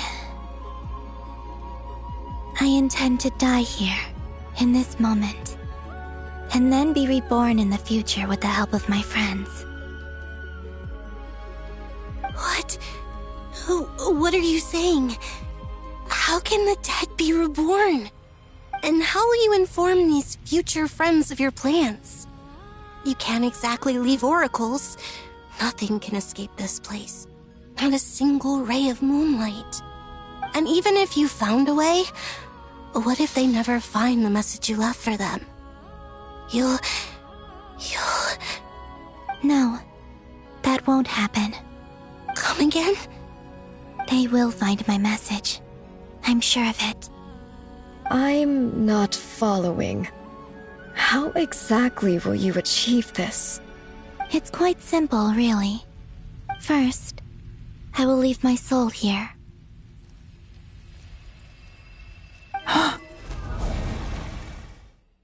I see it. Your soul? You mean you're a divinity? Yes. I once left a portion of my soul in the future. One so small that this prison barely noticed anything. In this very moment, she can resonate with my soul across time.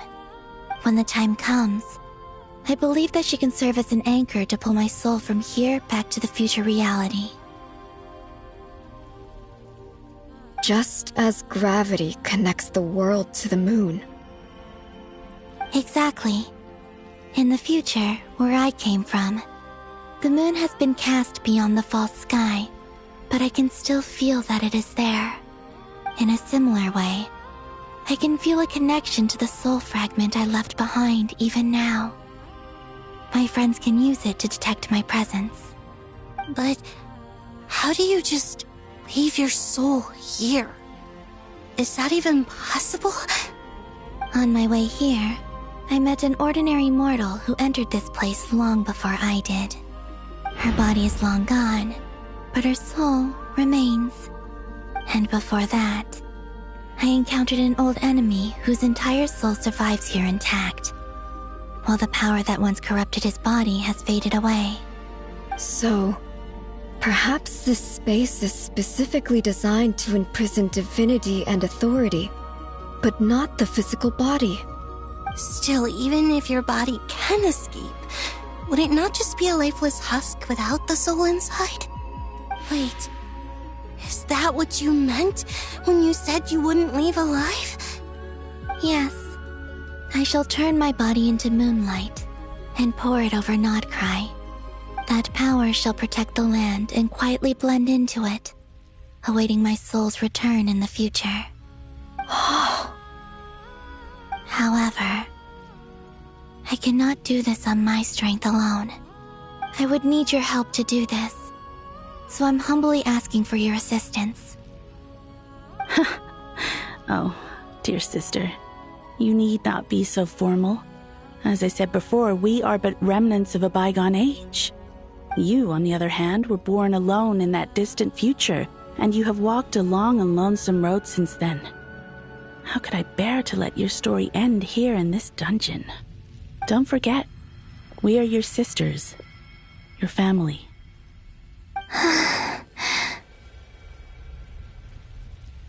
Arya's right. Actually, I've always wanted a little sister. Can you imagine how it's been for me? Getting nagged by 2 older sisters all the time. Now, I finally get to be the big sis. And not just that, but I get to help you return to your world, too. How could I say no to that? Sonnet. Kennen?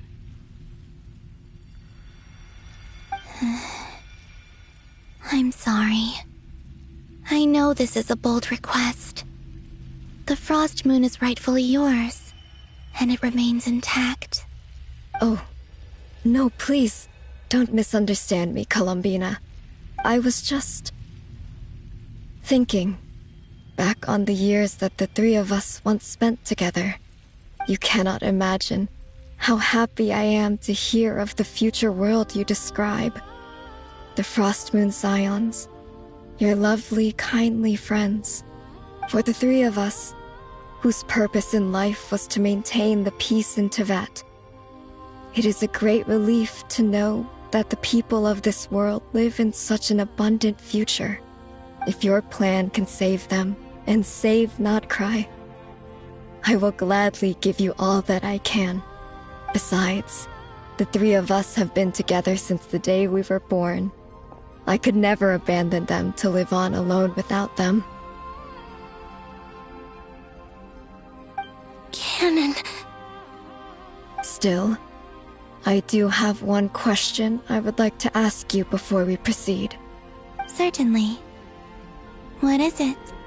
Why do you cover your eyes?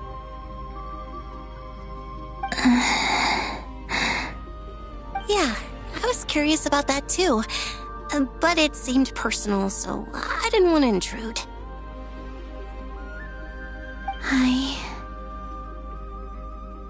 There was a time when I refused to look upon the world. I believed it was full of nothing but lies and falsehoods.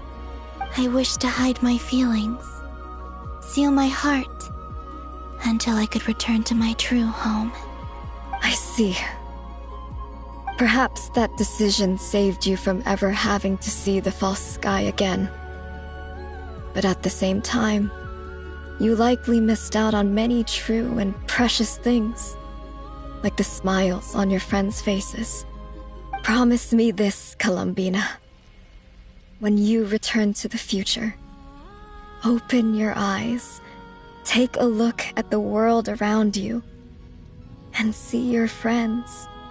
I'm sure that you know this already, given that you long to return, but that is your true home. Give me your hand, Columbina. Arya, Sonnet, you too. Okay. All right.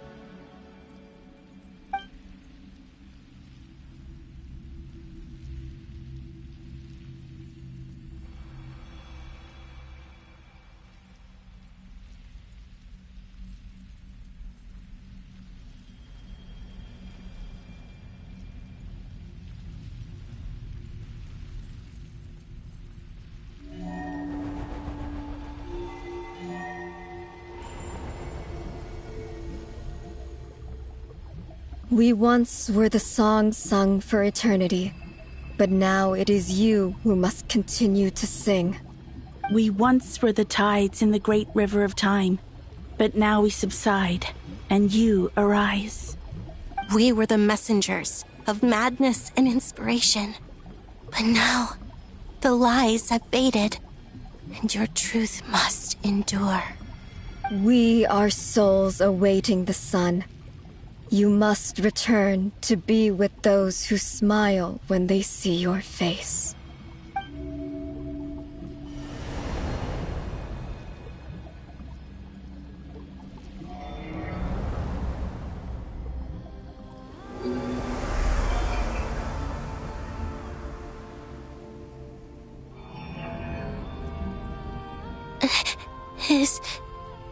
Is it done? Yes. We have transferred the authority over all 3 moons to Columbina Hyposelenia. From this moment on, she is the Tri-Lune Goddess, the one and only moon goddess of this world.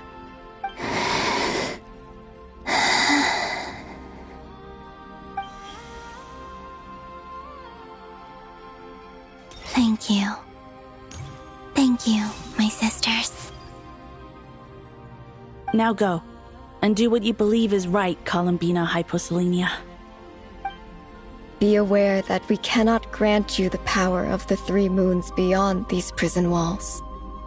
The conflict that arose over their remains following our disappearance will still take place. I understand. Sisters, oh, my body. It feels... Now that we have given up our power and authority, our bodies are merely mortal shells. This prison is dissolving them as we speak. It's okay, Sonnet.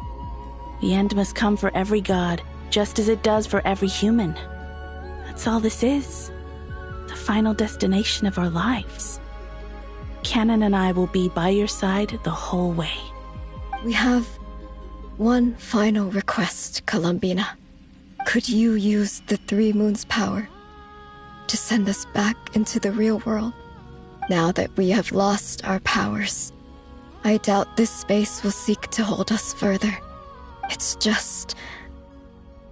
we would like to spend our final moments together in the only place we ever called home. Of course. Gladly.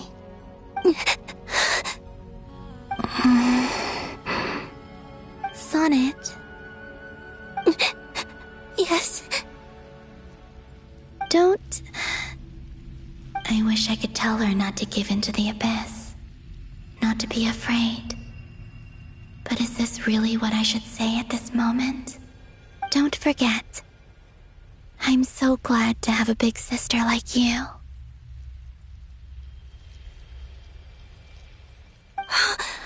No, Hypo. Thank you. I'm okay. I'm not afraid. As long as my sisters are with me, I won't be afraid.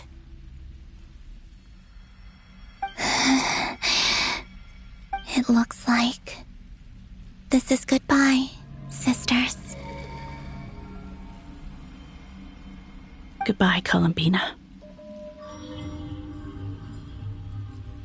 Take care of this world in our stead. I will.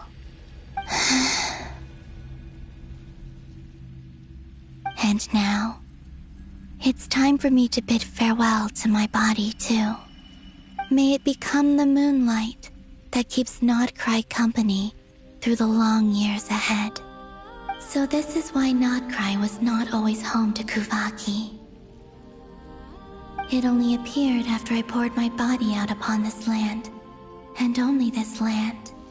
Kuvaki responds to me because it is me, my body, answering the call of my soul. And the golden energy I've encountered on my way here was, in fact, that very soul, which I am about to leave here to guide me. O power Tri-Lune, eternal moonlight. I, Columbina Hyposelenia, lay aside my body. Let it be cast into the dark night to illuminate the future. May it be a companion to all who dwell beneath the moon.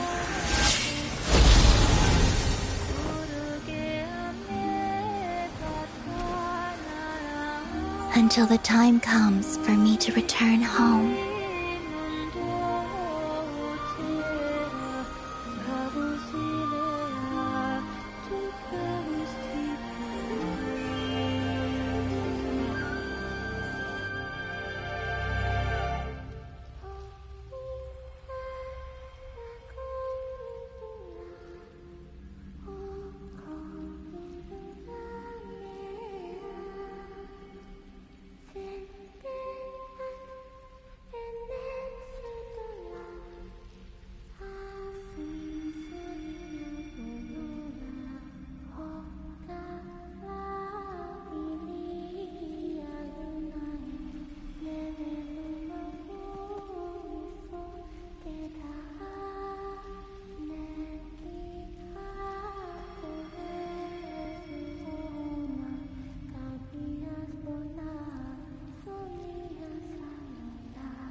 Were we even allowed to see that? Is anyone? Oh, can you still see? How many fingers am I holding up? I see 2 fingers, and a look of sheer terror on your face. Truly astounding, Miss Nefer. Your eyes have glimpsed the very ends of the world, and yet they remain as sharp as ever. Or is the credit for this miracle due to Miss Lauma? It seems that even time itself is no match for your medical skills. Surely you jest, Mr. Flint. I suspect we have Columbina to thank. She must have realized the immense toll that the ritual would take and purposely set aside some of her power in the past to protect Nefer's eyes when this moment arrived. There is always a great price to pay for witnessing the truth, but it seems that this time, Columbina has shouldered that burden on our behalf. She chose the perfect method of getting a message to us. Though her eyes were always shut, she was clearly so perceptive. She knows us well. She knew exactly how we would think and what we would try. Despite being separated by time and space, we're seeing the same possibilities and seizing the same opportunities. We still don't even know if she's okay right now. But as long as there's a chance we can do something, we'll fight to make it happen. We'll get you back somehow, Columbina.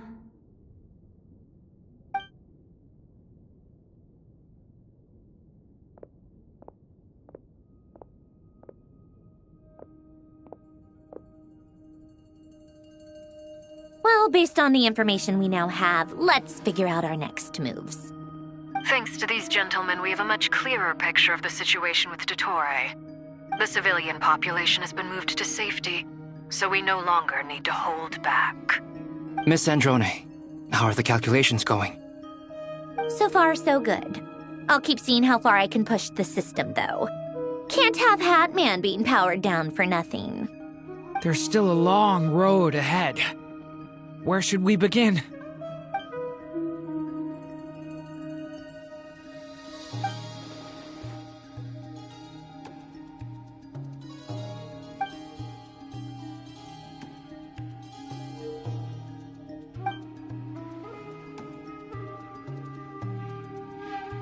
Our plan is clear. Time is short, so let's get moving. There's just never enough time, is there? Time is the bane of my existence. Ugh. Anyway, I'm gonna get back to work. All right, we'll do our part too. Yeah.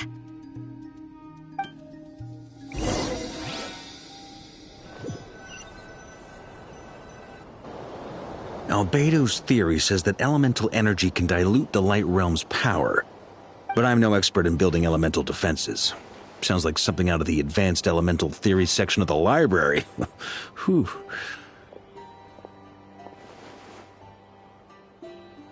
You seem quite troubled. Well, yeah.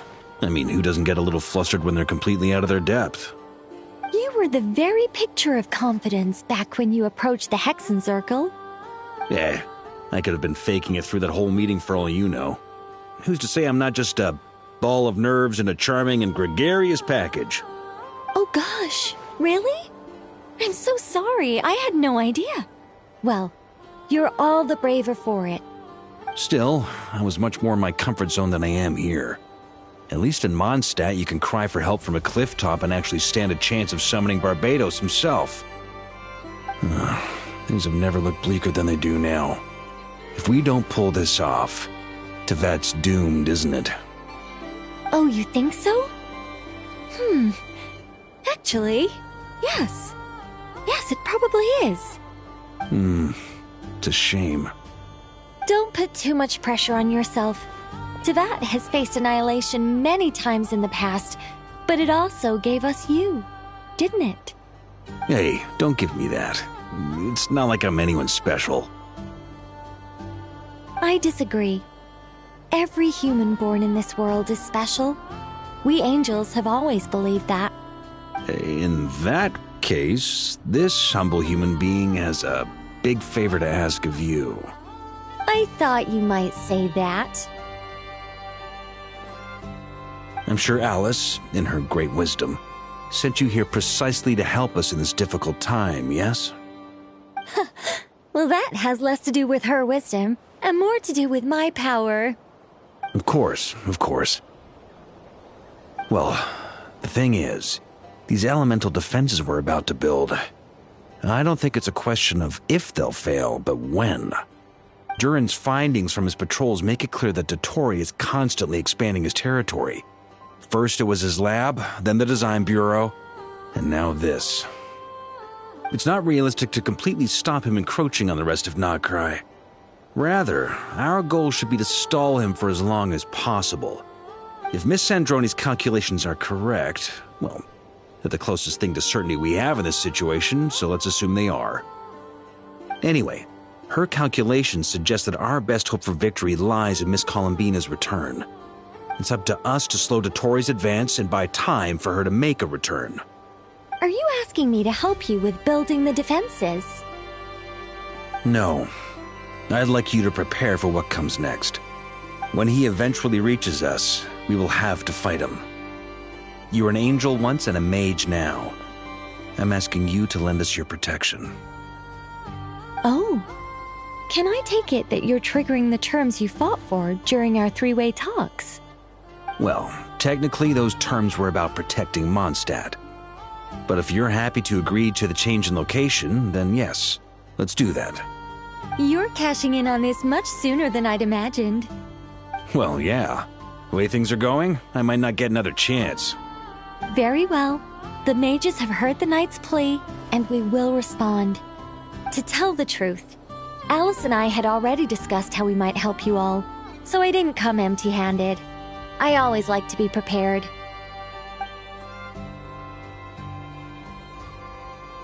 This is... wow. Yeah. This is great. Seriously, thank you. It's been many long years since I had a chance to dazzle humanity with a little divine intervention. To humbly serve as a reliable and responsible guide. Anyway, Knight of Boreas, please accept this gift in recognition of your great virtue. Go now.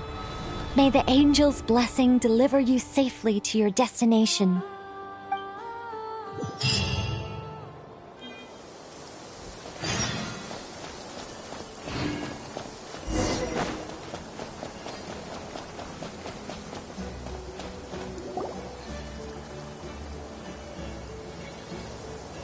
Ah, you're here. Sandroni! How are things going?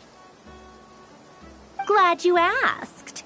You two are about to become the first people to lay eyes upon my masterpiece. Or Or should that be the first person and the first, specter? Hey! Whatever. Come, feast your eyes on this. Wow! We've never seen something like this before. This meter displays the progress of my formula. Currently, it's still making the most important connections. Once it's finished running, I'll deliver it right to your side. And then, we can finally bring Columbina back. What do you mean, deliver it? Can't you just tell us over the Dodo communication device? It'll just be some numbers, right? Ugh, you're such a greenhorn. This isn't the kind of formula you solve in math class. It's a highly complex algorithm capable of constructing a framework of rules. Ugh, whatever. We'll be here all day if I start trying to explain it. All you need to know is the formula must be completed before we can bring Columbina back. I'll share the data with you. Nicole's agreed to let me use her information channel, so we just need to use the Dodo communication device like so. And... there. Now you can check in on my progress. Wow! Look at that! You're amazing, Zandrone. About time you recognized my genius. Took you long enough. Anyway, that's all for me. You should check on the others if you have time. Make sure we don't have any weak links in the chain. That might sound harsh to you, but close supervision is a common practice in the Fatui. Not looking to catch anyone out. I just care about everything going smoothly. That's all. I'm kinda stuck here while the formula's running, so I need you to be my second pair of eyes in the meantime.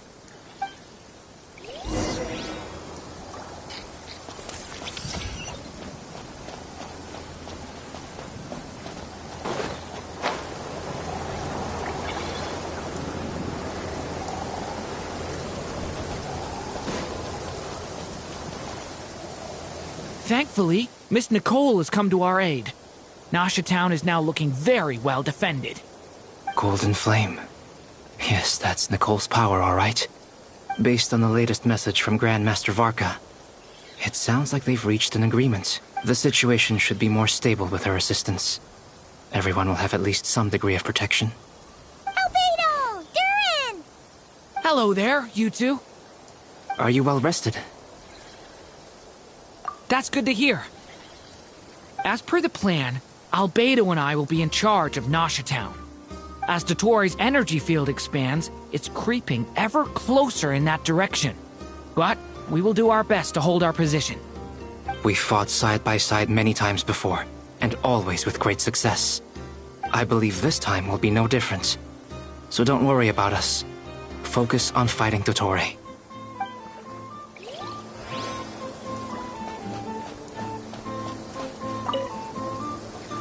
Traveler, Paimon, a pleasure to see you both. Twins! How's everything coming along? Fairly well, if I do say so myself. Personally, I am ready to confront Dottore head-on. Ooh, you sound much more serious than usual. To be honest, I am not usually fond of exercising my full strength. For one thing, it's hardly conducive to maintaining a low profile. Besides, I believe one should have the right to choose when to show their hand. I am conserving my strength until the moment of battle is upon us. Anything to boost our chances of victory. Seeing you get into the zone like this really puts Paimon at ease. Huh, Traveler? I consider it an honor to have your trust. Rest well. I look forward to seeing you both in your element during the battle.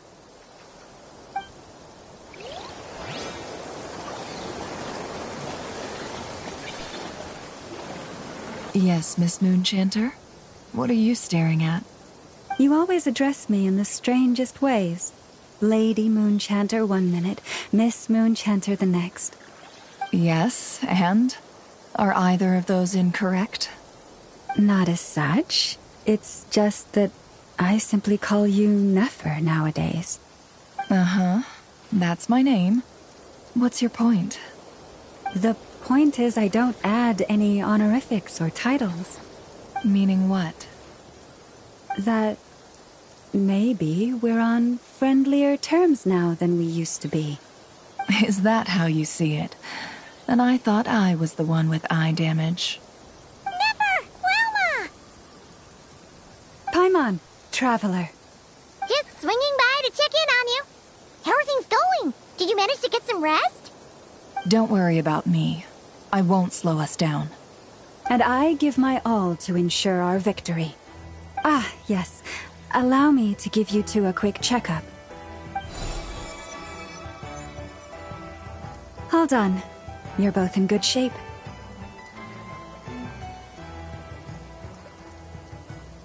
You're welcome. You'll have your work cut out for you in this battle against Dottore, so make sure to get some rest in first. Paimon will keep an eye on her. Don't you worry. I'm glad to hear it. Take good care of yourself, too, Paimon. Sure thing!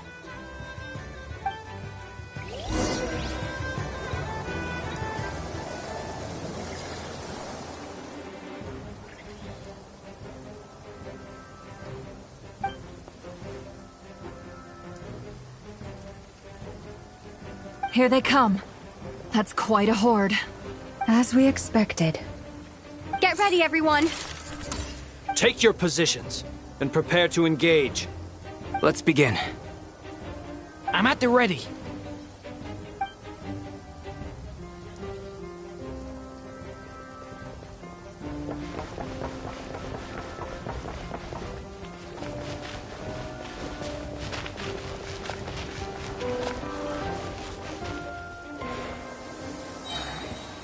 Waste of time. Your skull! Close your eyes. Be silent. Are you quite finished? I'm good to dust.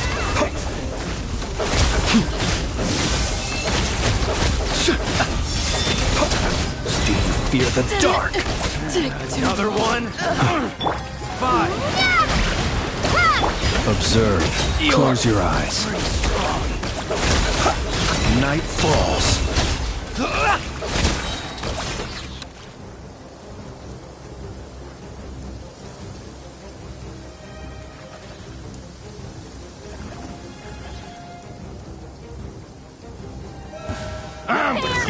Your skull!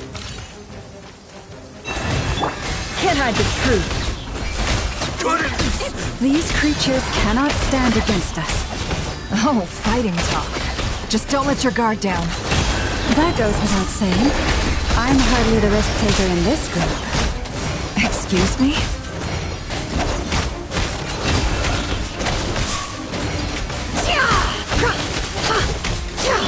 Leave this place. By the frost.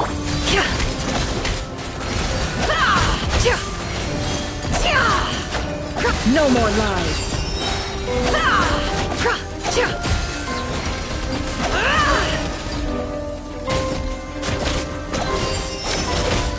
Seek within. Can't hide the truth.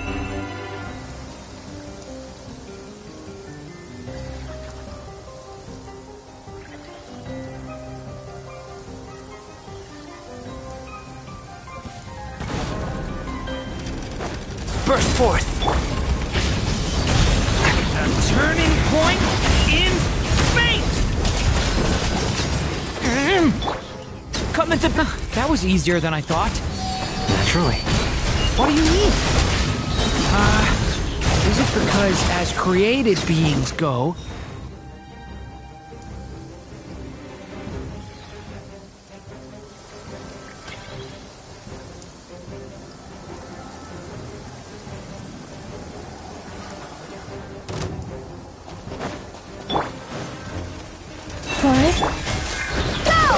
Be silent.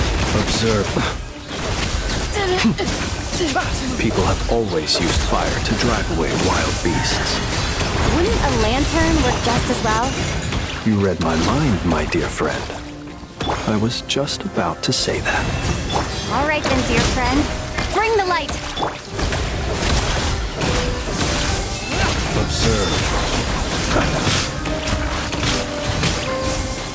Night falls.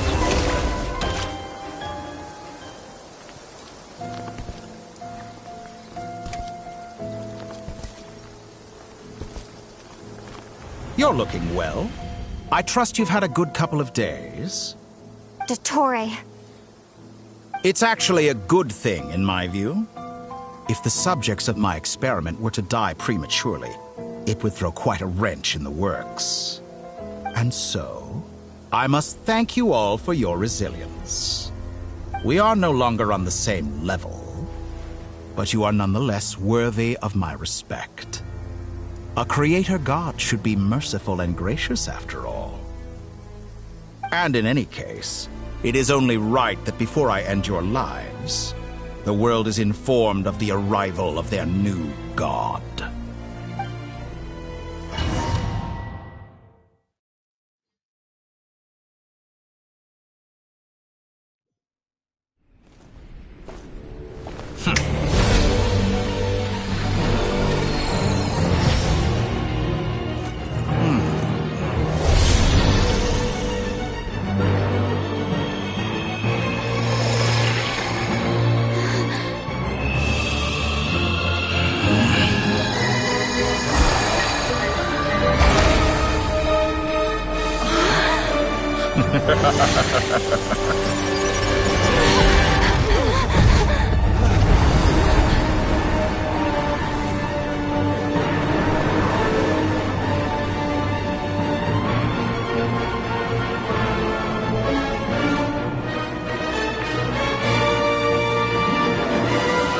The experiment begins.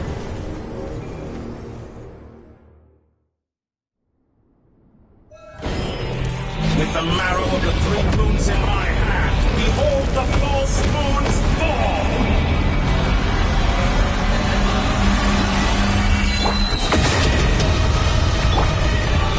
With one heart, we pray.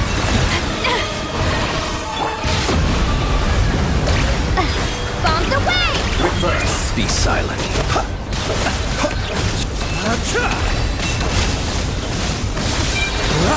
Pathetic.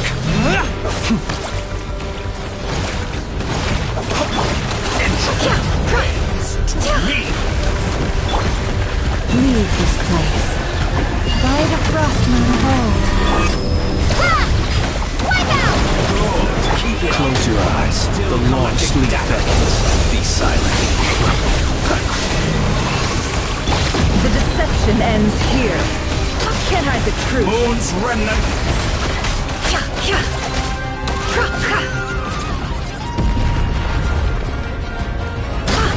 Observe. First, like an ant in my palm. I've been moved inside another space, and it's sealed off. Looking at the structure of it, it seems like Dottore intends to trap us here. There's no exit. Our endurance is about to be put to the test.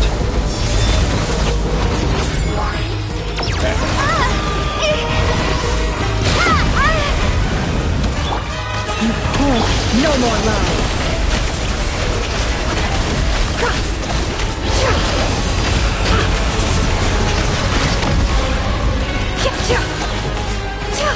How dumb! Forrest? You cannot face me! Found! Moon's remnant!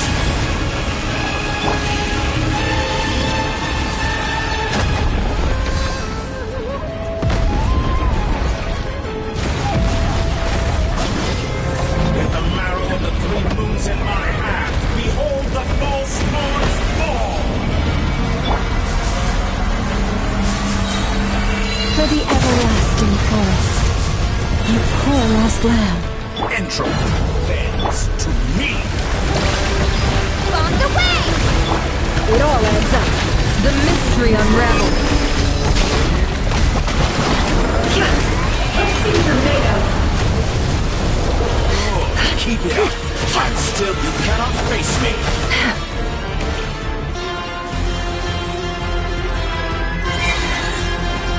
Tell me, where will you try scurrying off to next? I am being tested. Looks like Dottore has opted for a divide and conquer strategy. But we will not allow him to triumph. Now, I shall pray for our victory.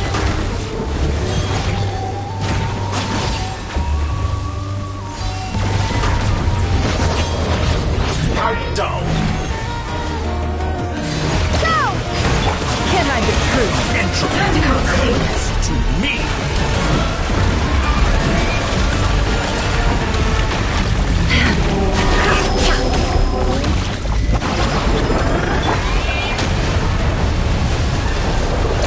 Be shut up! It all adds up. Found it! Absurd. How unfortunate. No more love. Did you honestly think that would be nailed?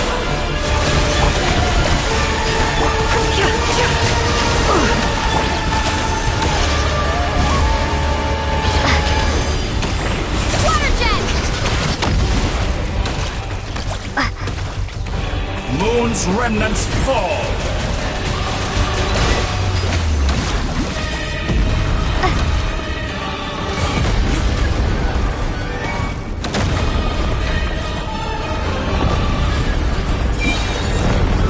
Be annihilated, that which cannot stand against me! What's this supposed to be? A knockoff version of the space Columbina got trapped in? There really is no way out.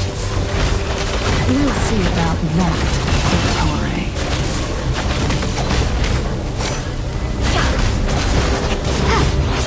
Entropy! I am not intending to take your teammates from you. But you have a choice now.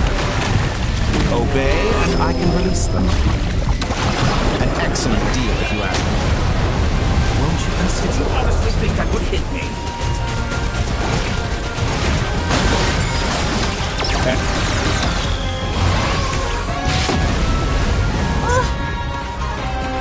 Reverse.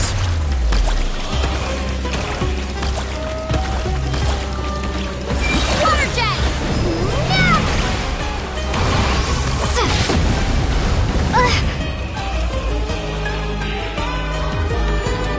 I'm aware you've been working on some little tricks to surprise me with, but it appears that none of them have come to fruition. My guess would be that you're trying to bring Columbina back. But then, where is Sandrone? Or are you trying to buy time for her? I always found their friendship to be a curious phenomenon. Two highly incongruent personalities, and yet they share a deep connection. Speaking of Columbina, I once saw her as like a younger sister. We got along quite amicably while she was with the Fatui. But then one day she suddenly decided she would refuse to take part in any further experiments. To this day, I truly don't understand what I could have done to upset her so much. It's such a pity. I could have had a sister, a family. But alas, she grew to dislike me. You're not fit to be family to her. That I can't deny. So many people, all obsessed with playing out the same tired old dramas. This world is rotten to the core. And then there's you. You had every opportunity to reach the right conclusion. The thought of killing you off like this? But I maintain that I approached you in good faith, so I will offer you another chance. Will you work with me? You have until I count to 10 to make your choice. 1, 2, 3. Not in a million years.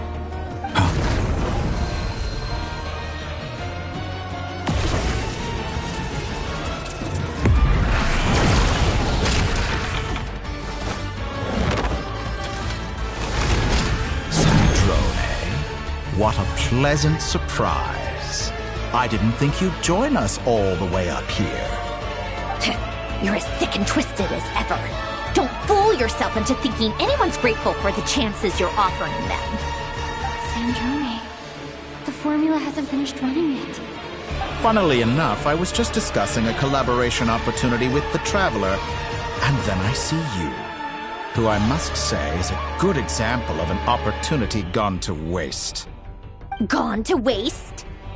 I said that everyone would get one chance, and you've used yours to march right back into the lion's den. So yes, it's an utterly wasted opportunity. And what makes you think I believe a word that comes out of your mouth? I was planning on disposing of your little formula after wrapping up more urgent business here. But since you've taken the trouble of serving it to me on a silver platter, I can simply bring it forward in the schedule.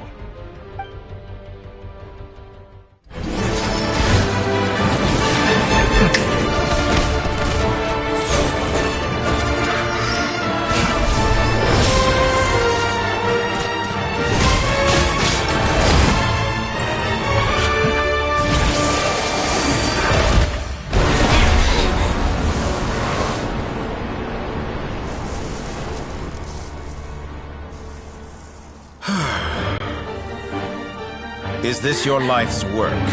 This piece of trash?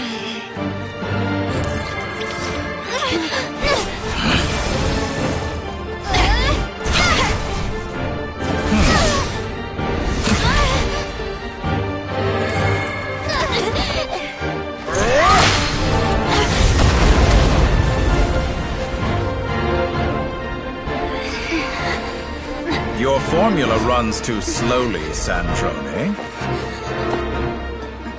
You put your hope for success on others instead of fighting dirty. That is why you have failed. Now, whom should I slay first? Any volunteers? No one? How nice of you to leave the decision to me.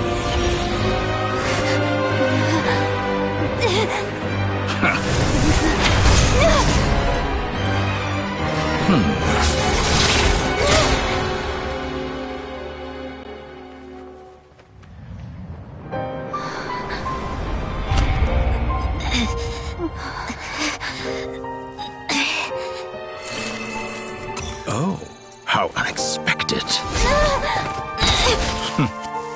Sandrone, any last words for me, comrade?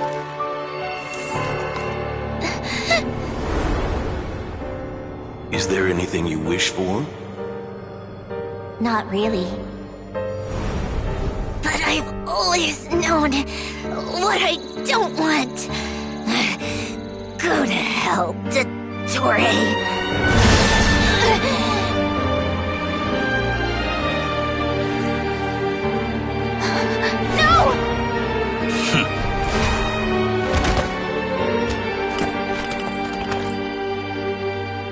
And now, you have failed.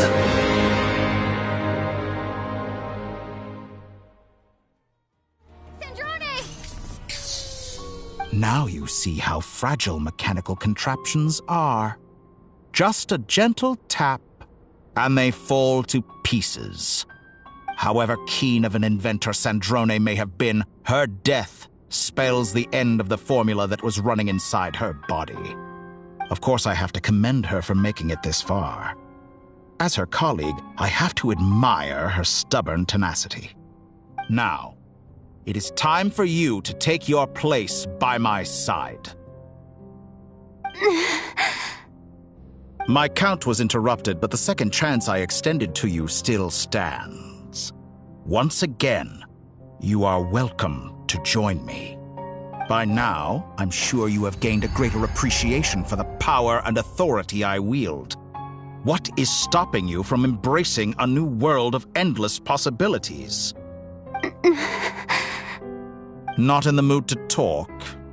As you wish. You seem less talkative than usual today. I'll change the topic to something more apropos. Sandrone was always like this, never trusting anyone. Always so reluctant to share her research with them. Objectively speaking, she had her strengths.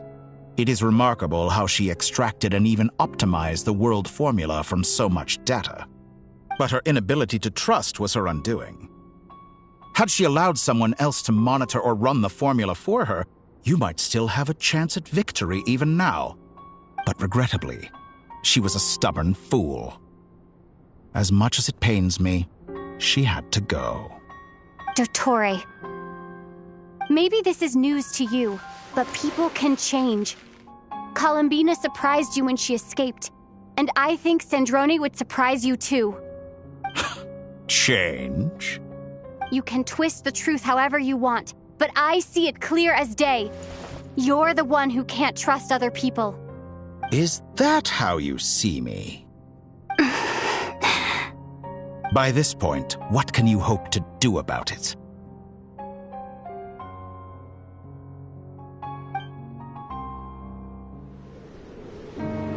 It is pointless to fight on. You've already lost.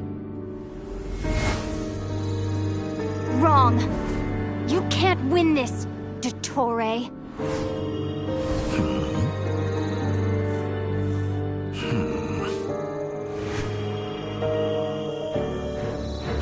What?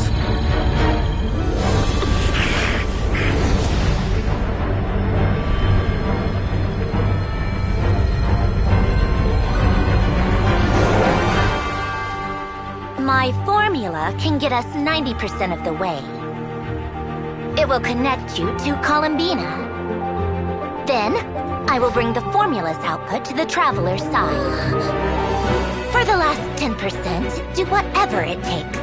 Just bring the moon down.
Turn my body into moonlight and pour it over Nodcry. My soul, I leave here to inform my future friends. Lastly, I will hide the Trilune Authority within the Frost Moon. And when my body, soul, and authority are reunited, finally...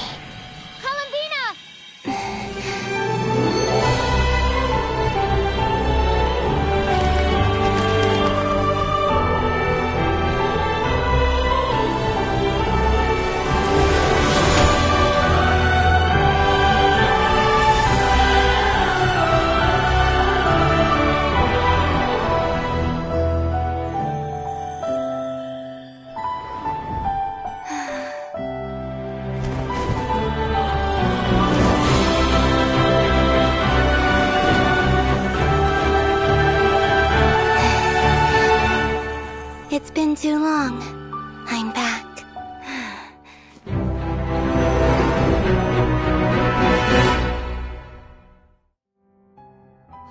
Stay focused on the battle, Traveler. What a touching reunion. Though I personally find myself repulsed by the sight of weaklings huddled together for war. Now, you're quite finished patting yourselves on the back. Show me how long you can struggle before you... Watch out, Columbina! He can manipulate space itself! I know. Wait for the right moment. We'll strike together. Wait.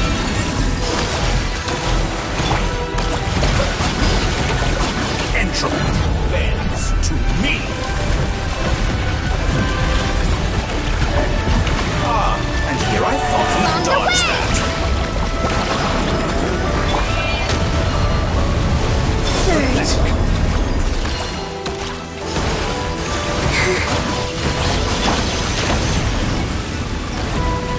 Pity. I expected this experiment to last longer. Enough! First, like an ant in my palm.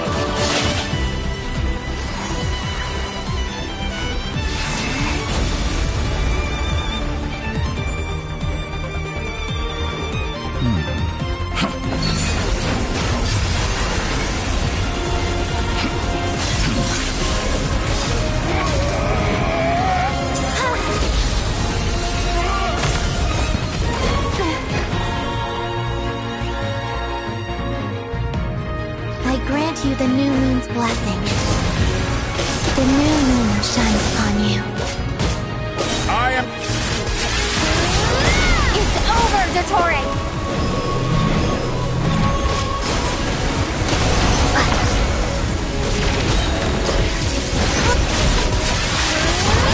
Time to pay for your heinous crimes!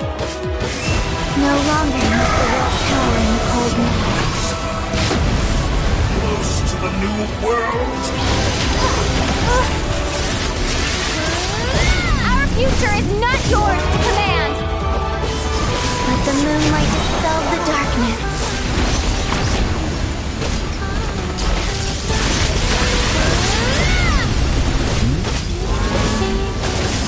Everlasting as the moon.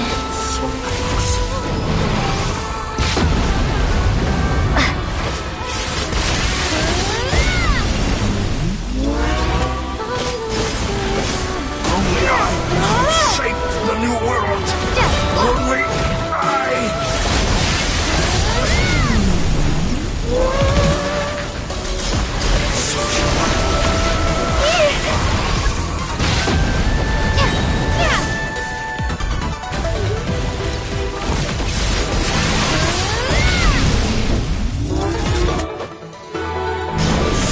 Rather wallow in this rotten, decaying world.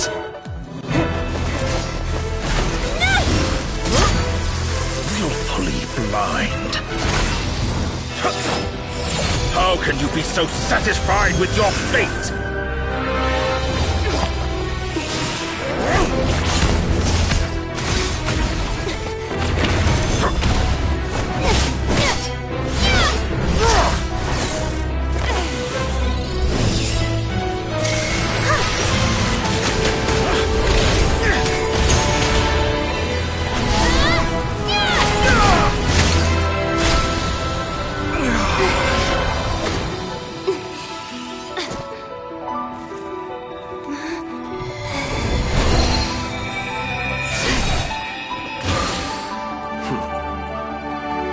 This battle was never about fate. It's about friends, family, and the home you stole from them. So dull. Only the weak rely on each other for comfort. You shall see. Once I transcend fate, you will be nothing but fodder for my grand experiment! That will never happen.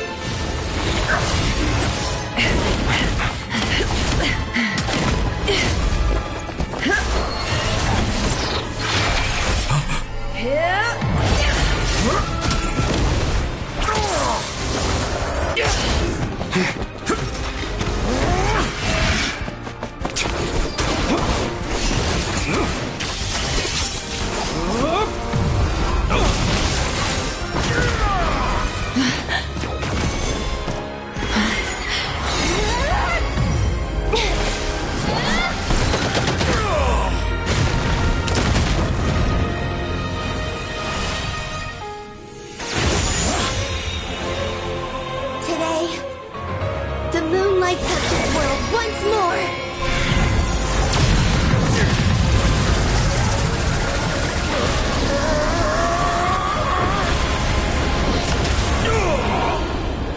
This loathsome world.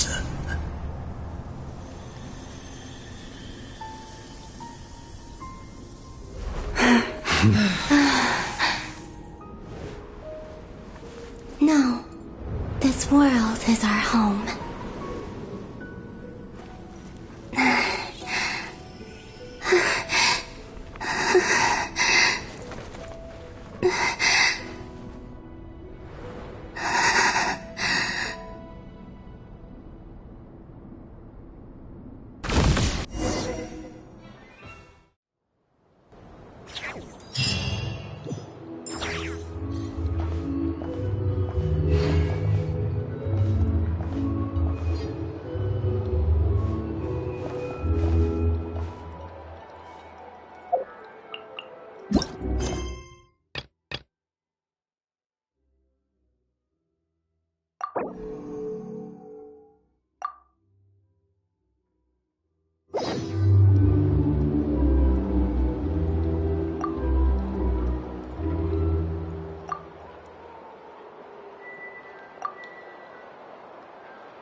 No, you're doing it wrong.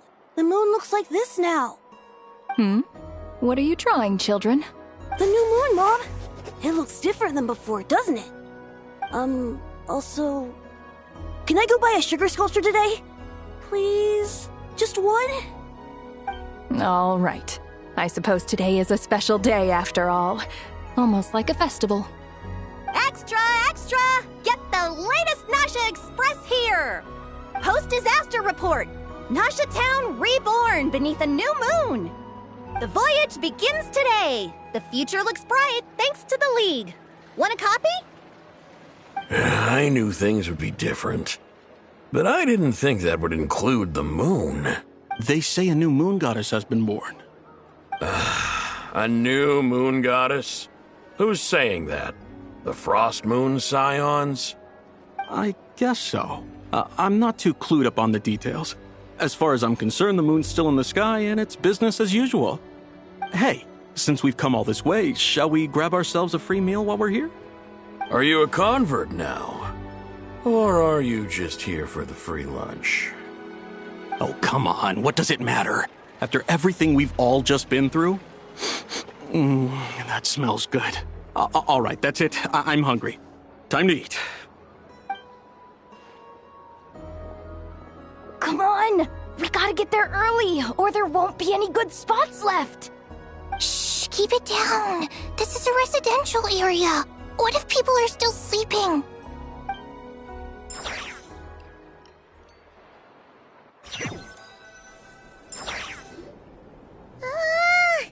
Why is it so noisy outside?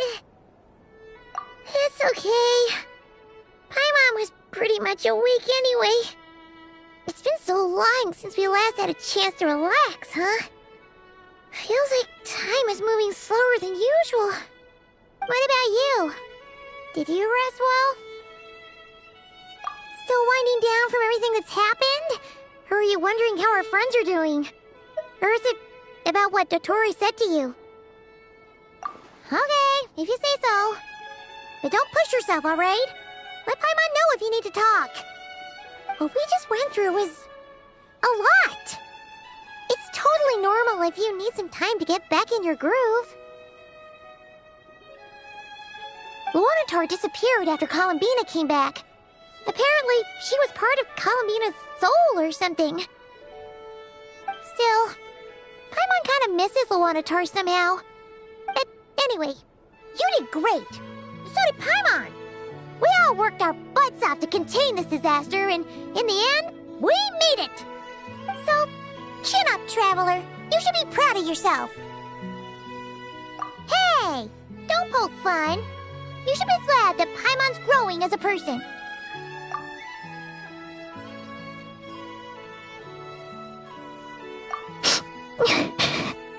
Paimon didn't think you'd mention it. You have no idea how anxious Paimon was. She was worried sick about you. Well, if you really want to show Paimon you're sorry, you're gonna need to make it up to her. You better be ready to splash out on a lavish meal.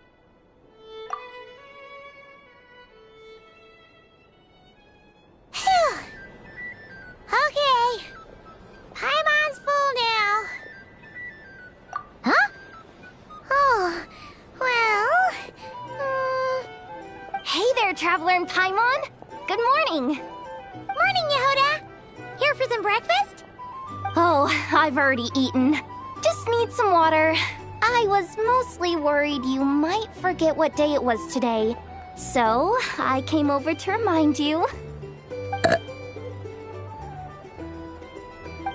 Careful there, Paimon. Too much food will make you drowsy. Don't let anyone catch you hiding at the back and nodding off during the League meeting. You should probably be saying that to Aino. She's the baby of the group, if anyone. True. You know, I'm surprised that all these competing groups are actually coming together to try to solve things together. Definitely a first for Nodcry. Well, nothing like a region-wide calamity to bring people together. After that, Surely even the most self-interested people have to realize that going it alone isn't worth the risk, right? Try telling Boss Neff that. She's not exactly convinced that people are gonna get with the program. Really? But if she's so pessimistic about it, why'd she agree to be the Curatorium's representative in the League? Probably 'cause even though Unity sounds like a pretty far-fetched idea, the benefits it would bring make it worth a shot. I think things will work out, though. I swear, Not Cry feels like one big family now with everything that's happened.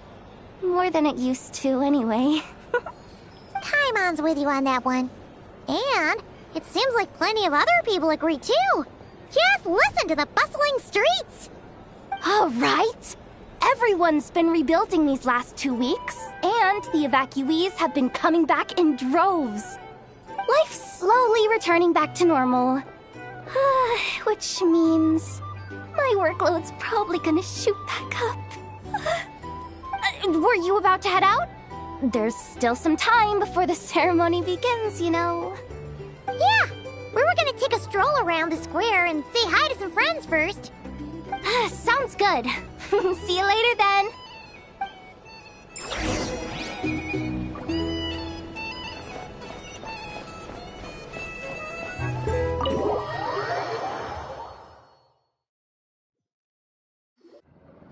Please accept today's boon. Have a nice day. Are Paimon's eyes deceiving her? Or is that Inepa handing out food for the Frost Moon Scions? Hello there. Would you like a feast of the moon, along with some snacks of the day? So, what's new, Inepa? It was only a few days ago when we last saw you, but it looks like you've joined the Frost Moon Scions in that time. And I know too? What are you talking about, Paimon? We're just here to help. Duh. In the wake of the disaster, it's all hands on deck. We responded to Lama's request for support. At times like these, the smallest good deed can inspire others and help them through the hard days ahead. And we're using eggs and heating tubes to make that a reality. In true Kromkake Crab Shop style! Inepa! Did you hear that? The Traveler said I did good. The Traveler! That's because it's true, I know. Proposal. If you can resist eating today's dessert, I will provide you with compliments, too. No way! Well, that proposal got shot down quickly. I need something to get me through the hard times, too, you know. Mom! Yes, dear. Go right ahead. Excuse me. Could I take a photo with the robot lady? She helped us get safely out of Notcry, and she helped us get back home too. She's the best. Of course she is. And since I'm the whiz kid who built her, that makes me even better than best, right? But you stole my snacks though. Oops. Shall we move to the open space near the center? The view there is better. Thank you! Aren't you the better pick for this job, Flint's? You underestimate yourself yet again, Master Ilua. Not at all. I rarely come by Nashi Town. I don't know any of the big shots here. All in good time. Socializing is a step-by-step journey. But you're much further ahead on that road, aren't you? You're not seeing the full picture. You know the truth now. My friends do not understand my habits. There is no question about it. The Lightkeepers need a representative in the League. Someone who is upright, cares about other people, and can realize their self-worth through group action. You say it like you wouldn't make the cut. I am most flattered that you think I would. Sigh a little less, Master Ilua, and have more faith in yourself. All the Lightkeepers agree that you're a very promising young man. That is precisely why Starshina Nikita felt safe delegating such important work to you.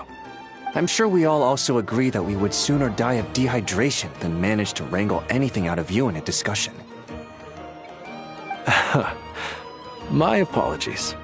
I am not in the habit of bringing water with me when I go out. Whatever. I'll take the job. By the way, who else is part of this? Oh, it's quite the who's who of Nodcry. There's the Moon Chanter of the Frostmoon Scions, the boss of the Curatorium of Secrets, a representative of the Voynich Guild, and even someone from the adorable Kromkake craft shop. I'm sure you will find speaking with them to be a genuine pleasure. If you say so. I've never done this work before, so I'm honestly a little scared of making mistakes. But I'll do it. Not only is it our duty as Lightkeepers, but because I want to make Nodcry a more welcoming place.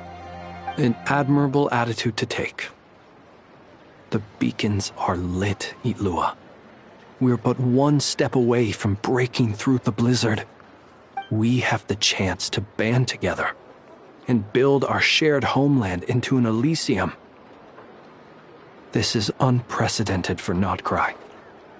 An opportunity not to be missed. Yeah. You're right. I'll do my best. Quite a few familiar faces have arrived. Let's go, shall we?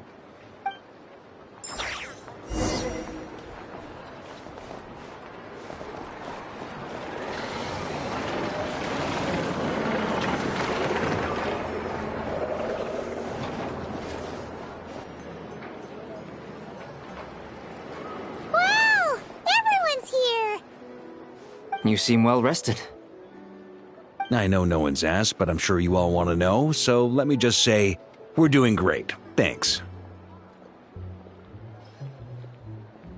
Well, great, but not perfect.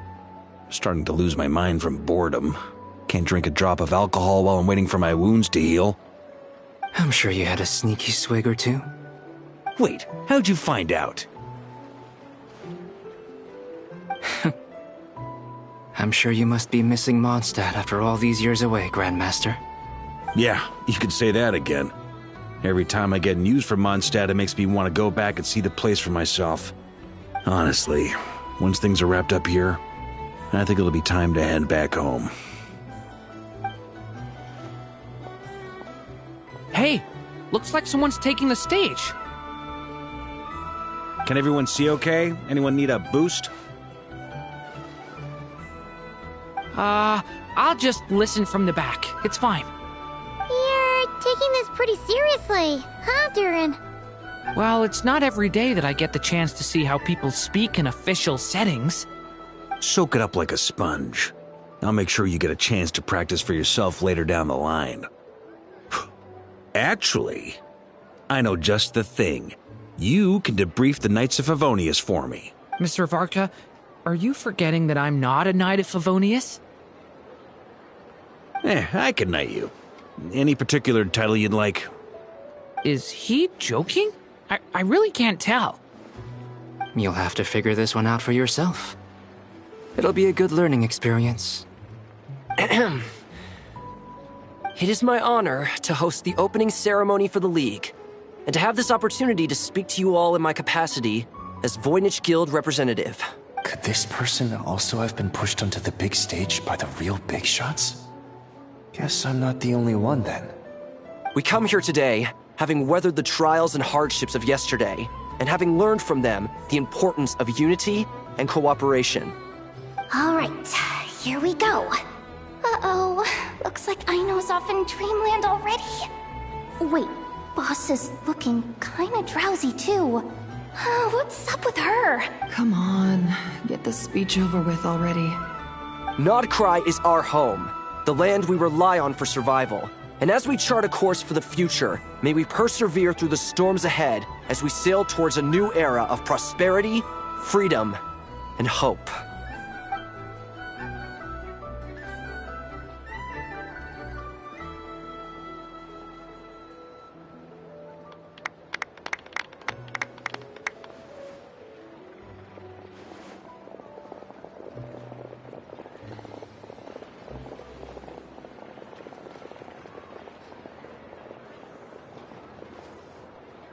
Looks like we'll have more opportunities to travel in the future. I'm sure you'll cope, Lady Moonchanter, given how fleet of foot you are. Unfortunately, I suspect I'll be too busy at the curatorium to act as your host. We have a busy schedule, not to mention an international network of contacts to manage. It'll be all right. I'll just check your schedule with Yehoda well in advance. And if she's not available, I can simply ask Ashru. You... So giving my employees extra workload isn't enough for you? You're really going to drag my cat into this too? I thought you'd approve. Aren't you forever increasing your employees' workloads?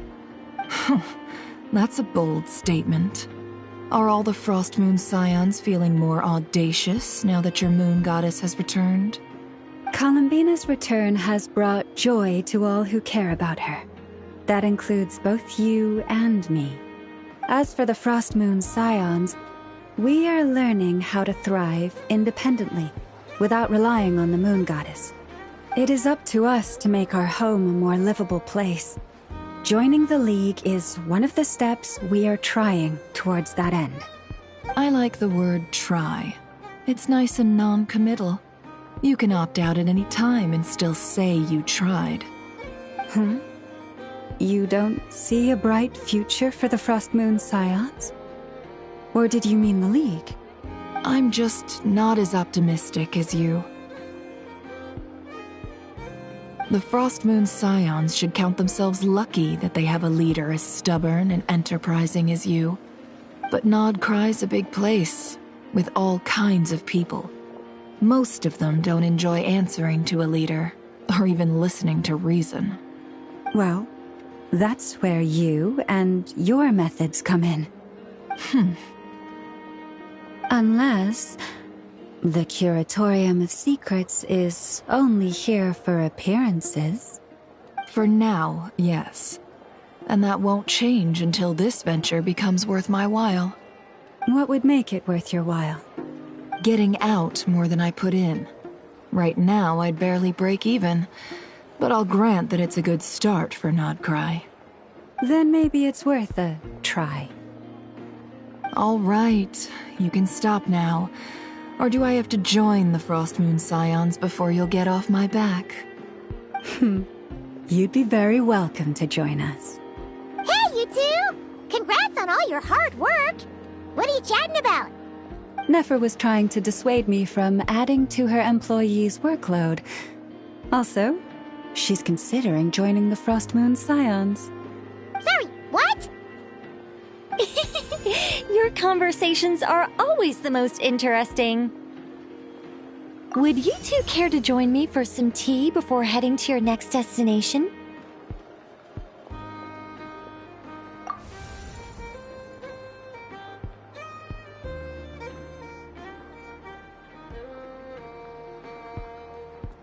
Nicole? Wait, where are you? Aren't you gonna show up today? Sadly not. I'm otherwise occupied right now. I'm sorry, Paimon. I can hear how disappointed you are. If it's any consolation, let me say that how things appear on the surface is a far cry from what they are at their core. Perhaps you'll feel better if you focus on the fact you have a special line of communication with the great mage herself.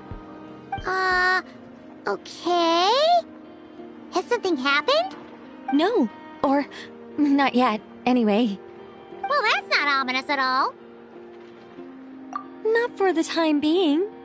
Just think of this as a general check-in to make sure this communication system is still running smoothly. Besides, it's good to chat once in a while if we want to maintain our friendship.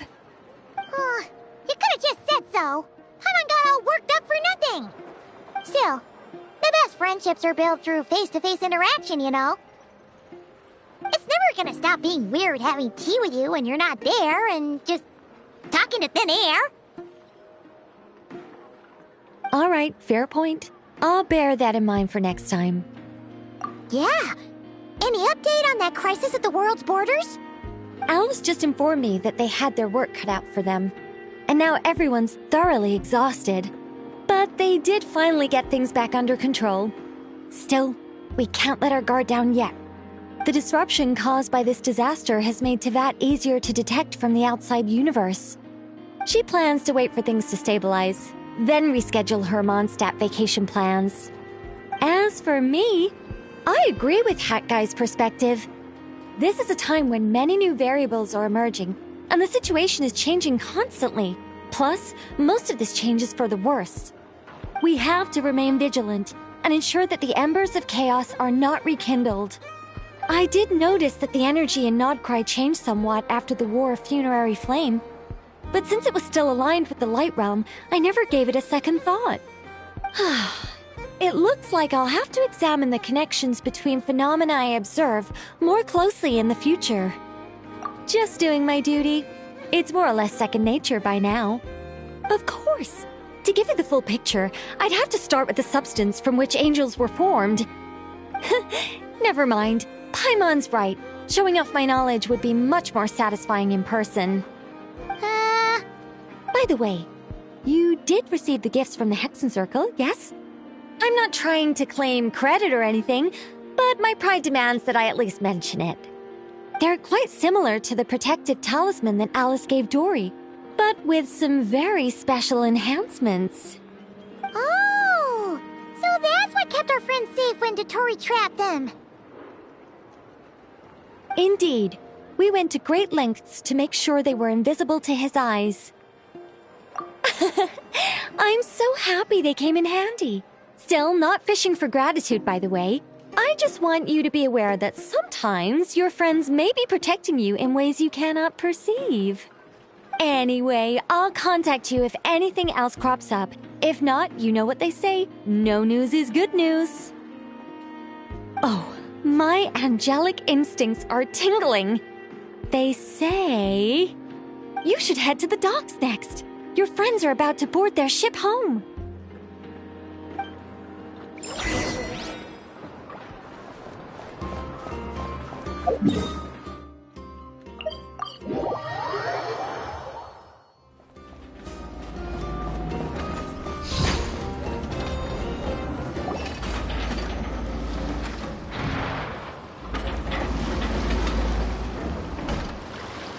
You're here.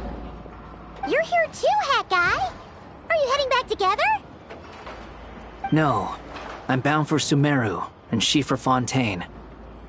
We just happened to cross paths at the harbor. Everything seems fine. Sandrone may have an abominable temper, but she's always been very responsible with important calculations, and things entrusted to her by valued friends. You always speak as if you know us inside out, Mr. Hat Guy. Maybe I'm just a good judge of character. I certainly hope that's all there is to it. Regardless, you have been a significant help in this matter. For that, you have my gratitude. I didn't do anything special.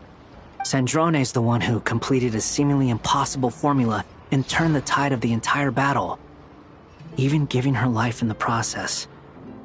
She's the one we should be thanking. Even we were unaware that Sandrone had hidden the real formula inside Polonia's body.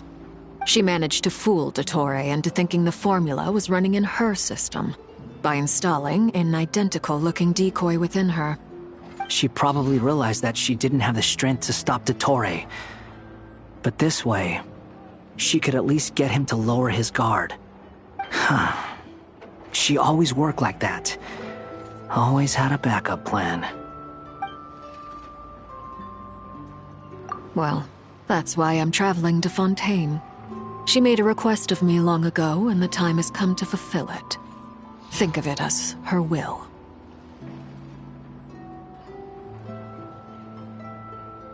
She said that should she ever fail in a mission, she'd like me to deliver her core and Polonia's to the Fontaine Research Institute. She also mentioned that she had made arrangements for people there to set her affairs in order. Some of her personal effects, such as her notes, were left to me. I've decided to take them back to the House of the Hearth, for safekeeping primarily, but also as mementos, I suppose. However, there is one book among them that I'd like to leave in your care. I'll have someone deliver it to your residence at the flagship at a later date.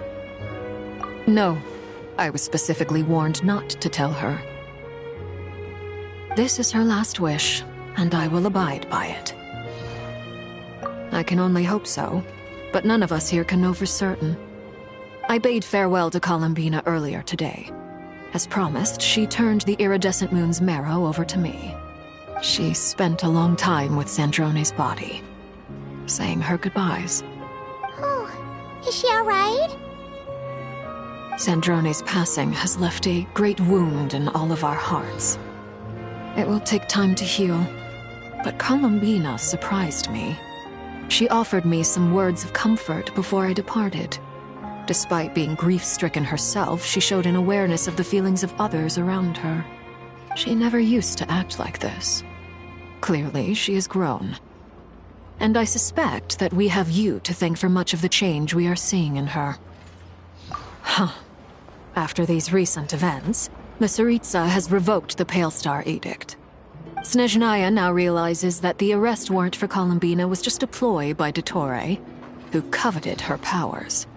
I shall return to Nodcry to see her as soon as I find the time. I hope that from now on, she too will explore more of the world. Columbina Hyposelenia's journey is only beginning. My ship is here. Traveler, Paimon, we shall meet again. You too, Hat Guy. What are you still bumming around for? Isn't Columbina waiting for you? I thought today was the day you'd agree with her to go find out the truth about your sibling. You're afraid you won't like the truth when you see it. Well, this is new. I was starting to think that nothing could scare you. Don't say that! Wouldn't you be if you were in this situation? Fair point. But I'd say I have more experience facing up to unpleasant truths than the Traveler. They say blood's thicker than water. I know how much you need your family back. More than you need any of your friends. And I'm sure that all your real friends understand that too.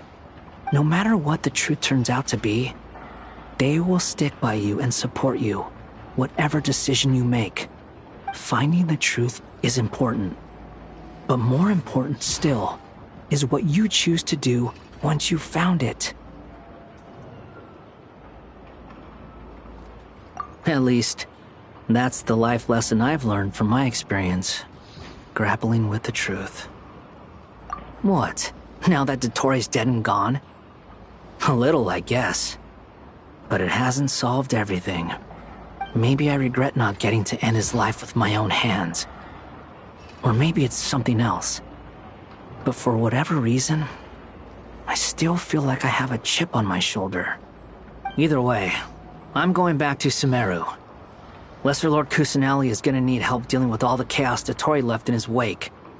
Not just from this incident, but everything he did in the past, too. You should continue with your journey, as you've always done. Who knows? Maybe we'll meet again someplace else. So, what should we do now? If you want to explore a bit more to steady those nerves, Paimon's game! After all, when Columbina said she knew where your ship was hidden, Paimon promised to give you two some alone time with the truth. It hasn't been all that long since we were last apart, sure, but with Columbina there, Paimon's sure things will be just dandy. Ain't no biggie. Paimon might be all about that food and fun, but she knows how to do right by people. Paimon's sure you'd prefer to digest the news about your brother in peace. But, no matter what you see, just know you can share it with Paimon. Of course, as long as it's not super private. If you can't make sense of something, let's give it some thought together. And even if we both can't figure it out, Paimon can at least treat you to a nice meal. Glad to hear it. Feel better now? Alrighty. Next up, time to meet with Columbina.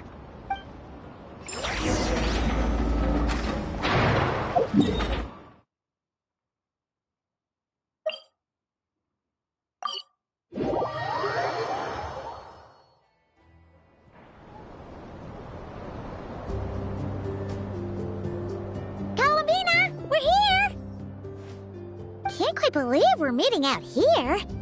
We've gotten used to walking over to Silver Moon Hall whenever we go see you. Well, you're still welcome to go there whenever you want to see me. It's just, now that it's all over, I've decided to make some changes. Try and fit in with the Frost Moon Scions, like Llama suggested. The older generation are still timid around me. They don't dare get too close, and they bow their heads when I walk by. But things are much better with the children. I see more curiosity in their eyes. Hopefully, by the time the next Moon Prayer Night comes around, I can enjoy the festival with them as myself, without having to pretend that I'm only dressed up as the Moon Goddess. You'll do fine, Columbina. Paimon's sure they'll realize you're super nice once they get to know you better. You really think so? When we first met, you thought I was a little up in the clouds. Well, we were just starting out then, come on! So Llama told you, huh? I'm only teasing. I know that I have you to thank for pulling me back down to solid ground.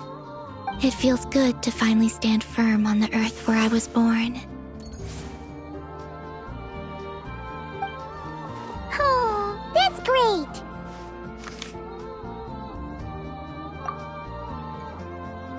Thank you. I'll make sure not to lose it this time. Well then, are you ready? Ether, what happened to our spaceship back then? Why did you leave? It's time to learn the truth at last.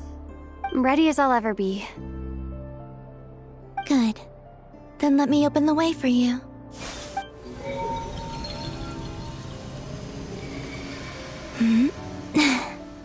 Where does this lead? To our shared destination. Huh? Do you remember me telling you about my missing prologue back when we just met? I said that my story began on the moon.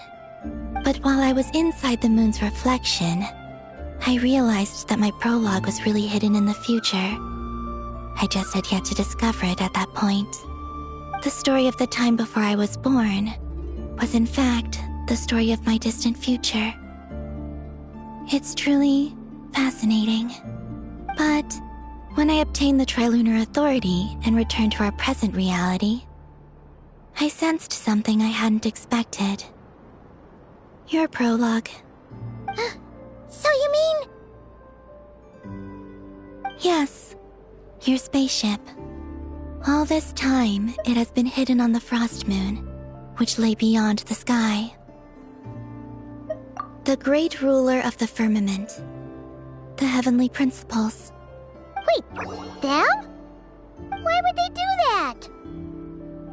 I don't know. Perhaps your ship contains something that is incompatible with Teyvat. Or something that cannot be known. Oh, did I pick a bad time to say this? I know it must have been hard to work up the courage to do this. Maybe I should have waited until you were on the moon, with no chance to back out. That would have been kind of mean, you know.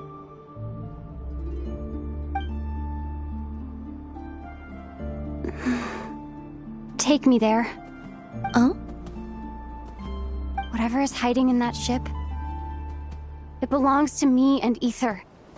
Those memories belong to us. No one else has the right to decide whether I should or shouldn't know about it. Not even the heavenly principles. Very well. Then let's go. Yeah, you two take care, alright? And don't forget to come back soon! Rest assured, Paimon. We will. Traveler, after you. Thinking about the story that we'll find hidden on the moon? Yes. And hoping that it has a happy ending. Stories like that don't exist, you know? You don't believe in happy endings? I don't believe in endings.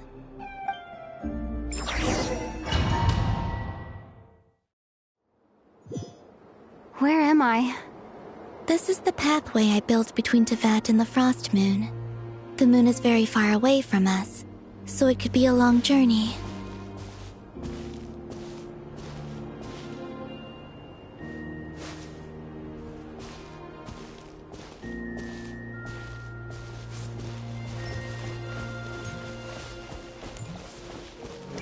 After I obtained the Trilunar Authority, I unwittingly saw past events from many of my friends' lives.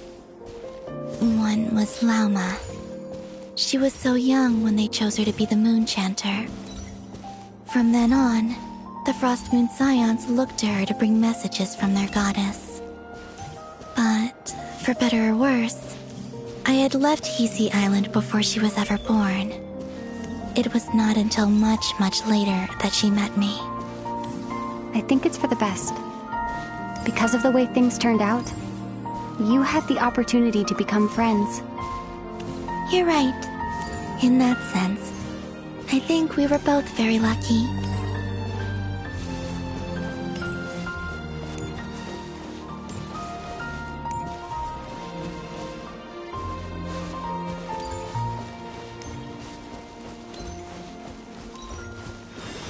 Oh, and about that mage, Nicole.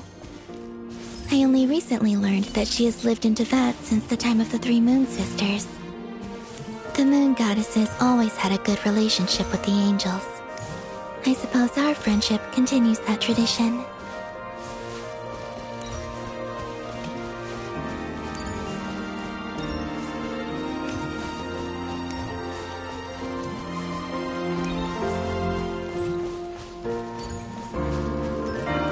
And then, there's Sandrone. I never knew that much about her, beyond the fact that she was created by someone called the Lord Artificer. She, too, suffered for a long time before joining the Fatui.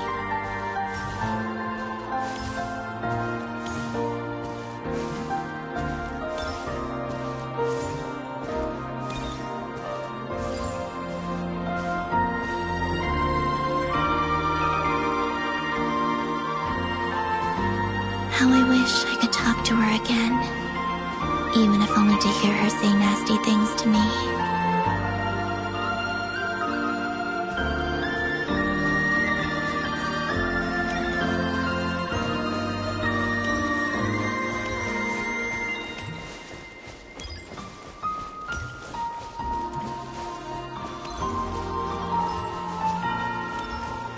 Also, I saw your sibling's story.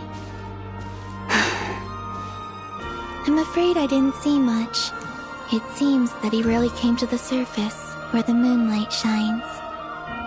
But I did notice that back when you first set out on your journey, he would often appear nearby, gazing at you from afar with a guilty look in his eyes.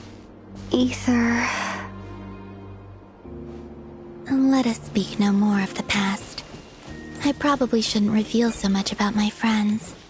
It's not my place. Let the moonlight carry us forth. We are very close now.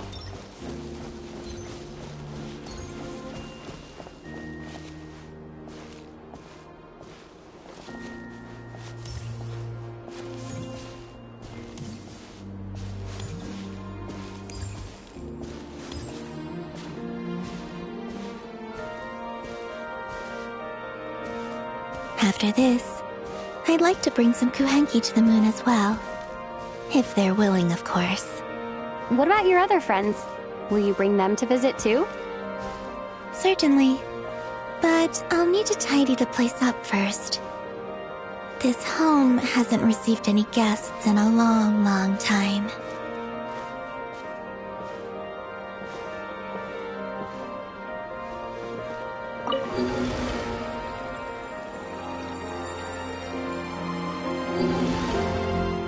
I remember writing something similar with you on Moon Prayer Night.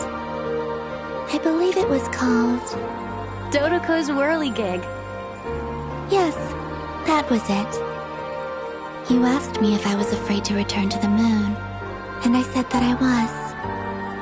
The idea that I had gained something precious, only to lose it so quickly, that frightened me.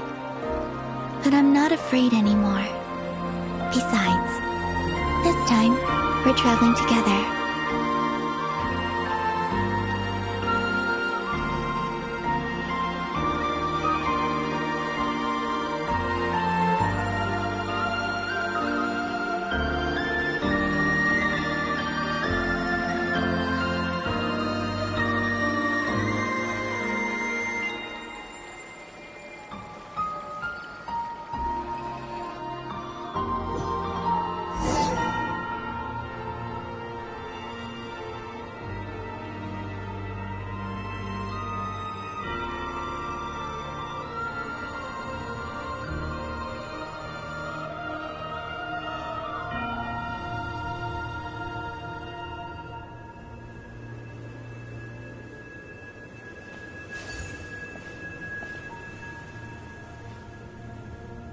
We're here.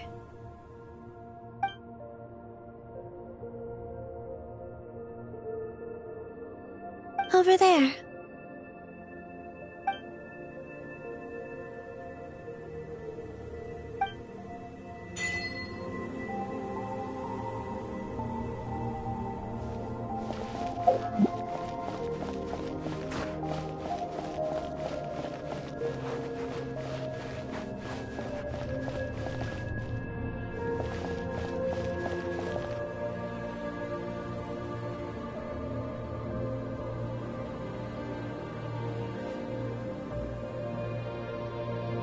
Our spaceship. It's huge. I suppose that the moon is the only place one could hide it. It'll be alright. Huh? The way you feel in this moment, I went through it too, on Moon Prayer Night. The door was right in front of me, but I struggled to find the courage to step through. Solitude for me once meant living a life in which even I was absent. Before I met you, that was the only life I knew.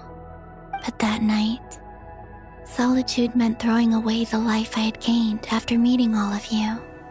Oh, Columbina. Go. Retrieve the part of your life that was once lost.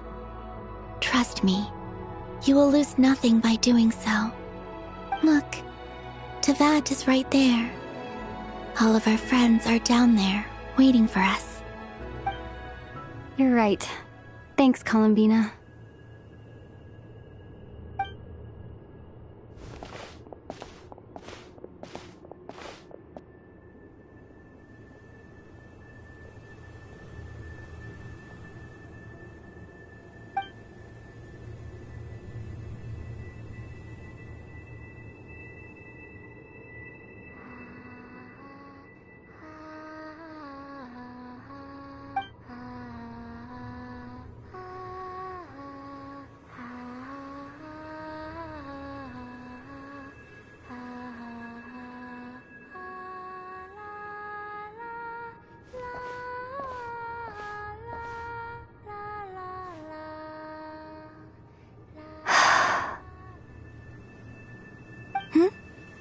Finished? Yeah. Why did you take your eye mask off? Well, since my return, I've decided to take more opportunities to see the world with my own eyes. Besides, I've always wondered how Teyvat looks from the moon. And what do you think? It's beautiful. I could spend a whole day here just gazing at it. What about you? What do you think of the truth you found? I haven't looked at another person's expression in a long time, but I think yours is saying it was neither good nor bad. Keep this up, and it won't be long before you give Nefer a run for her money. Oh, I don't think that's going to happen. I'm much more used to sensing what's going on around me with Kuvaki. I think I'll save my eyes for seeing special moments I really want to remember. I read the spaceship's flight logs. I always assumed that this was my first time in Teyvat. I thought that Ether and I must have been hibernating in space for centuries on end, but the logs show that our spaceship flew over the skies of Teyvat once before. A long, long time ago. Flew over? So you didn't land? No. The ship barely came to a stop before flying on again. After that, it continued traveling through space for a long time. Some of the data is corrupted, but I suspect that it kept flying for thousands of years. It was only after that that the ship made a forced landing in Nodcry. When Ether found me, he came from outside the ship. Could this mean that he left the ship long before I did? Maybe even during our first pass over Teyvat? Are you alright? Yes. I can feel that the truth is coming together, one small piece at a time. I remember Ether telling me that when he first arrived in Conria, he could not recall the past. So this might be something that even he doesn't know. Here, I made some space for you. Your mind must be racing, and this seems like the perfect place to relax and clear your head. Oh, wait, there's one more thing. What is it? Wait here a moment.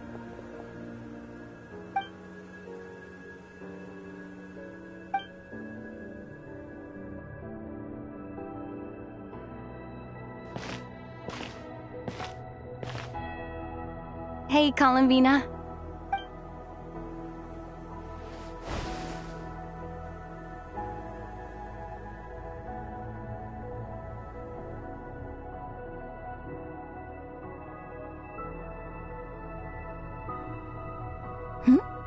Is that a new outfit?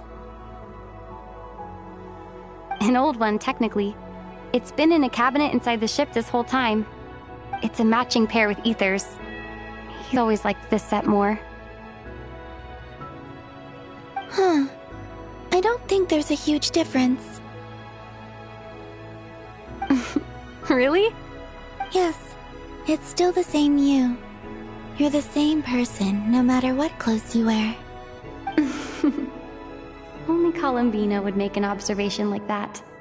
Traveler, do you consider Teyvat your home? Home is wherever Ether is. But then, after all the time I've spent here and everything I've been through, yes, I'd say it's my home. Would you change your answer if Teyvat changed appearance? I mean, if the truth about Teyvat turned out to be different than what you thought. I don't know. But I don't think so. The truth is not what matters most to me about Teyvat.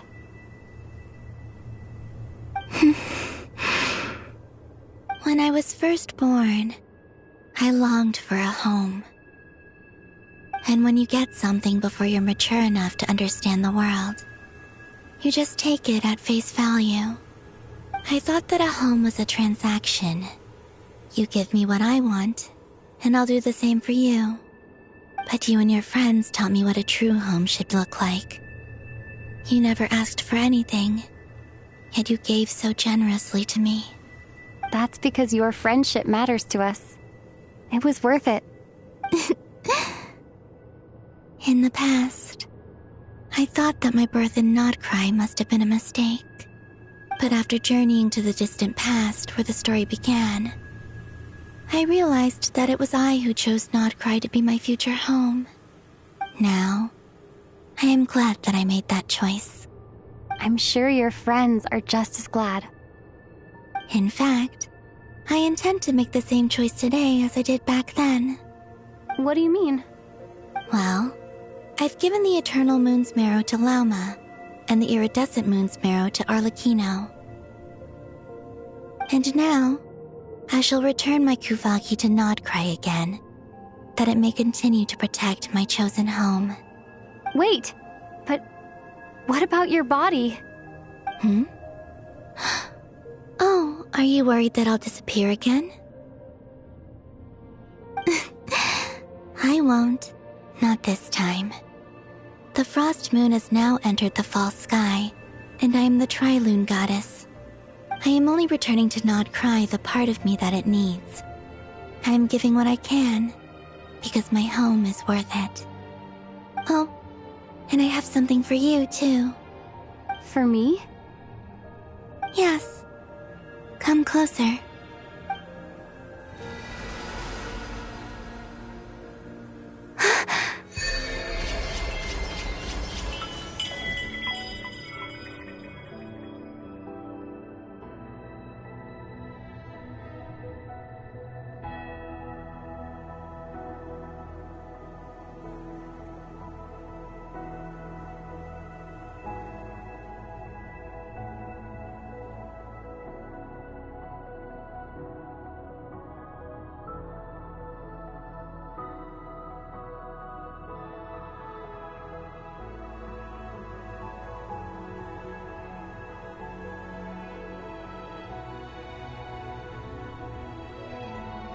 What was that?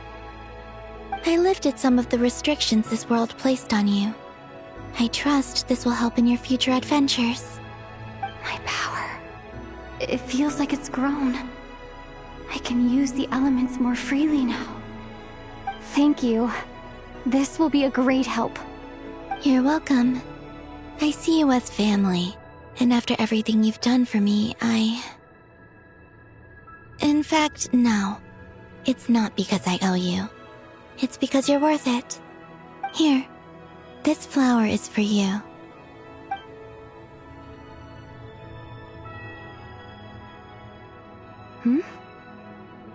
Isn't this a moon prayer blossom? Yes. Don't worry. You will never see these flowers lose their color again. I'm finally discovering the joy of giving. How I wish I'd learned this sooner. Hey, better late than never. What are you thinking about now? Why don't you take a guess? You get 1 shot. I don't think I'll get it in one guess, but I'm sure it's a happy thought. That's kind of a sneaky answer. I can't say you got it wrong. Down into that, the moon seems so far away. I felt it might always lie beyond my reach. But on the moon, everything feels so close by. The haze that once enshrouded the skies has finally been dispersed. I feel like a traveler on a winter's night, starting a new chapter in my tale by the warmth of a bonfire. I don't have a lot of luggage, but I do have a lot of hope for the future. Well, what's next? Next? To start with, I want to stay here just a little longer. After that, let's return home and continue our journey.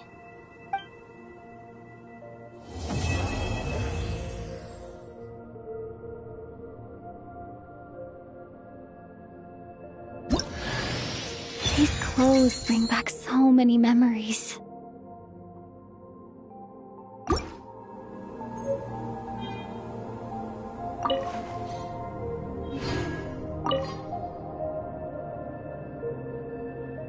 The journey goes on, for you and for me.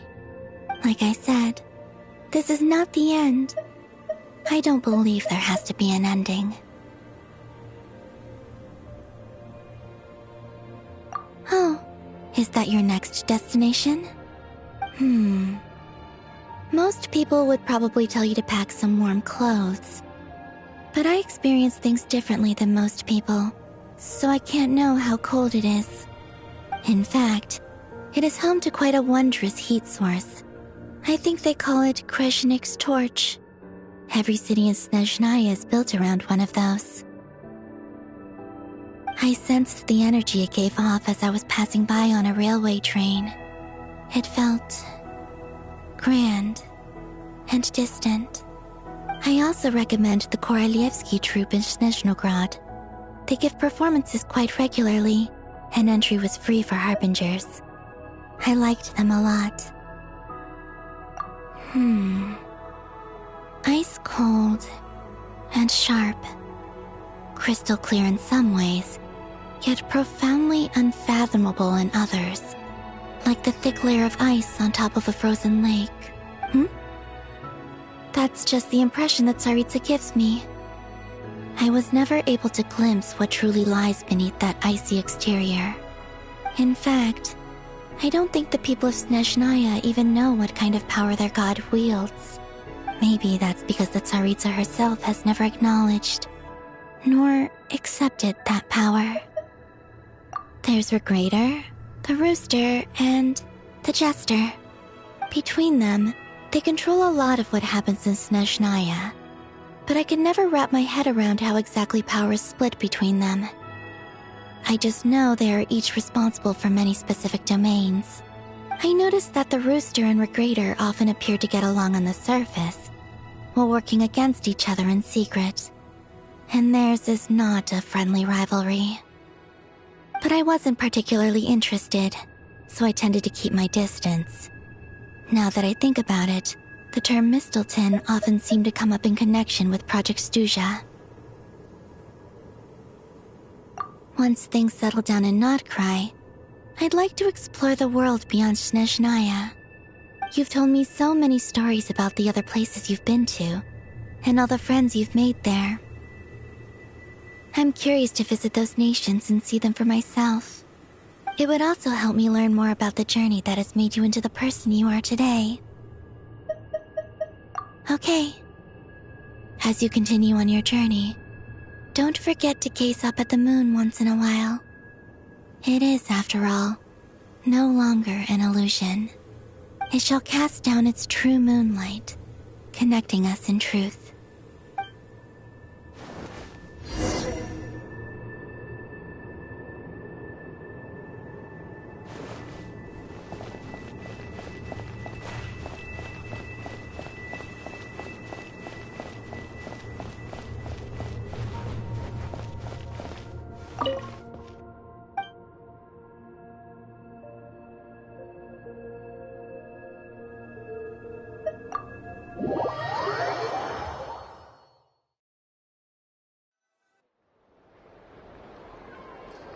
To Jean, acting Grand Master of the Knights of Favonius. Ugh, this preamble is such a pain to write. It's probably high time we got rid of this acting business. I trust that Dern has updated you all on recent events. Hope we didn't worry you too much. The good news is, we managed to come together and put a stop to the Doctor's evil schemes. With that, I think it's safe to say that Notcry is finally out of the woods. As for the Fatui, not counting the Damselette, aka the Moon Goddess, who has left their organization, we found ourselves allied in this instance with both the Knave and Marionette. May she rest in peace. As ever, we find ourselves better off for making friends rather than enemies. But until we can ascertain the Tsaritsa's true intentions, the future remains uncertain. In a short while... Wait... How am I meant to surprise everyone if I tell them in a letter that I'm heading home? Well, that would be a huge waste. Okay, got it. I will begin sending the expeditionary team back home in waves. I'm sure they'll be able to answer any questions you still have. I hope they won't gloss over the details of my many heroic deeds. But if they do, I'm sure it'll be because they're just too exhausted from the long journey. I think of Mondstadt daily. Please give everyone my best regards. P.S. The honorary knight went above and beyond this time. Are there any other honors we can give her? I'll leave it with you. P.P.S. Please be extra nice to Klee for the foreseeable future. I cashed in on the last favor that the Hexen Circle owed us, so we need to earn some more goodwill. If there's any serious problems, feel free to stick me in solitary confinement when I get back. I'll do the time for her. Whew. And that, as they say, is all she wrote. End of an era. And with the moon shining down brighter than ever, I think everyone is going to sleep well tonight.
Wow, it's so lively here today. All those Kohenki are dancing around Columbina.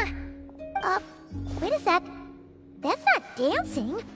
Looks more like they're trying to bury her alive in a pile of cuteness. Help me.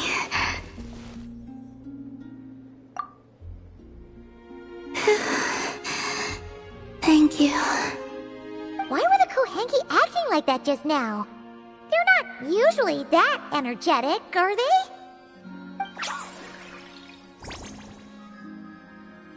Well,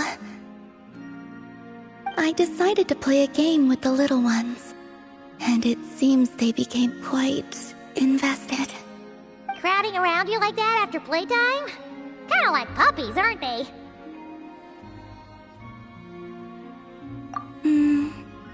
Only this time, their gratitude felt more like getting caught in an unexpected snowdrift. You say that, but Paimon bets you never pass up a chance to spoil them. In any case, would the two of you like to give it a try? Yes. Oh, sure thing! It'll be cool to see what sort of games got the Kohenki so obsessed. Go on now.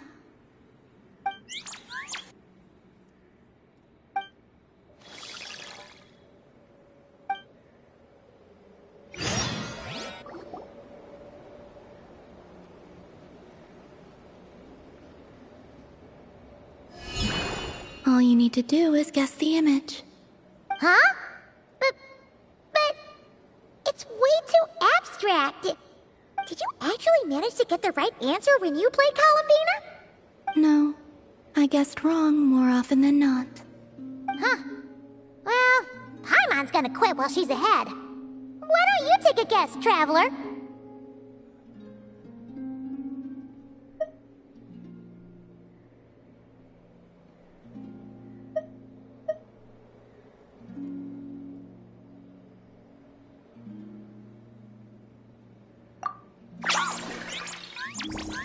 Whoa! That reaction must mean...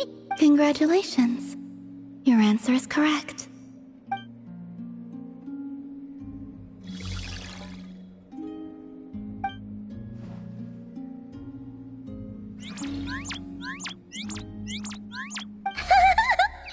Guess this means we did good! The Kohenki have taken a liking to you. I can feel it. They are at ease in your presence. Just as rhyme-horned deer fawns are given to bathing in the moonlight, so too are the Kohenki drawn to that which radiates from your heart. Oh! And what would that be exactly? A certain kindness and gentleness, I suppose.